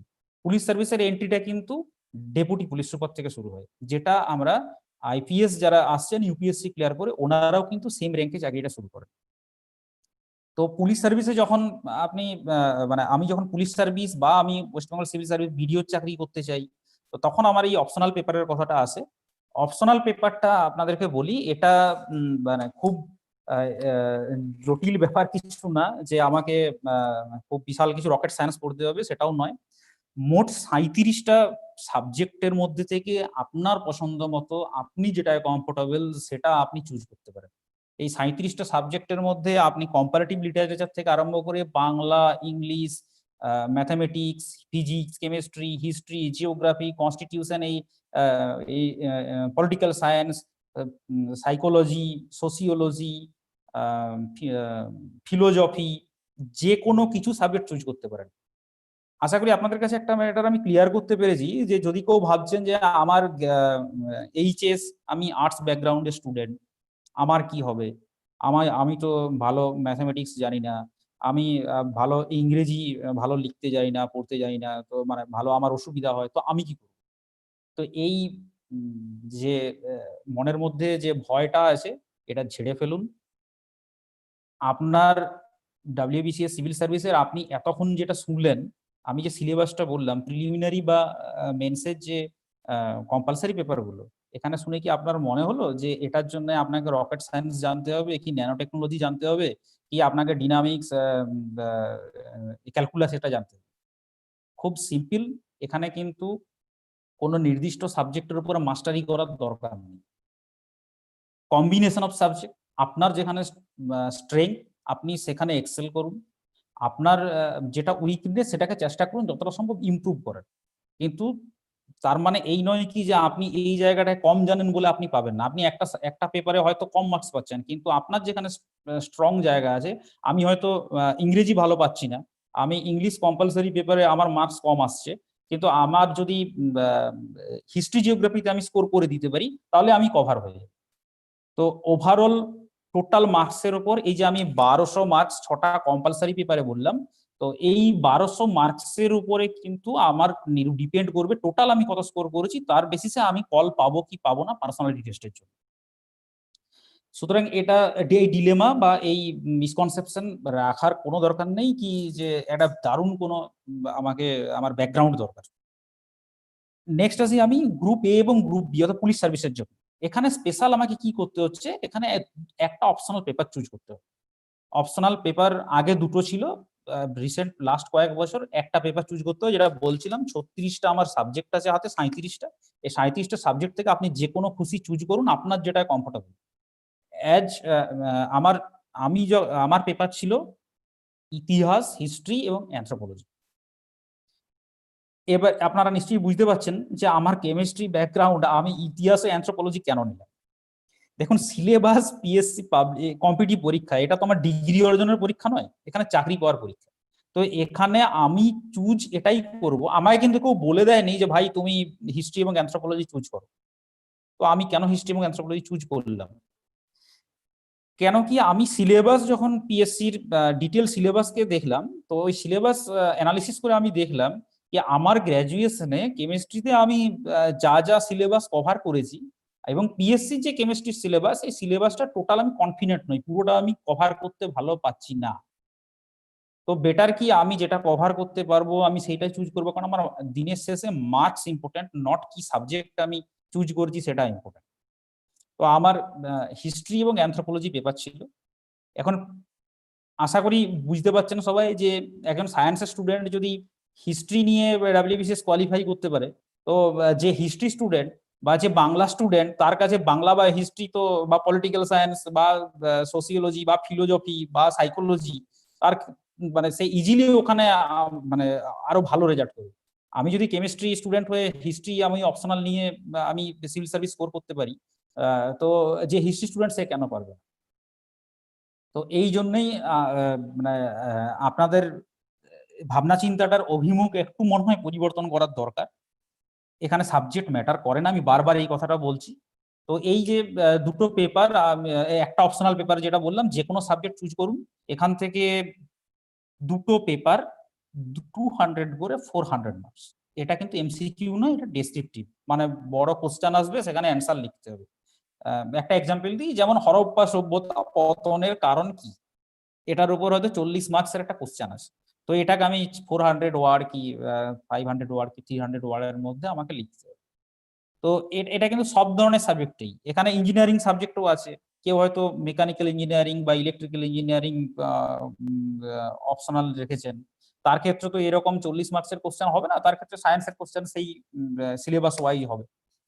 তো এই জায়গাটা একটু ট্যাক্টফুলি সিলেকশন করতে হয় যে আমার কোন জায়গায় কনফিডেন্স আছে এবং আমি কোন সিলেবাসটা ভালো করে কভার করতে পারবো, আমার কাছে এভেলেবেল স্টাডি ম্যাটেরিয়াল বা বই কি আছে, এটা চুজ করে নিজে সেলফ স্টাডি করে আমার লাস্ট 5 ইয়ার যে কোশ্চেন পেপার এভেলেবেল আছে সেটা দেখে কোন জায়গা থেকে ভালো কোশ্চেন আসছে, কোন জায়গাটা আমাকে কভার করতে হবে, এটা দেখে একটা নিজে নিজে অ্যানালিসিস করে বা কোনো যারা সিনিয়র আছেন যারা অলরেডি কোয়ালিফাই করেছেন তাদের সঙ্গে একটু পরামর্শ নিয়ে তাদের একটু হেল্প নিয়ে ইজিলি নিজের একটা প্ল্যানিং করতে পারি।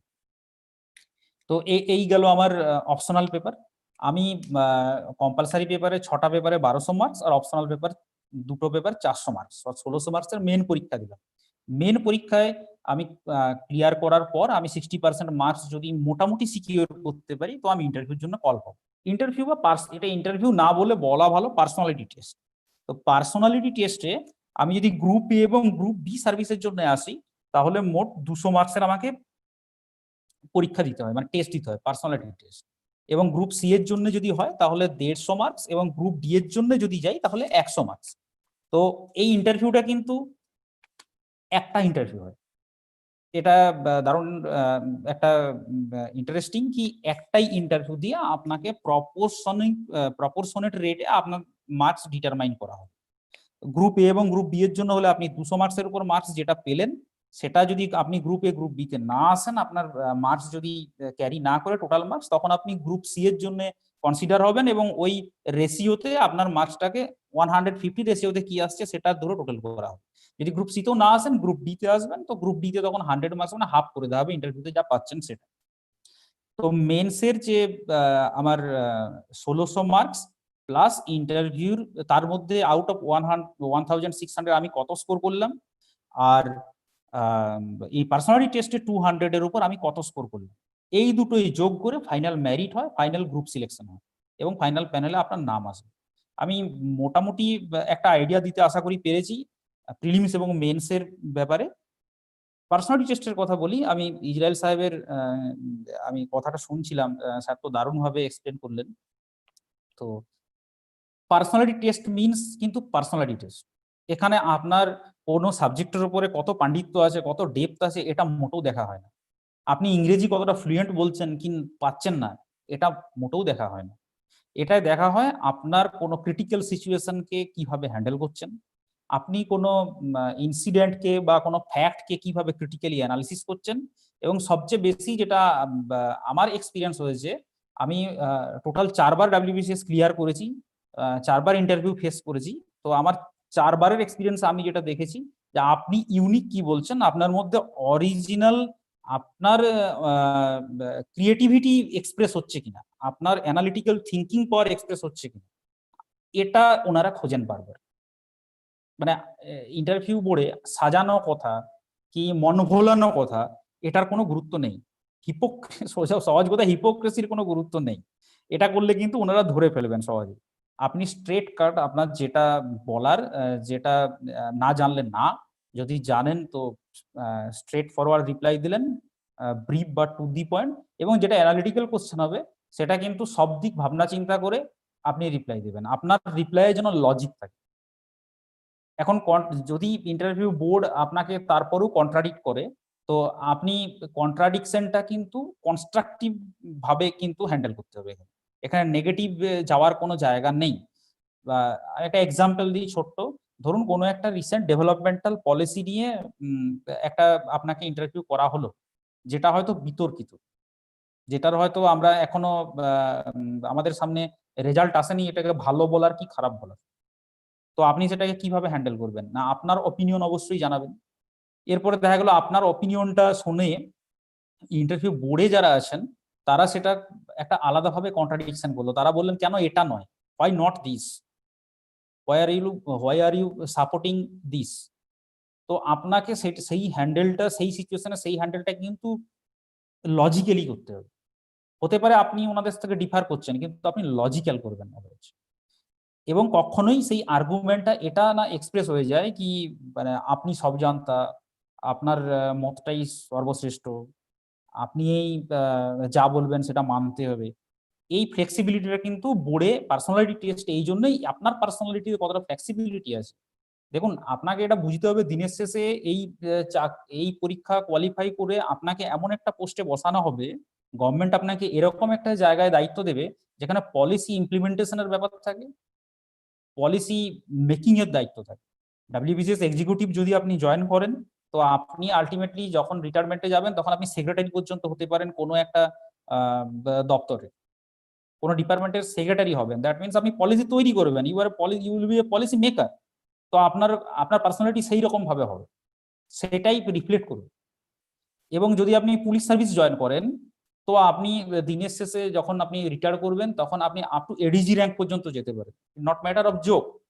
তো একজন এই ধরনের মানুষকে তখনই সেই পোস্ট দেওয়া হবে যখন তার মধ্যে সেই রকম ব্যক্তিত্বের একটা প্রতিচ্ছবি ওনারা খুঁজে পাবেন। 10 জন যখন যাচ্ছে সেখান থেকে আপনাকে কেন চান্স দেওয়া হবে, আপনার মধ্যে সেই ইউনিকনেসটা যেন থাকে। এটা মেনের ক্ষেত্রেও প্রযোজ্য। আমি যে লেখার জায়গাটা পাচ্ছি, আমি যখন আমার কোনো কোশ্চেন অ্যান্সার লিখছি, সেই কোশ্চেন অ্যান্সারের ক্ষেত্রে আমি আমার নিজস্বতা কিছু এক্সপ্রেস করব। এই নিজস্বতাটা যদি এক্সপ্রেস না হয়, নিজস্ব সত্তা লেখন শৈলী যদি এক্সপ্রেস না করতে পারি, তো আমার মার্কস অ্যাভারেজ আসবে। তো পার্সোনালিটি টেস্টের ব্যাপারটা আমি যেটা বলছিলাম যে খুব ঠান্ডা মাথায় কুল অ্যাপ্রোচ। ওনারা কিন্তু আপনার সঙ্গে আর্গুমেন্ট করার জন্য বা ঝগড়া করার জন্য বা আপনাকে ডমিনেট করার জন্য মোটেও বসে নেই। ওনারা আপনার সঙ্গে আধ ঘন্টা বা 40 মিনিট আপনার সঙ্গে ডিসকাশন করার জন্য আছেন। আপনার সঙ্গে ওনারা আধ ঘন্টা বা 40 মিনিট কথা বলে আপনার ব্যক্তিত্ব সম্পর্কে একটা ধারণা তৈরি করবে, তার উপর আপনার মার্কিং হবে। আপনি কত ভালো করে সিচুয়েশনটা হ্যান্ডেল করতে পারছেন তার উপর ডিপেন্ড করছে। কটা প্রশ্ন পারলেন কি পারলেন না, রামের বাবার নাম কি ছিল আপনি উত্তর দিতে পারলেন কি পারলেন না, এটা ইররিলেভেন্ট। কিন্তু আপনি যে পাচ্ছেন না কেন দিতে অ্যান্সারটা, সেটা কি ওই সিচুয়েশনটা কিভাবে হ্যান্ডেল করছেন, এটা দেখুন। এইভাবে ভাবুন, আমি আমার সার্ভিসের কথা বলি। আমাকে এখন হ্যান্ডেল করতে হয় মানে যে ধরুন পুলিশ সার্ভিস কোয়ালিফাই করে যে ডিএসপি পোস্টিং পাচ্ছেন বা assistant police commissioner ACP posting পাচ্ছেন, তাকে ফিল্ডে কোনো এক্সাইটেড মবকে হ্যান্ডেল করতে হয়। তো তাদের সঙ্গে আপনি যখন কথাবার্তা বলবেন, তাদেরকে যখন কনভিন্স করার চেষ্টা করবেন, তাদেরকে যখন বোঝানোর চেষ্টা করবেন এবং সিচুয়েশনের ল অ্যান্ড অর্ডারটাকে আপনি যখন ট্যাকেল করার চেষ্টা করবেন, তখন নিশ্চয়ই আপনি তাদের সঙ্গে তর্কাতর্কি বা উত্তেজিত বা এইরকম নিশ্চয়ই করবেন। আপনি তাদেরকে লজিক্যাল বোঝানোর চেষ্টা করবেন, তাদের সঙ্গে সময় দেবেন, প্যাশেন্স হিয়ারিং করবেন। মানুষ দিনের শেষে প্যাশেন্স হিয়ারিং চায়। আমি কতটা কাজ করতে পারলাম অ্যাজ অ্যাডমিনিস্ট্রেটর, এটার চেয়েও বড় ইম্পর্টেন্ট হচ্ছে আমি ওনাদের প্রবলেমটাকে আমি শুনলাম কিনা, আমি কম্প্যাশনেট কিনা, আমি সিম্প্যাথেটিক কিনা। এই জায়গায় কিন্তু আপনার কোয়ালিটি বিচার করা হবে ইন্টারভিউ বোর্ডে, তবেই আপনাকে একটা এইরকম অ্যাডমিনিস্ট্রেটরের জায়গায় বসানো হবে। এটা গেল প্রিপারেশনের স্টেজ। তো নেক্সট গ্রুপ এ বা গ্রুপ বি সার্ভিস যারা জয়েন করছেন তাদেরকে একটা ট্রেনিং ফেজ পার করতে হয়। ট্রেনিং এ গিয়ে আপনি মোল্ড হবেন। আমি পুলিশ সার্ভিসের কথা বলি, আমাদের 1.5 ইয়ার ট্রেনিং হয়, 1 বছর বেসিক ট্রেনিং হয় স্টেট পুলিশ একাডেমিতে, এবং 6 মান্থ আমাদের ফিল্ড প্র্যাকটিক্যাল ট্রেনিং হয়। সেটা যে কোনো ডিস্ট্রিক্টে আমাকে একজন প্রফেশনাল ডিএসপি হিসাবে পোস্টিং দেওয়া হয়। থানা থেকে থানার অ্যাজ ওসি, কোনো থানার ওসি বা আইসি পোস্টিং থেকে শুরু করে পুলিশ হায়ারকিতে যতগুলো র্যাঙ্ক আছে প্রত্যেকটা র্যাঙ্কের সাথে আমাকে ওয়েল অ্যাকাউন্টেড করা হয়। এবং তারপরে আমাকে 1.5 ইয়ার পর আমাকে আমার পোস্টিং দেওয়া হয়। অর্থাৎ আমাকে কোনো সাব ডিভিশনের হেড করা হতে পারে, সাব ডিভিশনাল পুলিশ অফিসার, বা আমাকে কোনো ডিস্ট্রিক্ট হেডকোয়ার্টারে কোনো ডেপুটি পুলিশ সুপার হিসেবে পোস্টিং দেওয়া হতে পারে, বা আমাকে কোনো কমিশনারেটে অ্যাসিস্ট্যান্ট কমিশনারের পোস্টিং দেওয়া হতে পারে। এটা ডিপেন্ড করছে ওয়েস্ট বেঙ্গল পুলিশ ডাইরেক্টরেট আপনাকে কি পোস্টিং দেবে, তারপর টাইমিং তাদের পলিসির উপর।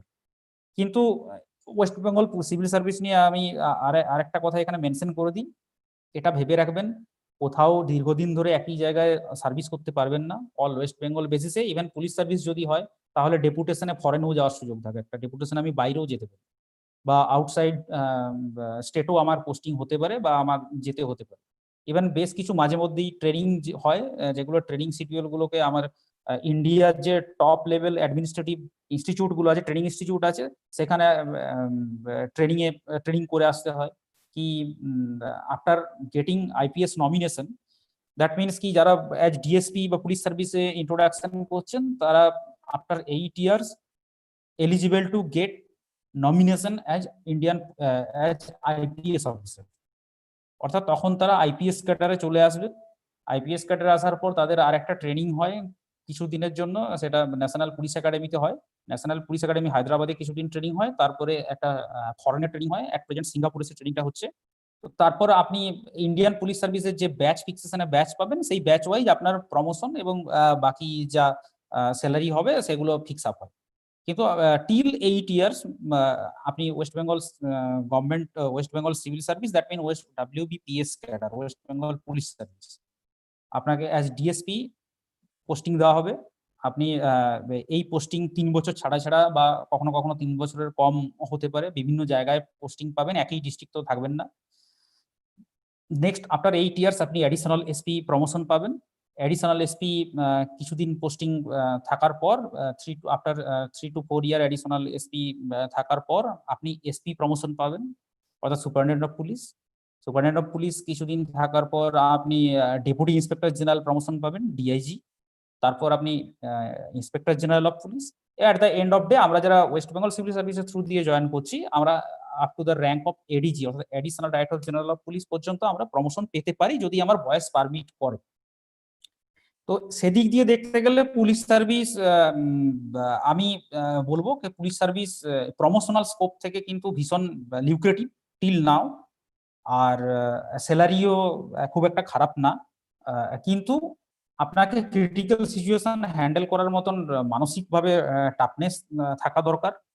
সবচেয়ে বড় ব্যাপার যেটা, যে আপনাকে জবটাকে ভালোবাসতে হবে, জব প্রোফাইলটাকে ভালোবাসতে হবে।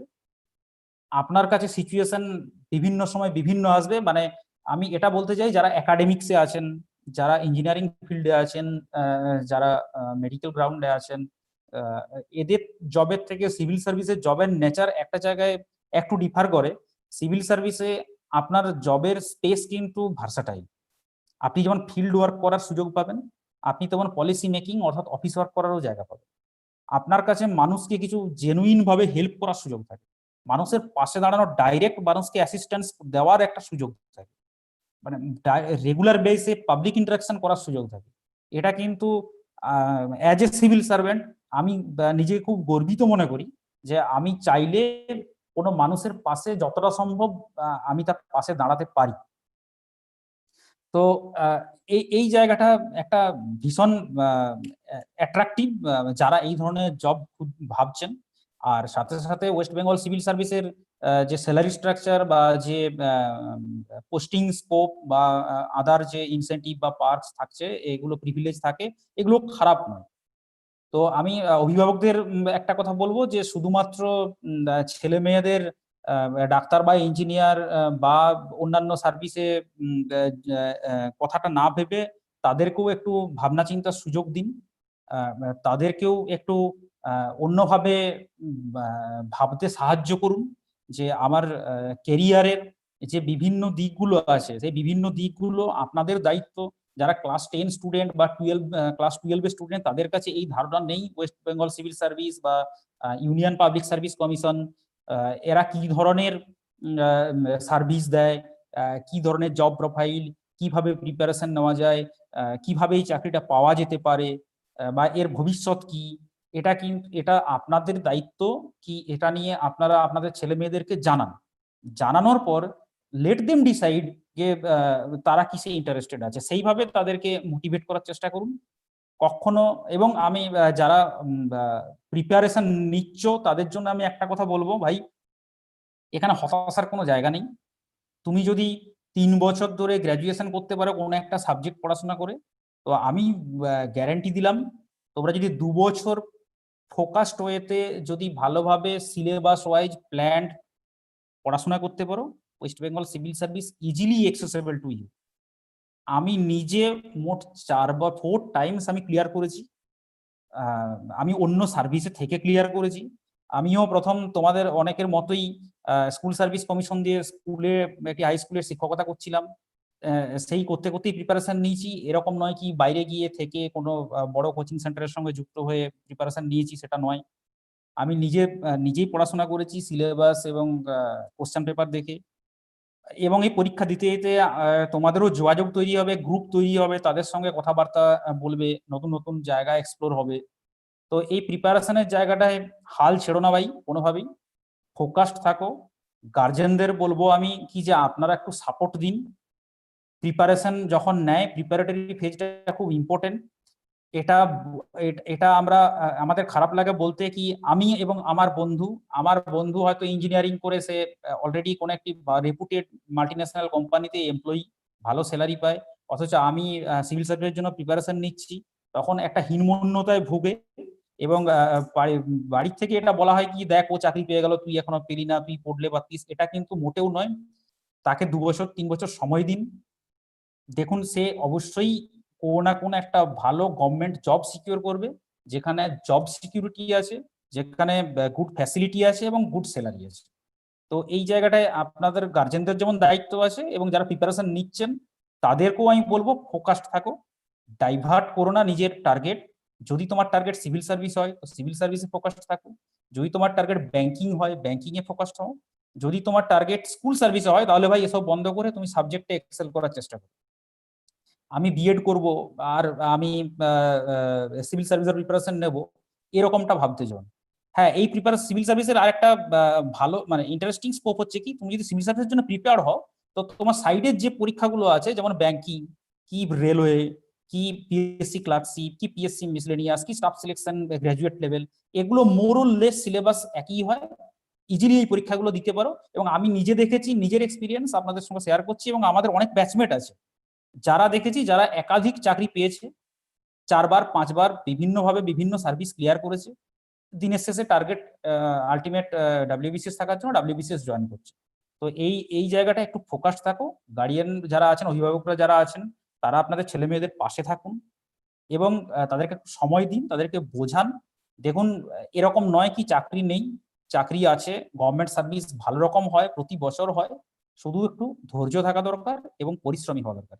তাহলে আমার মনে হয় এমন কোনো বিশাল দারুণ মানে বড় ব্যাপার নয়, টাফ ব্যাপার নয় যে হয় না।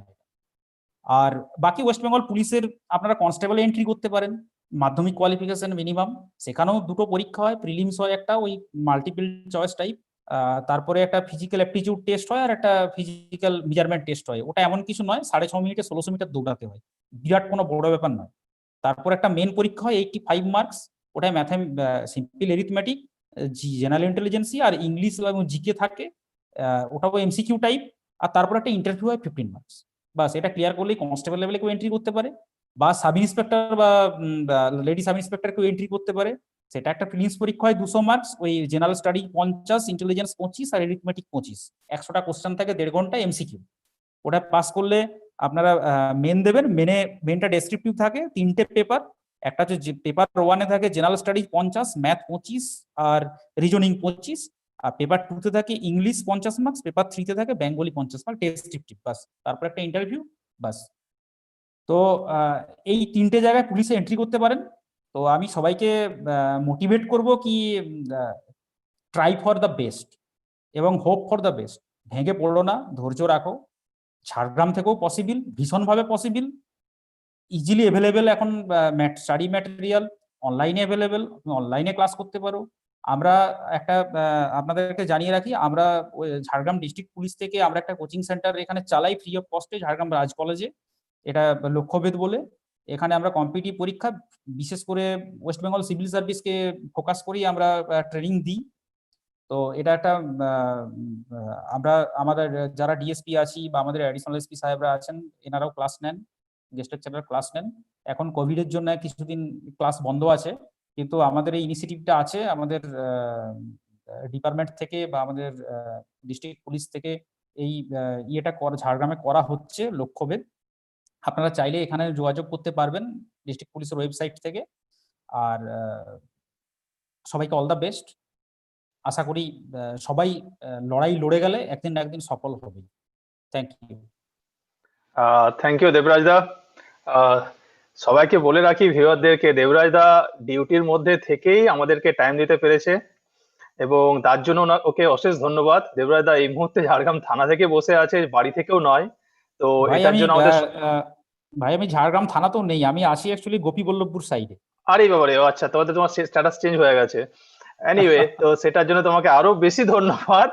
তো তুমি যা টক দিয়েছো সেটা যথেষ্ট ইনফরমেশন ছিল তাতে, এবং তুমি মোটিভেটও করলে অনেককে। আমার আশা করব আমি যে আমাদের পার্টিকুলার ঝাড়গ্রামের যারা স্টুডেন্ট আছে, যাদের কাছে অনেক ইনফরমেশন নেই, তারা তোমাকে দেখে মোটিভেট হবে, কারণ তুমিও আমাদের ঝাড়গ্রাম রাজ কলেজের স্টুডেন্ট।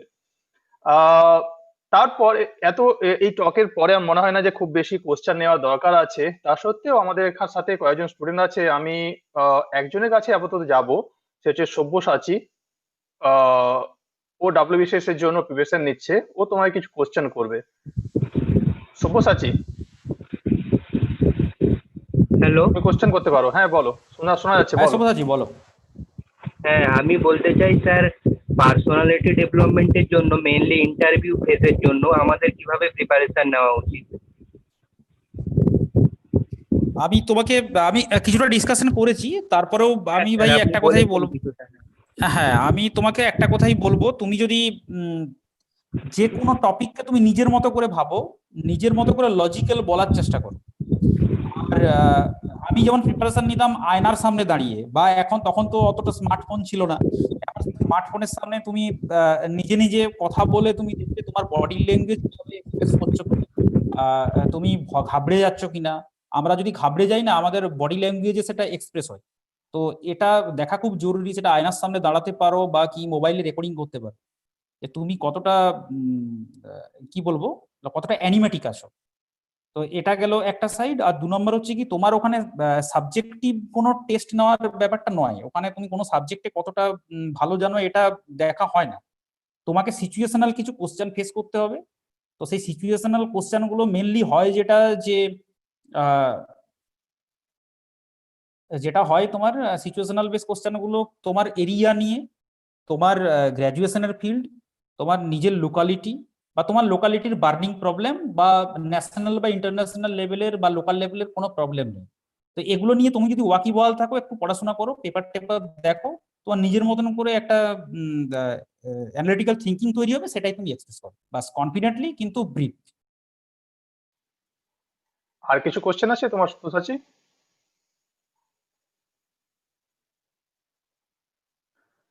সব্যসাচী, আর কিছু কোশ্চেন আছে? আমি আমি সেলফ প্রিপারেশন নিচ্ছি, আমি কি করে বুঝবো যে আমার প্রিপারেশনটা রাইট ট্র্যাকে যাচ্ছে? আমি সঠিকভাবে প্রস্তুতি নিচ্ছি, কি করে বুঝতে পারবো? দেখো, এটা আমি তোমাকে একটা সাজেশন দিই, যে তুমি যদি ঝাড়গ্রামে থেকে যদি প্রিপারেশন নিচ্ছ এবং এই ফেজে আটকে আছো, তুমি আমাদের সাথে যোগাযোগ করো, আমরা চেষ্টা করব তোমাকে যতটা সম্ভব গ্রুমিং করে দেওয়ার। বা যদি তুমি বাইরে আছো, তো তুমি চেষ্টা করো, আমাদের ওয়েস্ট বেঙ্গল গভর্নমেন্টেরও ATA আছে, অ্যাডমিনিস্ট্রেটিভ ট্রেনিং ইনস্টিটিউট, ওখানেও তুমি যোগাযোগ করতে পারো।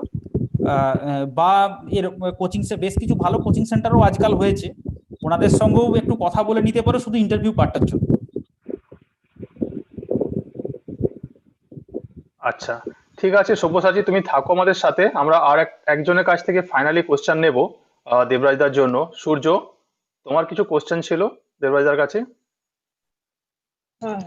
গুড আফটারনুন স্যার, আমি যেটা বলছি যে হ্যাঁ, আমাদের তো ইকোনমি পার্টটা মানে আমাদের বেশ ভাস্ট। এবারে ইকোনমি পলিটি যেগুলো হচ্ছে কি অনেকটা মানে গভীরে আমাদেরকে পড়তে হবে, সেটা আমাদের মানে এত ইনফরমেশন আমরা মনে রাখবো কিভাবে?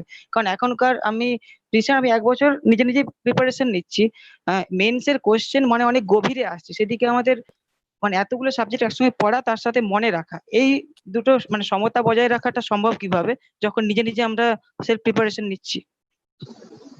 ভালো বলেছো। এই ইকোনমি নিয়ে মানে আমরা যখন প্রিপারেশন নিতাম তখন থেকে একটা সমস্যা চলতো, যে ইকোনমি কিভাবে হ্যান্ডেল করব। দেখো, আমি নিজের এক্সপিরিয়েন্স তোমাকে শেয়ার করছি। একটা ধারণা থাকে কি, যে বেশ কয়েকটা ভালো বই পড়লে হয়তো ভালো নোটস বানানো যায়, কি ভালো ডাটা কালেকশন করা যায়, কি ভালো হয়। তো এটা কিন্তু নয়। তুমি যে কোনো একটা ভালো বই শেয়ার করো।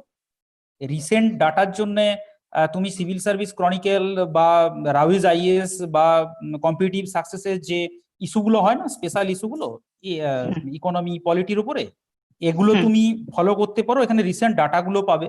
বা আমাদের গভর্নমেন্ট অফ ইন্ডিয়ার যে ওয়েবসাইট গুলো আছে, এরা যেমন ধরো আমি তোমাকে এক্সাম্পল দিই, যে রিসেন্ট RBI SLR রেট কি করেছে বা রেপো রেট কত আছে, তো এগুলো তুমি আরবিআই এর ওয়েবসাইট থেকে তুমি পেয়ে যেতে পারো ইজিলি, বা এই যে আমি তোমাকে ম্যাগাজিনগুলোর একটা রেফারেন্স দিলাম, এই ম্যাগাজিনগুলোর থেকেও তুমি কালেক্ট করতে পারো।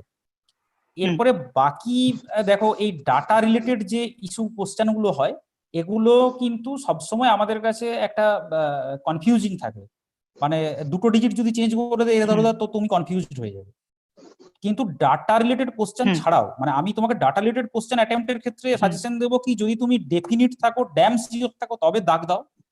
আদারওয়াইজ তুমি স্কিপ করে, তোমার কাছে কিন্তু প্রচুর অ্যানালিটিক্যাল কোশ্চেন থাকবে এবং ইনফরমেটিভ কোশ্চেন থাকবে, সেগুলোই তুমি অ্যাটেম্প্ট করার চেষ্টা করো, সেগুলোই তুমি ফোকাস করো। আশা করি তুমি কিছুটা ধরতে পেরেছো। হ্যাঁ। আর বাকি ডাটার ক্ষেত্রে তো তুমি হ্যাঁ বলো বলো বলো বলো বলো বলো বলো। হ্যাঁ হ্যাঁ, ওই ডাটার ক্ষেত্রে কিন্তু ভাই তুমি না শিওর হলে তুমি একবারে এখানে করতে যেও না, এটা কিন্তু লস হয়ে যাবে, নেগেটিভ হয়ে যাবে। আচ্ছা, thank you sir. Thank you thank you Debraj da, আবার বলছি তোমাকে তোমার টাইমের জন্য। থ্যাংক ইউ ভাই। দেবরাজ দা, তবে তোমাকে একটা রিকোয়েস্ট হচ্ছে, যেটা হচ্ছে আমাদের অনেকেই স্টুডেন্টরা রিকোয়েস্ট করেছে, যেটা হচ্ছে যেহেতু তুমি আমাদেরই অ্যালুমনি আর যে কোনো দিন ঝাড়গ্রামে আছো, অনেকে হয়তো প্রিপারেশন নিচ্ছে WBPS এর ডিফারেন্ট পার্টের জন্য, তো তারা হয়তো যদি যোগাযোগ করতে চায় আমাদের থ্রু বা ডাইরেক্টলি, তো আশা করবো তুমি তাদেরকে ছোট ভাই বা বোন বলে কিছু হেল্প করবে। যে ডেফিনেটলি, মানে আমি দেখো, আমি একটা জিনিস ভাবি, এই জায়গা আমাকে অনেক কিছু দিয়েছে, আজকে আমি যে জায়গায় আছি এটা মনে হয় এটা এখান থেকেই পাওয়া। তো এখানের যদি আমার থ্রু দিয়ে কাউকে সামান্যভাবেও মোটিভেট করা যায়, কি আমার থ্রু দিয়ে কিছু অল্প হলেও হেল্প হয়, তো I will be grateful. Thank you Debraj da. Sandeep কিছু বলছে তোমাকে। হ্যাঁ হ্যাঁ বলো। বলছি একটা ছোট্ট কোশ্চেন ছিল, অনেকে জিজ্ঞেস করেছে ঝাড়গ্রামে যে কোচিংটা দেওয়া হয় তাতে সুযোগ পাওয়ার জন্য মানে তার ক্রাইটেরিয়াটা কি? ঝাড়গ্রামে আমরা এখন তো কোভিডের জন্য বন্ধ আছে, ওটা মানে ক্লাসরুমটা বন্ধ আছে। তো এখানে আমরা অলরেডি কোভিডের আগে একটা অ্যাডভার্টাইজমেন্ট করেছিলাম, একটা ব্যাচ আমাদের চলছে, ওখান থেকে বেশ কিছু সাব ইন্সপেক্টর এবং অন্যান্য পিএসসি ক্লার্কশিপ এরকম তারা কোয়ালিফাই করেছে কিছু। তো আমাদের নেক্সট ব্যাচটার জন্য আমরা একটা অ্যাডভার্টাইজমেন্ট করেছিলাম, আমাদের ঝাড়গ্রাম ডিস্ট্রিক্ট পুলিশের ওয়েবসাইট থেকেই ওই লিঙ্কটা পাওয়া যাচ্ছিল, অনলাইনে ফর্ম ফিল আপ করে। এরপরে আমরা ওদের একটা স্ক্রিনিং টেস্ট নিয়ে নেবো, স্ক্রিনিং টেস্ট থেকে আমরা সিলেক্টেড ফার্স্ট 100-কে আমরা নেব মানে ক্লাসরুম কোচিং এর জন্য। তো এটা প্রসেসটা বন্ধ হয়ে গেছে ডিউ টু কোভিড। তো এটা আমরা এই সিচুয়েশন একটু নর্মালাইজ করলে, ক্লাসগুলো সব চালু হলে আমরা এই প্রসেসটাকে আবার চালু করব। টিল নাও আমরা চেষ্টা করছি একটা ওয়েবসাইট লঞ্চ করার, যে ওয়েবসাইটটা আমরা আন্ডার ডেভেলপমেন্ট আছে। তো এটা লঞ্চ করে ওখানেও আমরা টাইম টু টাইম বেশ কিছু ইনফরমেশন বা স্টাডি ম্যাটেরিয়াল বা এই ধরনের কিছু আপলোড করার চেষ্টা করছি। তো এটা হলে সবাই অ্যাক্সেস পাবে এটা। ধন্যবাদ। Thank you Debraj da, finally তোমাকে তোমার টাইম দেওয়ার জন্য। তোমাকে আমি সাথে থাকার জন্য আর বেশি অনুরোধও করবো না, কারণ জানি তুমি ডিউটির মধ্যে আছো। পরে আবার কখনো কোনো প্রোগ্রাম হলে ডেফিনেটলি আশা করবো তোমাকে আমরা ফিজিক্যালি পাবো, ফিজিক্যাল প্রোগ্রাম হলে। আবার থ্যাংক ইউ বলছি সবার, ঝাড়গ্রাম রাজ কলেজের ফিজিক্স অ্যালুমনি অ্যাসোসিয়েশন এবং ঝাড়গ্রাম রাজ কলেজের পক্ষ থেকে থ্যাংক ইউ। এরপর আমরা চলে যাচ্ছি আমাদের নেক্সট সেশন। এই সেশনে আমাদের ডিসকাশন বেস সেশন হবে। এই সেশনের জন্য আমাদের সাথে আছেন ঝাড়গ্রাম রাজ কলেজের বর্তমান এবং প্রাক্তন কয়েকজন অধ্যাপক। এর সাথে আছে আমাদের একজন ক্লাস 12 এর স্টুডেন্ট, তাকে দিয়ে আমরা স্টার্ট করব। এই সেশনটা কিভাবে হবে তাও বলি, কিছু কোশ্চেন অ্যান্সারের মাধ্যমে হবে। আমাদের সাথে যে টিচাররা আছেন তাদেরকে কিছু কোশ্চেন জিজ্ঞেস করা হবে, ওনারা এক্সপ্লেন করবেন। তো আমি সবার প্রথমে যাচ্ছি মন্দিরার কাছে। মন্দিরা তুমি তোমার মাইক আনমিউট করো। তো মন্দিরার কোশ্চেন হবে ডক্টর প্রবীর ব্যানার্জির কাছে। প্রবীর ব্যানার্জি আমাদের ঝাড়গ্রাম রাজ কলেজে আমরা যখন পড়েছিলাম তখন ফিজিক্স ডিপার্টমেন্টের ফ্যাকাল্টি ছিলেন, উনি এখন অন্য কলেজে আছেন। মন্দিরা তুমি তোমার কোশ্চেন করতে পারো। Good afternoon. হ্যাঁ বলো। স্যার আমি যেহেতু ডক্টর হতে চাই, তো আমি এখন ডক্টর হওয়ার জন্য কি কি করতে হবে, কি কি করণীয় রয়েছে, ওগুলো যদি একটু বলে দেন তো ভালো হয়। আচ্ছা, হ্যালো। হ্যাঁ স্যার বলুন হ্যালো। আপনি। হ্যাঁ হ্যাঁ মন্দিরা, তুমি এখন ক্লাস 12-এ আছো তাই তো? হ্যালো। হ্যাঁ স্যার ও শুনতে পাচ্ছি, আপনি বলুন। হ্যাঁ আচ্ছা শোনো, আমি তোমাকে বলি, এর জন্য তোমাকে ওই একটা অল ইন্ডিয়া বেসিসে নিট পরীক্ষা হয়, সেটা ক্র্যাক করতে হবে এবং এর জন্য একটা প্রিপারেশন দরকার। আমি জানি না তুমি এটা নাম শুনেছো কিনা বা প্রিপারেশন নিতে শুরু করেছো কিনা। তুমি ওদের ওয়েবসাইটে চলে যাবে, NEET, national eligibility and entrance test. ঠিক আছে, ওই ওয়েবসাইটে গিয়ে তুমি অনেক ইনফরমেশন পাবে। হ্যাঁ, যেমন কোন সময় পরীক্ষা হয়। এই বছরের পরীক্ষাটা মানে অলরেডি হয়ে যাওয়ার কথা, কিন্তু ওই কোভিড এর জন্য এটা একটু পিছিয়ে গেছে, সম্ভবত সেপ্টেম্বর মাসে হবে। তো যাই হোক, তুমি ওয়েবসাইটে গিয়ে অনেক ইনফরমেশন পাবে। এবার তুমি স্পেসিফিক্যালি কিছু আমাকে জিজ্ঞেস করতে পারো, আমি বলবার চেষ্টা করব। স্পেসিফিক কিছু কোশ্চেন যদি থাকে প্রিপারেশনের ব্যাপারে তুমি জানতে চাও কি? হ্যাঁ হ্যাঁ স্যার, নিটে ইয়ে করার জন্য তো প্রিপারেশন লাগবে, তো ওটা নিয়ে যদি বলেন হ্যাঁ তো ভালো হয়। আচ্ছা, প্রিপারেশন শোনো, নিটে তোমার 3খানা সাবজেক্টের উপর পরীক্ষা হয়। তো একটা হচ্ছে বায়োলজি, সেটাই বেশি ইম্পর্টেন্ট। এরপর ফিজিক্স আছে, কেমিস্ট্রি আছে। তো আমার সাবজেক্ট হচ্ছে ফিজিক্স, কিন্তু আমি বায়োলজির ব্যাপারে বলি, এইটাই হচ্ছে বেশি ইম্পর্টেন্ট। তুমি ডাক্তারি পড়তে যাচ্ছ, এখানে তোমার বায়োলজির পারফরমেন্সটা খুব ভালো হওয়া দরকার। তো তুমি সবকটাতেই মানে ফিজিক্স, কেমিস্ট্রি, বায়োলজি প্রত্যেকটাতেই যতগুলো সম্ভব কারেক্ট কোশ্চেন অ্যান্সার দেওয়ার চেষ্টা করবে। আর এগুলোতে নেগেটিভ মার্কিং থাকে, সেটা মুশকিল। সেইটা খেয়াল রেখে যেগুলো তুমি একদম শিওর সেগুলো তুমি অ্যান্সার করবে। যদি কোনো কোশ্চেনের ব্যাপারে, অ্যান্সারের ব্যাপারে তোমার আনসার্টেনটি থাকে, তাহলে কিন্তু তুমি সেগুলো পারলে অ্যাভয়েড করবে। আর এর মধ্যে আমার মনে হয় তোমার এই কোশ্চেন গুলো একটু অবজেক্টিভ টাইপের হয়। তো এই প্রিপারেশনের জন্য এনসিইআরটি যে বইগুলো আছে বা সিলেবাস আছে, সেগুলো তুমি কনসাল্ট করতে পারো। আর তোমার সাবজেক্টে তো থরো হতেই হবে। আর ওই যে বললাম যে আলটিমেটলি তুমি ব্যাপারটাকে ওইরকম ভাবে অবজেক্টিভ করে আনবে। এইবার তুমি দেখো যে কতগুলো কারেক্ট অ্যান্সার তুমি করতে পারছো, মানে তুমি শিওর হয়ে নাও যে আমি এতগুলো কারেক্ট অ্যান্সার করতে পারছি। যেগুলো তোমার মনে হয় যে কয়েকটা কোশ্চেন অ্যান্সারে তোমার হয়তো কিছুটা ভাষা ভাষা ধারণা আছে, সেখানে তুমি ন্যারো ডাউন করতে পারো কোনটা তোমার অপশন হবে, মানে তোমার অ্যান্সারের অপশন হবে। তুমি লজিক্যালি সেটা ন্যারো ডাউন করতে পারো। ঠিক আছে, মানে একটু ধরো ফিজিক্সের কোশ্চেন একটু তুমি কষতে পারো। হ্যাঁ, একটু তোমার কি বলবো, যে অ্যান্সার গুলো আসছে সেগুলো, যেগুলো গিভেন অ্যান্সার তার থেকে কতখানি দূরে যাচ্ছে, এরকম এইগুলো তুমি দেখতে পারো আর কি। আর ফিজিক্সের প্রিপারেশনের জন্য আমি তোমাকে বলবো স্পেসিফিক্যালি যে ফিজিক্স হচ্ছে এমন সাবজেক্ট যেটা হচ্ছে সবটাই তোমার মানে কি বলবো খুব।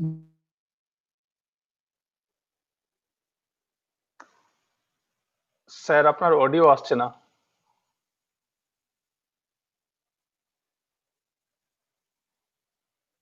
হ্যালো স্যার, আপনার অডিওতে প্রবলেম হচ্ছে, অডিও আসছে না। তুলনায় টাফ হতে পারে একটু। আর তোমার ওই যেটা বললাম যে তুমি যেখানে খুব শিওর নও, হ্যাঁ, সেখানে কিন্তু রিস্ক আমার মনে হয় না নেওয়াই ভালো। আর এমনিতে তোমার ধরো নানা রকম মক টেস্ট হয়। তোমার সাবজেক্টটা যেটা তোমার ওই এইচএসসি সিলেবাসে আছে যেগুলো, সেগুলো তো ঠিকই আছে। নানা রকম মক টেস্ট হয়, তুমি সেই অনলাইন মক টেস্ট, অনেক টেস্ট এরকম আছে যেগুলো ফ্রি দেওয়া যায়, সেগুলো করতে পারো। কোনো অন্য জায়গায় ভালো কিছু অনলাইন টেস্টও নিতে পারো। নিট প্রিপারেশনের জন্য কিছু ভালো বই আছে মার্কেটে, এনসিইআরটির বই বললাম, তো এইগুলো তুমি কনসাল্ট করো। তুমি সেরকম যদি কোনো গাইডেন্স চাও, তোমার মনে হয় কোনো ভালো কেউ টিচার আছেন তোমাদের, হ্যাঁ, তার কাছেও তুমি যেতে পারো। বন্ধুদের সঙ্গেও, যেটা ভালো বন্ধু থাকে যে মানে সাবজেক্টে এইভাবে এইদিকে যেতে চায়, সাবজেক্টে ভালো ধারণা আছে, তার সঙ্গে তুমি কনসাল্ট করে কিছুটা মানে সময় নিতে পারো, মানে এই ব্যাপারে স্পেন্ড করতে পারো। আর একটা জিনিস বলি যে এই ধরনের কম্পিটিটিভ পরীক্ষায় টাইম ম্যানেজমেন্টও একটা খুব বড় ব্যাপার। তো তুমি মানে ঠিক সময়ের মধ্যে কারেক্ট অ্যান্সার গুলো ঘাবড়ে না গিয়ে যতগুলো সম্ভব কারেক্ট অ্যান্সার তুমি করতে পারছো, সেটাই আলটিমেটলি তোমার জন্য ম্যাটার করবে আর কি। তো আমি মোটামুটি এটাই বললাম এখন। আচ্ছা তোমার স্যার, যদি ওর কোনো সাথে আরেকটা কোশ্চেন আছে, ও অ্যাকচুয়ালি কানেকশন ডিসকানেক্ট হয়ে গেছে। তো অনেকে জিজ্ঞেস করেছে নিট নিয়ে করে যে একজন জিজ্ঞেস করেছে যে সে যদি নিট অ্যাটেম্প করতে চায়, ফার্স্ট অ্যাটেম্পে যদি ফেলিওর হয়, তাহলে এইচএস এর পর কি 1 বছর সে ড্রপ দিয়ে শুধু নিটের জন্য প্রিপারেশন নেবে? এই ব্যাপারে আপনার কি সাজেশন? ও এই ব্যাপারে আমার মনে হয় তুমি পরীক্ষা দিয়ে যখন রেজাল্ট বেরোবে বা কিছুটা তুমি আগেই জানতে পারবে হয়তো, যে তোমার ধরো এরকম আমি ধরে নিচ্ছি যে সাকসেসফুল তুমি হলে না, সেই ক্ষেত্রে তুমি দেখো তুমি কতখানি মানে খারাপ করেছো। তোমার যদি মনে হয় যে পরীক্ষার রেজাল্ট যেটা রিফ্লেক্টেড হচ্ছে যে তোমার খুব একেবারে মোটামুটি ভালো প্রিপারেশন ছিল না আর কি, প্রিপারেশন স্যাটিসফ্যাক্টরি নয়, তখন আমার মনে হয় যে তোমার যদি মনে হয় যে এই ব্যাপারেই তুমি আর কি এই ডাক্তারি পড়ার দিকেই যাবে, হ্যাঁ এটাই তুমি তোমার গোল আর কি জীবনে, তাহলে তুমি কিন্তু একটা বছর ডেডিকেট করতে পারো। কারণ আমার মনে হয় এইচএস কোয়ালিফাই করে বা ইকুইভ্যালেন্ট যে লেভেলের পরীক্ষা আছে সেটা কোয়ালিফাই করে তুমি যদি কলেজে ঢোকো, কলেজে এখন যেরকম সেমিস্টার সিস্টেম, তারপর তোমার সিবিসিএস সিস্টেম চালু করেছে, তাতে কিন্তু তোমার অ্যাটেন্ডেন্স খুব ইম্পর্টেন্ট, হ্যাঁ তোমাকে রেগুলারলি ক্লাস করতে হবে, হ্যাঁ এইসব গুলো আছে। তো আমার মনে হয় সেই হিসাবে কারেন্ট কনটেক্সট যেরকম বর্তমান প্রেক্ষিত যেটা, সেই হিসাবে তোমার প্রিপারেশন অনুযায়ী তুমি একটা বছর এই ব্যাপারে ডেডিকেট করতে পারো। আর তোমার যদি মনে হয় না আমি দুটোই পারবো ম্যানেজ করতে, আমি করেছি ভালো কিন্তু খুব মানে অল্পর জন্য আমার মানে সেরকম ভালো র্যাঙ্ক আসেনি, তাহলে তুমি দুটোই কন্টিনিউ করতে পারো, কিন্তু তোমাকে একটু বেশি স্ট্রেন নিতে হবে সেখানে, সেটা দেখো তুমি এই ব্যাপারটা কিন্তু তোমার উপর ডিপেন্ড করছে। ঠিক আছে স্যার, আর একটা বিষয় যেটা হচ্ছে আমাদের কলেজের স্টুডেন্টদের বেসিক্যালি ডিমান্ডই বলি আমি, কারণ হচ্ছে যেহেতু আপনি যথেষ্টভাবে যুক্ত আমাদের কলেজের সাথে, এখনো পর্যন্ত আমাদের বিভিন্ন প্রোগ্রামেও অ্যাটেন্ড করেন, সবার স্টুডেন্টদের যথেষ্ট প্রিয়, সবার একটা কমন কোশ্চেন পেয়েছি, যেটা হচ্ছে সবাই জানতে চায় যে নেটের জন্য যদি প্রিপারেশন নিতে চায় তারা গ্রাজুয়েশন লেভেল থেকে একটা প্রিপারেশন স্টার্টিং এর ব্যাপার থাকে, এবং কি স্ট্র্যাটেজি নেওয়া উচিত? ওই তো তুমি সাবজেক্টটা সম্বন্ধে ভালো করে জানবার চেষ্টা করবে, তোমার কনসেপ্ট খুব ক্লিয়ার হবে, তুমি প্র্যাকটিস করবে, অনেক প্রবলেম প্র্যাকটিস করবে, সবার সঙ্গে ডিসকাস করবে যেখানে ডিসকাস করে তোমার লাভ হচ্ছে আর কি। আর তুমি ওইরকম যেগুলো তোমার টেস্ট সেগুলো নাও, হ্যাঁ সেটা প্রথম থেকে নিতে পারলে ভালো। শেষের দিকটা যখন তোমার মনে হয় প্রিপারেশনটা কমপ্লিট হয়েছে, পুরো সিলেবাসটা দেখে, নিটের যা সিলেবাস আছে মোটামুটি ওই তোমার এইচএস সিলেবাসের সঙ্গে একই, তো শেষের দিকটা বিশেষ করে তুমি নানা রকম মক টেস্ট নিয়ে তোমার এই যে বললাম শুধু জানার ব্যাপারটা ঝালিয়ে নেওয়া নয়, সময় তুমি জিনিসগুলো অ্যান্সার গুলো করতে পারছো কিনা সেটাও তুমি দেখবে আর কি। এটাও কিন্তু খুব বড় ব্যাপার আর কি, যে অনেকে কি হয় একটা কোশ্চেনে ধরো অনেক সময় নষ্ট করে ফেললো এবং তার জন্য অন্য কোশ্চেনে কারেক্ট অ্যান্সার জানলেও মানে জানা থাকলেও করতে পারলো না, এই ব্যাপারটা যেন না হয়, এটা কিন্তু খারাপ ব্যাপার আর কি, মানে আফসোসের ব্যাপার হবে তখন আর কি, আমি এটাই বলতে চাই। তুমি হ্যাঁ বলুন স্যার, বলুন স্যার, বলুন।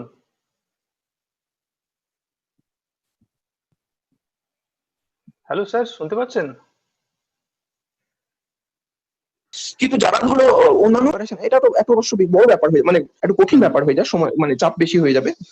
যারা ধরো অন্যান্য ইঞ্জিনিয়ারিং পরীক্ষার এন্ট্রান্স পরীক্ষার জন্য মানে কি বলবো প্রিপারেশন নেয়, তাদের কিন্তু মানে মোটামুটি হয়ে যায়, নিটের প্রিপারেশনটা প্যারালালি হয়ে যাবে। বায়োলজি একটা অন্য ব্যাপার থাকে অবশ্যই, বায়োলজিটা কিন্তু খুব ইম্পর্টেন্ট, আমি আবারও বলছি বায়োলজি ভীষণ ইম্পর্টেন্ট। ওকে স্যার, ঠিক আছে স্যার, আপনি থাকুন। আপনি বায়োলজির কথা যখন বললেন তখন আমি ডিএনআর স্যারের কাছে যেতে চাই, আমাদের প্রিন্সিপাল স্যার।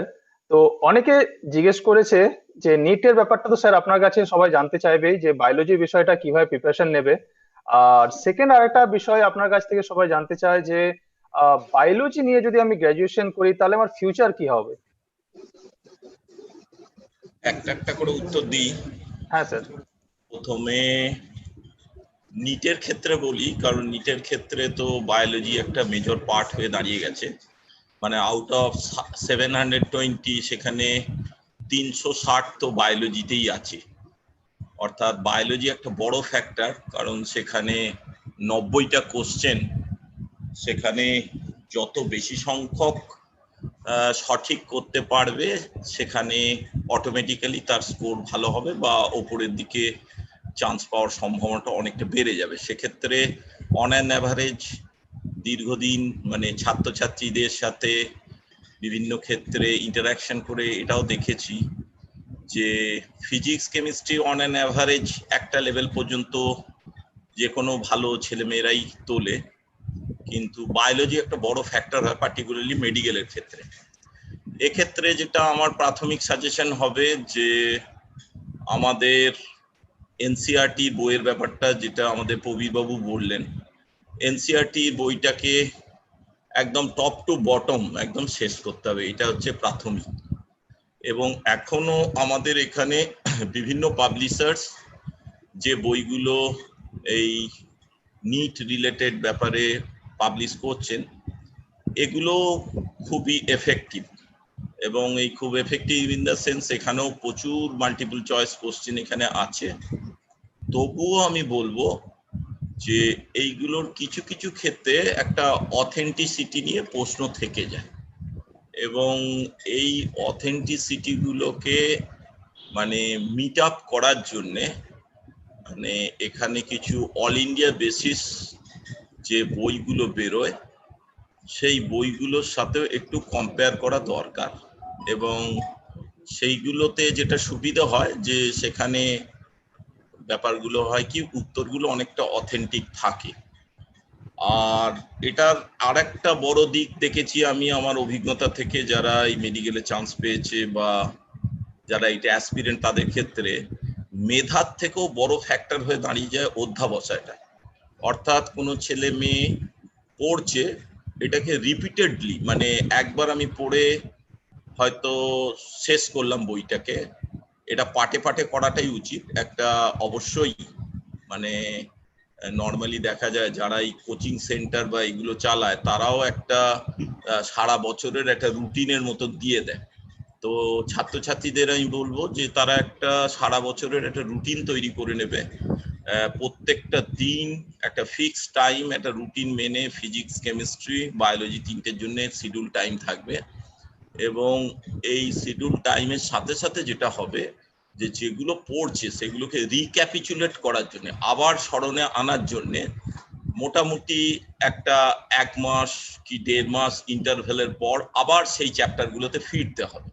এবং ফেরার ক্ষেত্রে যেটা বড় ফ্যাক্টর হচ্ছে পার্টিকুলারলি যে কোশ্চেনগুলো ভুল করছে বিশেষ করে সেই কোশ্চেনগুলোকে অন্তত খাতার মধ্যে কোনো একটা প্রান্তেতে জট ডাউন করে লিখে দেয়া, মানে লিখে রাখা, মানে সেই কোশ্চেনগুলোকে বারবার হ্যামারিং করে যে যে জায়গাগুলো ভুল হচ্ছে। সাপোজ আমি ধরে নিলাম একটা অনুশীলনীতে হয়তো 100টা কি 150টা আছে, আমি টার্গেট করলাম আমি একটা টাইম বাউন্ড যে 1 ঘন্টার মধ্যে কি 1.5 ঘন্টার মধ্যে আমি 100টা প্রশ্নের উত্তর দেবো। এই উত্তর দিতে গিয়ে আমি একদম চোখ কান বুঝে তার আগে আমি চ্যাপ্টারটা ভালো করে পড়ে নিচ্ছি, থরলি পড়ে নিচ্ছি, রেসপেক্টিভ টিচারের কাছে কিছু সাজেশনও হয়তো নিয়ে নিয়েছি বা যেগুলো বুঝতে পারিনি বুঝিয়ে নিয়েছি। এইবার যখন আমি পরীক্ষাটায় বসবো তখন কিন্তু কোনোভাবেই আর আমি ওই বইয়ের পাতা উল্টাবো না, আমি সমস্ত ABCD করে মাল্টিপল চয়েস দাগ দিয়ে গেলাম। অবশ্যই সতর্ক থাকতে হবে, যেটা প্রবীরবাবু আগে বললেন যে মাইনাস মার্কিং খুব বেশি যেন না হয়। তো যাই হোক, এখন তো প্র্যাকটিস, সেখানে মাইনাস ভেবে লাভ নেই, একটা সাহস নিই ম্যাক্সিমামটা উত্তর আমি দেবো। এবার যেটা যেটা ভুল হলো সেটা আবার টার্গেট করতে হবে যে 1 মাস পরে ঠিক যে যে জায়গাগুলো ভুল হয়েছে সেইগুলো আরেকবার স্মরণ করে নেওয়ার ব্যাপার।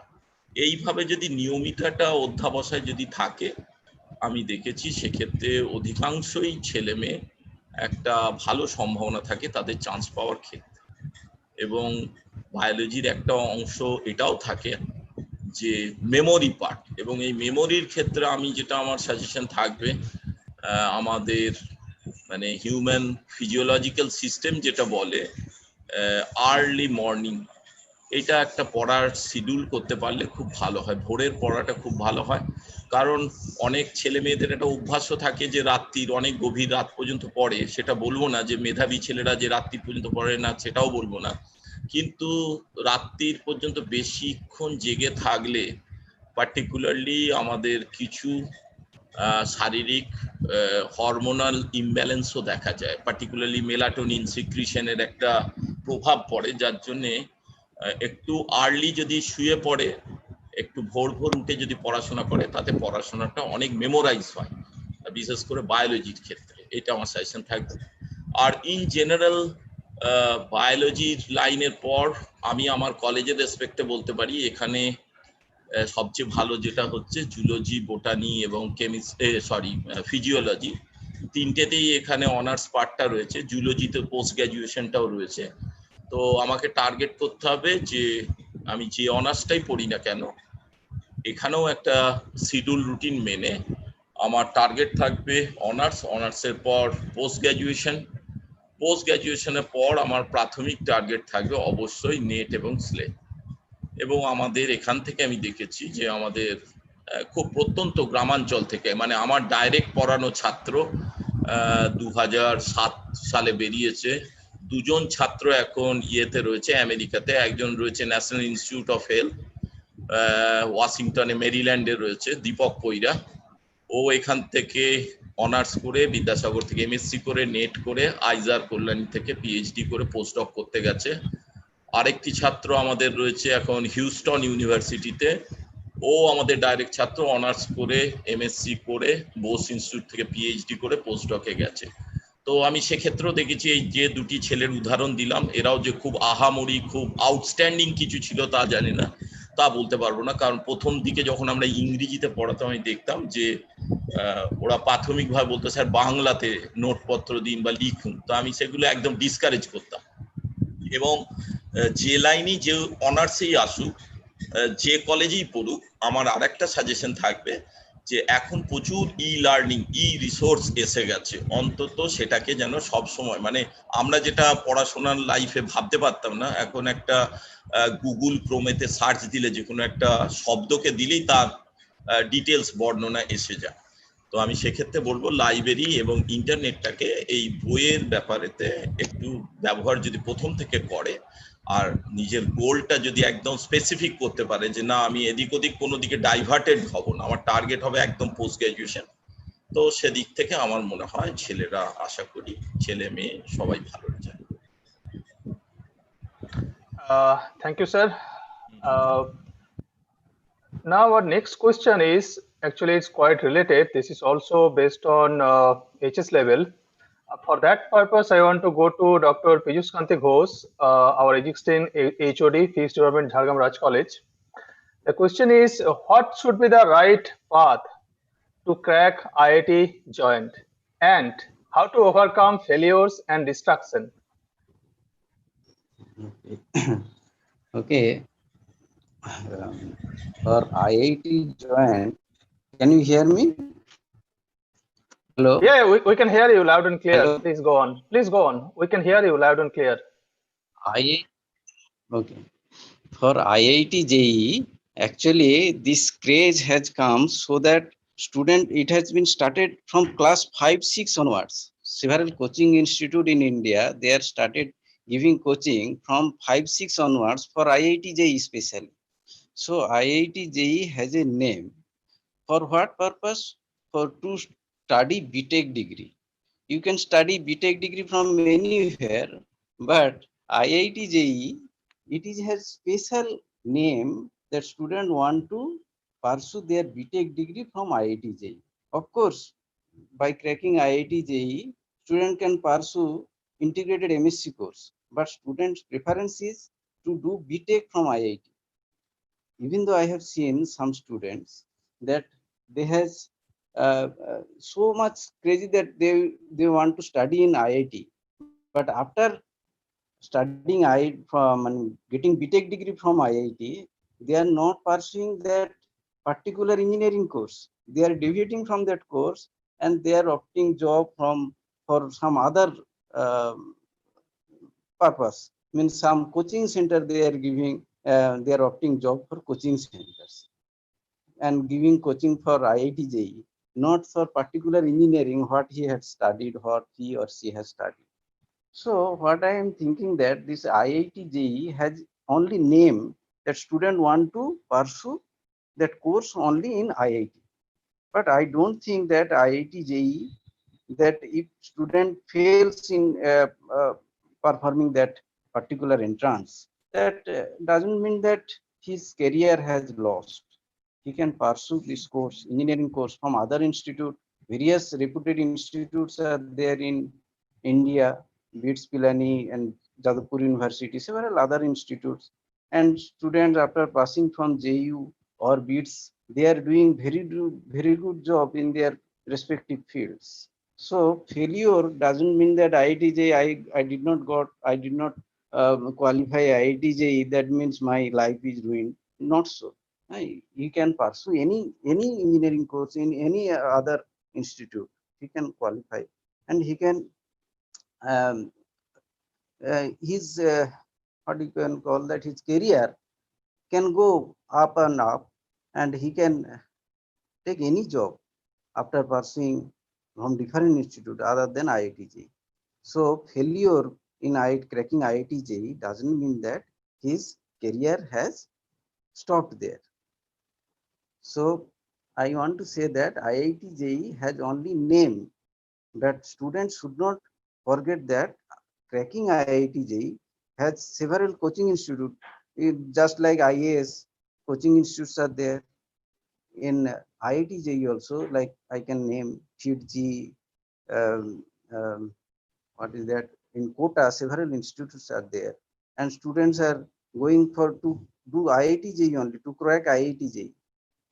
But student has to remember that not only IITs are there to do course for engineering, several engineering colleges are there. If you want to become an engineer, that your aim should be that I should be an engineer, not IIT engineer. Failure in IIT JEE cannot stop your career. That's all. Well, Dr. Ghosh, thank you so much. So we have two more speakers today. They are waiting, Professor Anjan Chaki and Professor Sukhendu Sengupta. First, I want to go to Professor Anjan Chaki. Sir, please unmute your mic.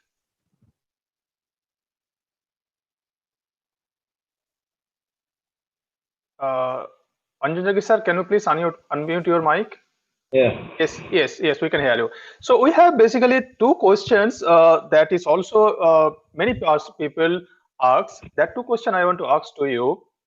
People are asking that if they don't have honors, they are in the general subject in science, pure bio, or maybe in the arts. So what will be their option? Because they cannot go directly to the PhD, they cannot crack the jam to get in entrance into IIT. So is their life end, or they have some opportunities that they can gain, they can establish in their life? So I want to ask you to elaborate on this issue. So shall I speak in English or Bengali? I think, sir, you better speak in Bengali. তাহলে বেশিরভাগ লোক উপকৃত হবে। One thing, Mr. Huta, we have sit in the under the Zoom, but when I have discussed in the Google Meet, we can see our the invited guests and others and course, but here we are only individual. No, actually, thing is that I am in the speaker mode, so that's why it is better to streaming in the YouTube. But in the case of Google Meet, we can see all the our resource partners, and we are the organizing committee, and the others are in the YouTube. But here only the listener. So I don't know who are there others. Oh, well. Now I think you can see. Now you can see. Dr. Debraj is there. HOD is there. Saurabh is there. And Saurabh, Sontu, everybody is there. Now you can see everybody. Not on the YouTube or the but the post circle, I don't know whether Saurabh is there or Provi and the Debraj or Sukhendu. That is right. However, let me see. We can divide the student in this area and science and humanities. Okay, what we are told. Do it separately. Can you listen? Hello. Yeah, we can hear you. Please go on, sir. So, if we divide into two parts, that is the BSc and the humanities BA. The case of BSc course is comprised of subjects like physics, chemistry, mathematics, geology, botany, applied physics, psychology, anthropology, agriculture. That is done. BTech, forensic science, etc., etc. So, there are so many subjects in the past BSc. Actually, what happened, the honors course is not all India picture in India. So there is a major subject major. So I think this plain BSc, it has probably the best career option in all fields of employment in India, not the honors and the postgraduate. Now, in this case, the course duration is only 3 years now, but it may be going to be changed coming days for the honors and other things. So here is the main target was that we have to get the distinction in BSc. That should be. The mediocre student, I think, so far as my knowledge is concerned, for the last say 40 years, so they should read in the plain BSc level and should get the distinction that the percentage of marks should be more than 65%. Only percentage is the important in this case. Because for the probationary officer of State Bank, they require the only graduate. Graduate is the highest qualification. So far as the total number of employment is required in India, that academician is a different thing. So there, they only consider the BSc percentage, not the honors and other things. And it should be more than 55. He is allowed to sit in the probationary officer examination. However, so far as my knowledge is concerned, it is probably the best career option in the field of employment in India. BSc graduates can sit for all competitive examinations in India, including the IAS. No problem. So they should look for the at the topmost level. অর্থাৎ তারা স্বপ্নটা দেখবে একদম extreme আমি কোথায় যেতে পারি, তারপর আমি কতটা যেতে পারছি। তাই তাদের কাছে কোনোটাই বাধা নেই, বিকজ দে আর গ্র্যাজুয়েট। বুঝতে পারছো ব্যাপারটা? তো গ্র্যাজুয়েট হলে সে যে কোনো পরীক্ষাতেই কম্পিটিটিভ পরীক্ষা বসতে পারে ভারতবর্ষ, একেবারে আইএস পর্যন্ত, তাতে তো কোনো বাধা নেই। অল দ্য আন্ডারটেকিং কনসার্ন, যদি আমরা সায়েন্স ধরি, সমস্ত undertaking concern in industry and যত কিছু আছে আমাদের এই ডেভেলপমেন্ট কনসার্ন গুলো গভর্নমেন্টের, they take the graduate training every year, and the required qualification is the BSc. After giving the training of 1 year, they posted them as an officer, and they can go to the GL. They are including the cell, VEL, HEL, NEL, all the industrial areas undertaking concern. For the graduate training, this is the best option for them. However, I think, so far as I think, next we can see, they may think about the non-science domain, like the law, management, journalism, data science, machine learning, and this way they can, the other section may think for the passion, who has the passion of teaching, they should complete the B.Ed, M.Ed, and can take the opportunity of teaching as profession. Even I have seen that some IITian, that is first from the IITian, they have admitted, they take their admission in the Christ College for B.Ed, because their passion was in the teaching, not in the industry. But somehow they have come to the IIT. I don't know why. So this way, they can also go to the, even as a subject education in different institutions, if they complete the B.Ed and M.Ed. Obviously, I know there are so many professors in the education department who have passed only BSc. There was no education as a subject in the graduation. They have done the B.Ed and M.Ed. So they can go that field also. Next is the MCA degree, and they can recruited both in the prestigious IT sector and the government organization. They can go, or software architecture. You can say the software consultant, hardware engineer, etc. Another domain is the data scientist. Data science is among the hottest career options in the market now, and in the 21st century, data science experts rapidly escalating. It's coming days. Machine learning is another field, which is another lucrating job for the ordinary BSc students. The job is concerned, the most machine learning courses aim to train the candidates on how to design intelligent systems that can utilize, on how to design and learn from large data sets. After completing what we have told them, they can go to the education in the primary teaching on other like that. And the other is the sector is the probationary officer. What we have told you that they require only the percentage of marks, not the honors or nothing else in the 3 subjects, 3 semester mathematics. They can sit in the LIC. LIC is there is an examination named AAO, Assistant Administrative Officer, which is parallel to the probationary officer of the bank, but slightly higher. That was. So AAO is a very good job for them. Also for the paramedical courses in the healthcare, they can go as a radiologist and other, taking some diploma degree.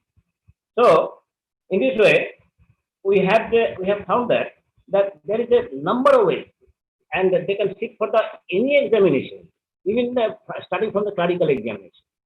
So far as my knowledge goes, I have found that if they teach it at home for the say 1 or 2 years up to the 12th level, so after 2 years, during the teaching, if he involve himself as teaching the students in the nearby, then by that time they will clear the subject in the 12th level or the 11 or 12 level, and after that they take any exam for the clerkship or others, they will gladly pass out in the program. I have seen this is a number of times in different students who have teachers in the home for 1 or 2 years, and they are succeeding in all the competitive exams because they are ready to pass out that examination. That's it. Now, in the case of so this is the science background, but in the case of say arts, if we think, so there are plenty of subjects and career opportunity are versatile because the subjects are different. The number of subjects you can end. There is no end. Even if you consider the only one subject is psychology, there is the clinical subject, psychology, military psychology. Psychology, there are 4 to 5 types of psychology are there. Applied psychology, whatever it may be. Now you can think. So in the same case, in the case of BA also, they can sit for all the competitive examination and up to the IAS level for any service in India. Next is they can perform the B.Ed and M.Ed if they want to go in a teaching profession. They can teach. They can admit it in the lawyer. They can go to the LLB or journalism as profession. They can select there. They can go to the HR management or executive assistant. Diploma. They can ask students and get the diploma in the data scientist. As data scientist, they can be informed. Believe that is Bachelor of Life Science coming very rapidly in the education sector. So in the belief or information service, mass communication and international relations is another diploma degree. They can go through there, or advertising and film study or film editing sector. They can also join their hands also. In this way, it has been found that the ordinary graduates fill up the nearly 60% employment in India, not the higher education or engineer or other than. They are the mainstream. So associates in different business organizations also they can go to that line also. However, this is don't be the requirement this one. So there are plenty of wings for the employment for ordinary graduates. But the graduation is the highest degree in the country.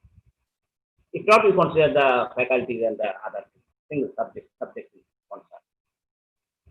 Okay, this is all I think in this field, that the ordinary BSc and BA. Well, thank you, sir, for your talk.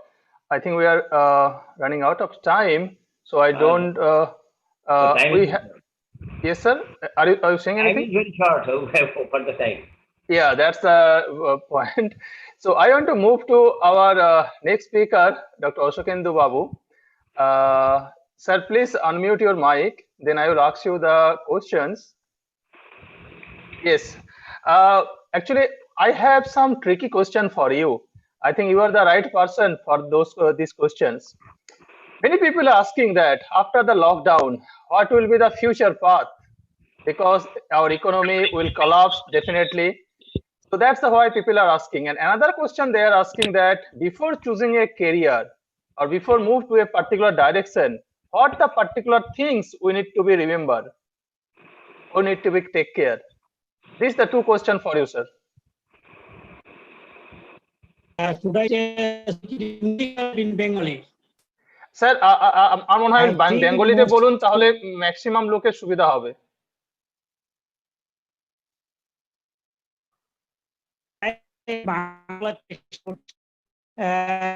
তবে যে বিশেষণগুলো আপনি আমাদের সেটা সত্যি সঙ্গে আছি।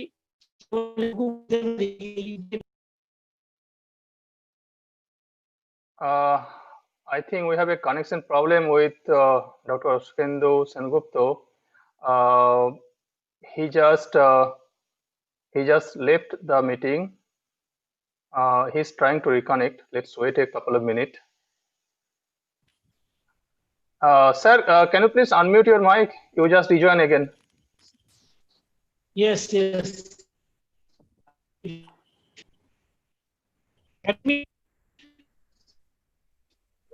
Your voice is not audible, sir. Can I speak now? Yes, please. Yes, sir. যেটা বলছিলাম যে লকডাউন পর্বের পর যে বাজার খুব মার খেয়েছে এমন ভাবার কোনো দরকার নেই। বাজারে যারা করে খাওয়া ঠিকই করে খাচ্ছে। শেয়ার মার্কেটের দিকে তাকালে বুঝতে পারবেন যে কিছু শেয়ার সাংঘাতিক রকমের ভালো কাজ করেছে, ভালো আয় করেছে, কিছু শেয়ার মার খেয়েছে। বিশেষ করে ফার্মা এবং কমিউনিকেশন এই দুটো জায়গায় তো খুব ভালো কাজ হয়েছে। এইগুলো নিয়ে কাজ, চাকরি এবং কাজের সুযোগ যে রয়েছে, আমার আগের বক্তারা সে বিষয়ে বিস্তারিত বলেছেন। ইসরায়েল সাহেব থেকে শুরু করে অঞ্জন চাকরি পর্যন্ত আমার মনে হয় সেগুলো একটু যদি সকলে মিলে খতিয়ে দেখেন তাহলে সূত্র পাবেন যে কিভাবে কাজ পাওয়া যেতে পারে। চাকরি শেষ কথা একথা আমি অন্তত মানি না। আমি বলবো যে জীবন যাপনের জন্য ন্যূনতম যেটুকু চাহিদা সেটা মেটানোর উপায়গুলো খুঁজে বার করুন। সেই উপায় নিশ্চিতভাবে রয়েছে যদি আমরা কৃষি কাজ সম্পর্কিত কাজগুলোর সঙ্গে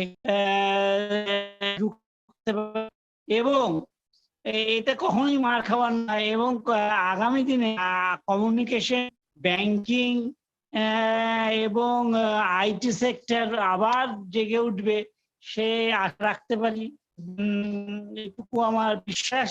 সেই সঙ্গে আমি কেবল আরেকটু যোগ করব যে যদি চাকরি একান্ত লক্ষ্য হয় তাহলে দু নৌকো বা চার নৌকোয় পা নয়, একেবারে একমুখী ভাবনায় থাকুন। অর্থাৎ হলে ওই যাব এটা করার সুযোগ আর নেই। এটা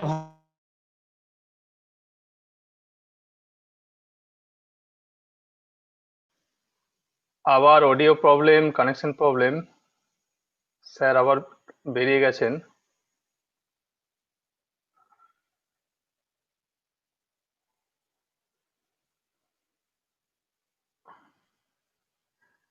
স্যার আপনার মাইক আনমিউট করুন। হয়েছে? হয়নি? হ্যাঁ এবার শোনা যাচ্ছে, বলুন। আমি বারবার ডিসকানেক্ট হয়ে যাচ্ছেন। হ্যাঁ এবার বলুন স্যার। আমি খুব অল্প কথাই আর বলবো, সেটা হচ্ছে নতুন যে এডুকেশন পলিসি হয়েছে তাতে হয়তো আমাদের সব আলোচনায় ব্যর্থ হবে যদি না খুব দ্রুত আমরা কোনো সিদ্ধান্তে পৌঁছতে পারি। কেউ প্রশ্ন করছিলেন যে আমার যদি এটা না হয় আমি আরেক বছর চেষ্টা করবো কিনা ইত্যাদি। মনস্থির যে চেষ্টা কিনা, যদি সেই চেষ্টা করবেন তাহলে আর ওই কলেজের দিকে তাকালে হবে না, অনার্স পড়ার দিকে তাকালে হবে না। যদি অনার্স কলেজীয় বা বিশ্ববিদ্যালয়ীয় শিক্ষার দিকে নজর থাকে তাহলে সেদিকেই নজর রাখতে হবে, অন্যদিকে গেলে আর চলবে না। আপনার দ্বিতীয় প্রশ্নটা আমার মাথা থেকে বেরিয়ে গেছে। দ্বিতীয় প্রশ্ন কিছু করেছিলেন না? দ্বিতীয় প্রশ্ন ছিল যে কোনো কেরিয়ার চুজ করতে গেলে বা কোনো লাইনে যেতে হলে একজন স্টুডেন্টের কোন কোন বিষয় মাথায় রাখা দরকার, বা কোন কোন বিষয়ের উপর বেস্ট করে একজন স্টুডেন্ট তার কেরিয়ার ঠিক করবে। একটা তো হচ্ছে যে একমুখী দৃষ্টি, যেটা আমি বলছিলাম, একমুখী ভাবনায় আসতে হবে, নানা দিকে নজর দিলে চলবে না। আরেকটা হচ্ছে যে হ্যালো, শোনা যাচ্ছে? হ্যাঁ শোনা যাচ্ছে, আপনি বলুন, শোনা যাচ্ছে। আচ্ছা বেশ, তাহলে ওই একমুখী দৃষ্টিতে যদি আপনার একদিকে নজর রেখে যদি এগোতে পারে তাহলেই সাফল্য নিশ্চয়ই আসবে। সেইটা মাথায় রেখে এগোতে হবে, এইটাই আমার পরামর্শ। আচ্ছা ঠিক আছে স্যার, আপনি থাকুন সাথে। আমরা প্রায় শেষের চলে এসেছি আমাদের ইভেন্টের। তো শেষ করার আগে আমাদের আরেকজন স্পিকারকে আমি অনুরোধ করব, যে হচ্ছে আমাদের ঝাড়গ্রাম রাজ কলেজের প্রেজেন্ট ফ্যাকাল্টি শুভশ্রী। শুভশ্রীকে আমি রিকোয়েস্ট করব যে আমাদের স্টুডেন্টদের জন্য পার্টিকুলারলি বলা যে তারা জ্যামের জন্য যদি প্রিপারেশন নেয়, যেটা আইআইটি জয়েন্ট ফর এমএসসি, ওটার জন্য প্রিপারেশন নেয়, তারা কিভাবে নিতে পারে? হ্যাঁ বলো, শোনা যাচ্ছে। হ্যালো। হ্যাঁ শোনা যাচ্ছে, বলো। হ্যাঁ, গুড আফটারনুন সবাইকে, স্টুডেন্টসদের এবং অ্যালামনি অ্যাসোসিয়েশনের সবাইকে এবং আমার কলিগসদের। তো যেটা জ্যাম মানে joint admission test for MSc, সেটা জয়েন্টলি কন্ডাক্ট করে আইআইটি গুলো এবং আইআইএসসি। তো যেটা পীযূষবাবু বলছিলেন যে আইআইটি জেই দিয়ে অনেকে আইআইটি তে পড়তে আসে ইঞ্জিনিয়ারিং এর জন্য, কিন্তু আমরা এটাও জানি যে আইআইটি বা আইআইএসসি গুলোতে, আইআইএসসি তে একটাই আইআইএসসি, তো আইআইএসসি তে এমএসসিও পড়ানো যায়, এমএসসি। তো এমএসসি পড়ার জন্য যে পরীক্ষা দিতে হয়, যদি ল্যাটারালি কেউ এন্ট্রি করতে চায়, যদি যেই না ক্র্যাক করে যদি বিএসসি কোনো কলেজে পড়লাম, তারপরে যদি আমি আইআইটি তে এমএসসি করতে চাই বা আইআইএসসি তে এমএসসি করতে চাই, তার জন্য যে পরীক্ষা সেটা হলো joint admission test for MSc. তো সেখানে যে সাবজেক্ট গুলো আমরা বা স্টুডেন্টরা পড়তে পারে সেটা হচ্ছে ফিজিক্স, কেমিস্ট্রি, ম্যাথমেটিক্স, স্ট্যাটিস্টিক্স, বায়োলজির কিছু সাবজেক্ট, বায়োটেকনোলজি এটসেট্রা। তো কোয়েশ্চেন যেভাবে আসে সেখানে সেটা হলো যে সাধারণত 100 নম্বরের কোয়েশ্চেন হয় এবং 60টা কোয়েশ্চেন থাকে সম্ভবত। এখন প্রত্যেক বছর তো পাল্টায় প্যাটার্ন। তো এখানে 60টা কোয়েশ্চেনের মধ্যে 1 মার্কস আর 2 মার্কসের কোয়েশ্চেন্স থাকে। তবে হ্যাঁ, এখানে নেগেটিভ মার্কিংও আছে। 1 মার্কসের কোয়েশ্চেনের জন্য 1/3 মার্কস কাটা যায়। সেক্ষেত্রে একটু খেয়াল রাখতে হবে যখন আমরা স্টুডেন্টরা যখন পরীক্ষা দেবে তার প্রিপারেশনের সময়। এখন আমার সাজেশন হবে, যদি তারা জ্যাম দিতে চায়, যারা বিএসসি লাস্ট ইয়ারে পড়ছে বা তার আগে থেকেও যদি সেকেন্ড ইয়ার থেকে আমি দেখেছি আমাদের কলেজের স্টুডেন্টরা প্রিপারেশন নেয়, সেক্ষেত্রে আমি তাদের বলবো যে তারা প্রিভিয়াস ইয়ারের কোয়েশ্চেন গুলো নিয়ে যদি প্রিপারেশন করে, মক টেস্ট দেয়, প্লাস এখন অনেক বইও বেরিয়ে গেছে আইআইটি যেই কোয়েশ্চেন সলভ করা থাকে, এবং সেখান থেকে রিপিটেডলি পরীক্ষা দেওয়া। কারণ টাইমটা একটা ম্যাটার করে, টাইম বাউন্ড ব্যাপার আছে। নেগেটিভ মার্কিং এর দিকেও একটু আমাদের খেয়াল রাখতে হবে, কারণ 1 মার্কসের জন্য 1/3 মার্কস কাটা যায় আর 2 মার্কসের কোয়েশ্চেনের জন্য 2/3 মার্কস কাটা যায়। তো এবার কোয়েশ্চেন হচ্ছে যে আমরা এত কষ্ট করে পরীক্ষা দিয়ে আইআইটি বা আইআইএসসি তে কেন যাব? আমরা তো কোনো ইউনিভার্সিটি, ভালো ইউনিভার্সিটিতে পড়তেই পারি। হ্যাঁ, যদি ভালো ইউনিভার্সিটির সুযোগ পাওয়া যায় তাহলে অবশ্যই ঠিক আছে। ভালো ইউনিভার্সিটি গুলোতে থিওরি বা ওখানে টিচার খুব ভালো পাওয়া যায়, ওনারা খুব মন দিয়ে পড়ান। টিচার স্টুডেন্ট রিলেশন ইউনিভার্সিটি কলেজগুলোতে অনেক বেটার হয় দ্যান আইআইটিস আমি বলবো। তো সেখানে আইআইটি বা আইআইএসসি তে যেটা সবচেয়ে ভালো দিক হচ্ছে পড়ার, ওখানকার যে এনভায়রনমেন্টটা, ওখানকার এক্সপোজারটা। কারণ আইআইএসসি তে যে পরিমাণ রিসার্চ হয় সেটা ইউনিভার্সিটি গুলোতে অতটা হয় না, বা আইআইটি গুলোতেও যে পরিমাণ রিসার্চ হয় সেটা যদি কেউ ভবিষ্যতে রিসার্চ করতে চায়, তাহলে সেক্ষেত্রে আমার মনে হয় এই ইনস্টিটিউট গুলোতে এমএসসি করা, মাস্টার ডিগ্রি করাটা তাদের ক্ষেত্রে ভালো হবে। তবে হ্যাঁ, এক্ষেত্রে আর নেগেটিভ দিক হচ্ছে যে অনেক বেশি খরচটা অনেকটাই এখন ম্যাটার করছে। এইসব দিক থেকে আমাদের বিবেচনা করতে হবে কে কোনটা চায়, বা পাওয়ার পরেও ওটা আইআইটি তে এমএসসি করবে কি করবে না। তো এই সবকিছুই এখন আমার মনে হয় পাল্টে যাবে বা কিছুটা মডিফিকেশন হবে, কারণ আমরা কিছুদিন আগেই আমাদের নতুন শিক্ষা যে নিউ এডুকেশন পলিসি এসেছে তার উপর বেস করে। কারণ এখন এমএসসি স্টুডেন্টরা 1 বছর বা 2 বছর করতে পারে, বা পিএইচডিও 4 বছরের বিএসসি কোর্সের পরে করতে পারে। সুতরাং যে এমএসসি করতেই হবে বিএসসির পরে, সেক্ষেত্রে সেই সমস্ত বারগুলো হয়তো থাকবে না, বা জ্যাম প্রিপারেশনের জন্য আলাদা কোনো নতুন রুলস রেগুলেশন আসবে। এখন যেটা রুলস বা এলিজিবিলিটি হচ্ছে 55% মার্কস পেতে হবে বিএসসি তে। তো পরে যেটা নতুন এডুকেশন পলিসি অনুযায়ী আমার মনে হয় এটাতে অনেক পরিবর্তন হবে হয়তো।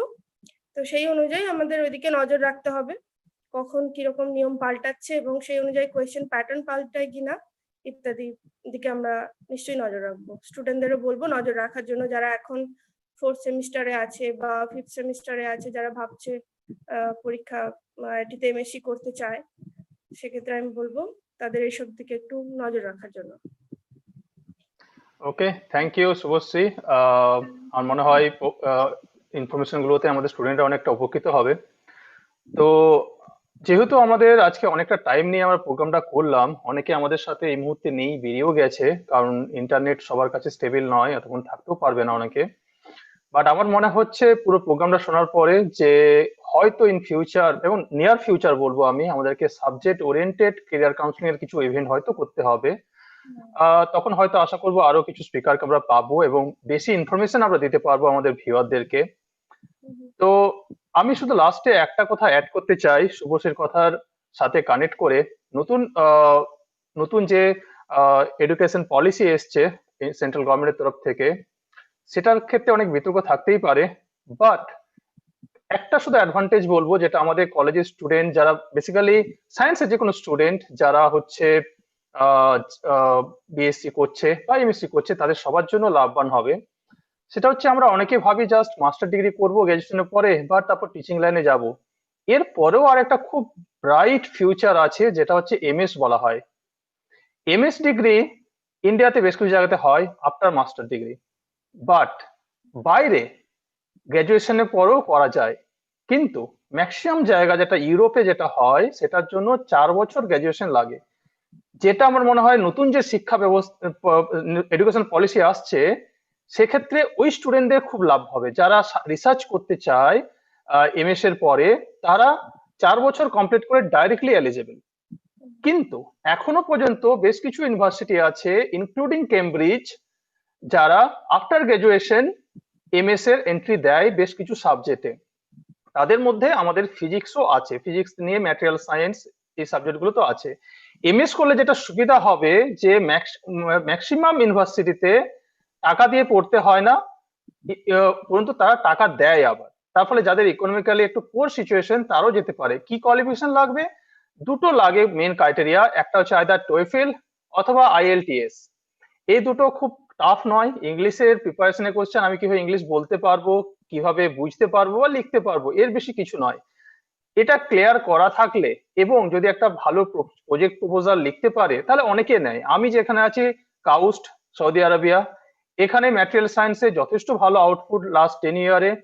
এখানে স্টুডেন্টরা ভালো রিসার্চ করতে পারে এসে করে। এখানে যেটা দেয়া হয় সেটাও আমি বলে দিই, আমরা সেলফ অ্যাডভার্টাইজমেন্টও বলবো এক্ষেত্রে আমি, যে পার ইয়ার 20,000 to 30,000 ইউএসডি দেওয়া হয় in addition to tuition fee, যেটা মনে হয় যে কোনো স্টুডেন্টের পক্ষে বাইরে থাকার জন্য more than enough, plus other facility. তার সাথে তো আছে রিসার্চের ফেসিলিটি, তো all class research lab, material সায়েন্সে যে কোনো ফিল্ডে যদি কারো ইন্টারেস্ট থাকে, তারা অবশ্যই এটাকে একটা কেরিয়ার অপশন হিসেবে ভাবতে পারো। তাদের উদ্দেশ্যে বলছি যারা এই বছর জাস্ট গ্রাজুয়েশন কমপ্লিট করলে, তারা ডিটেলসে এই এই কেরিয়ার ব্যাপারে বা আদার যে কোনো কেরিয়ার ব্যাপারে তোমাদের যদি কোনো ডাউট থাকে, তোমরা ডাইরেক্টলি আমাদেরকে কন্ট্যাক্ট করবে, আমাদের জেআরসিপা অ্যাসোসিয়েশনকে কন্ট্যাক্ট করবে বা ফিজিক্স ডিপার্টমেন্টে এসে কন্ট্যাক্ট করবে বা কলেজে কন্ট্যাক্ট করবে। তাহলে আমরা অ্যালুমনি অ্যাসোসিয়েশনের তরফ থেকে বা আমাদের কলেজের তরফ থেকে তোমাদের সবাইকে ডাউট ক্লিয়ার করতে সাহায্য করব। আর দেবরাজ দা তো অলরেডি বলে গেল যে পুলিশ লাইনে যারা যেতে চায় বা সিভিল সার্ভিস লাইনে যারা যেতে চায়, তাদের জন্য দেবরাজ দা তো আছেই সাপোর্ট করার জন্য। ইভেন আরো একটা কথা বলি, যে ইসরায়েল স্যার বলে গেলেন ওনার কাছ থেকেও তোমরা হেল্প পাবে, বাট আমাদেরকে তোমরা তোমাদের ডাউট কোশ্চেন দিতে পারো, যে কোনো কোশ্চেন। তো এনিওয়ে, যে কোনো প্রোগ্রামের শেষ তো করতেই হবে। আর মনে হয় আমরা অনেকটাই টাইম নিলাম আজকে যে প্ল্যানটা আমরা করেছিলাম তার থেকে। তো ফাইনালি আমি রিকোয়েস্ট করব আমাদের জেআরসিপার প্রেসিডেন্ট শ্যামল কুমার ভুঁই, ওনাকে ক্লোজিং রিমার্কস দেওয়ার জন্য। Good afternoon to all. আমরা বিভিন্ন বছর আমাদের এই Jhargram Raj college physics alumni association, department of physics এবং কলেজের সহযোগিতায় বিভিন্ন রকম প্রোগ্রাম করেছি, সেমিনারও করেছি। কিন্তু বর্তমান যে পরিস্থিতি, সেই দিকে লক্ষ্য রেখে আজকের প্রোগ্রামটা একটু অন্যরকম করতে হলো। সবাই যে সকল ছাত্রছাত্রী অংশগ্রহণ করেছে, ওনারা নিশ্চয়ই উপকৃত হবে এবং ছাত্রছাত্রীদের অভিভাবকেরও যে সকল কোশ্চেনগুলো ছিল, আশা করি অধিকাংশের উত্তর পেয়ে যাবেন। সবার তো উত্তর একসাথে পাওয়া যায়নি, মাঝে মাঝে যে সকল কোশ্চেনগুলো আসবে সেগুলার কিছু মিনালও বললো, আপনারা করবেন।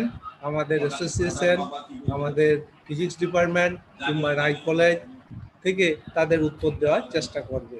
লাস্টলি আমি একটু এটা বলে দিই, gradually we have reached at the end of the event on online career guidance program of today. The Honorable Speaker delivered their valuable speech on the various subjects which enriched to us. We all move forward by making as it path for the future.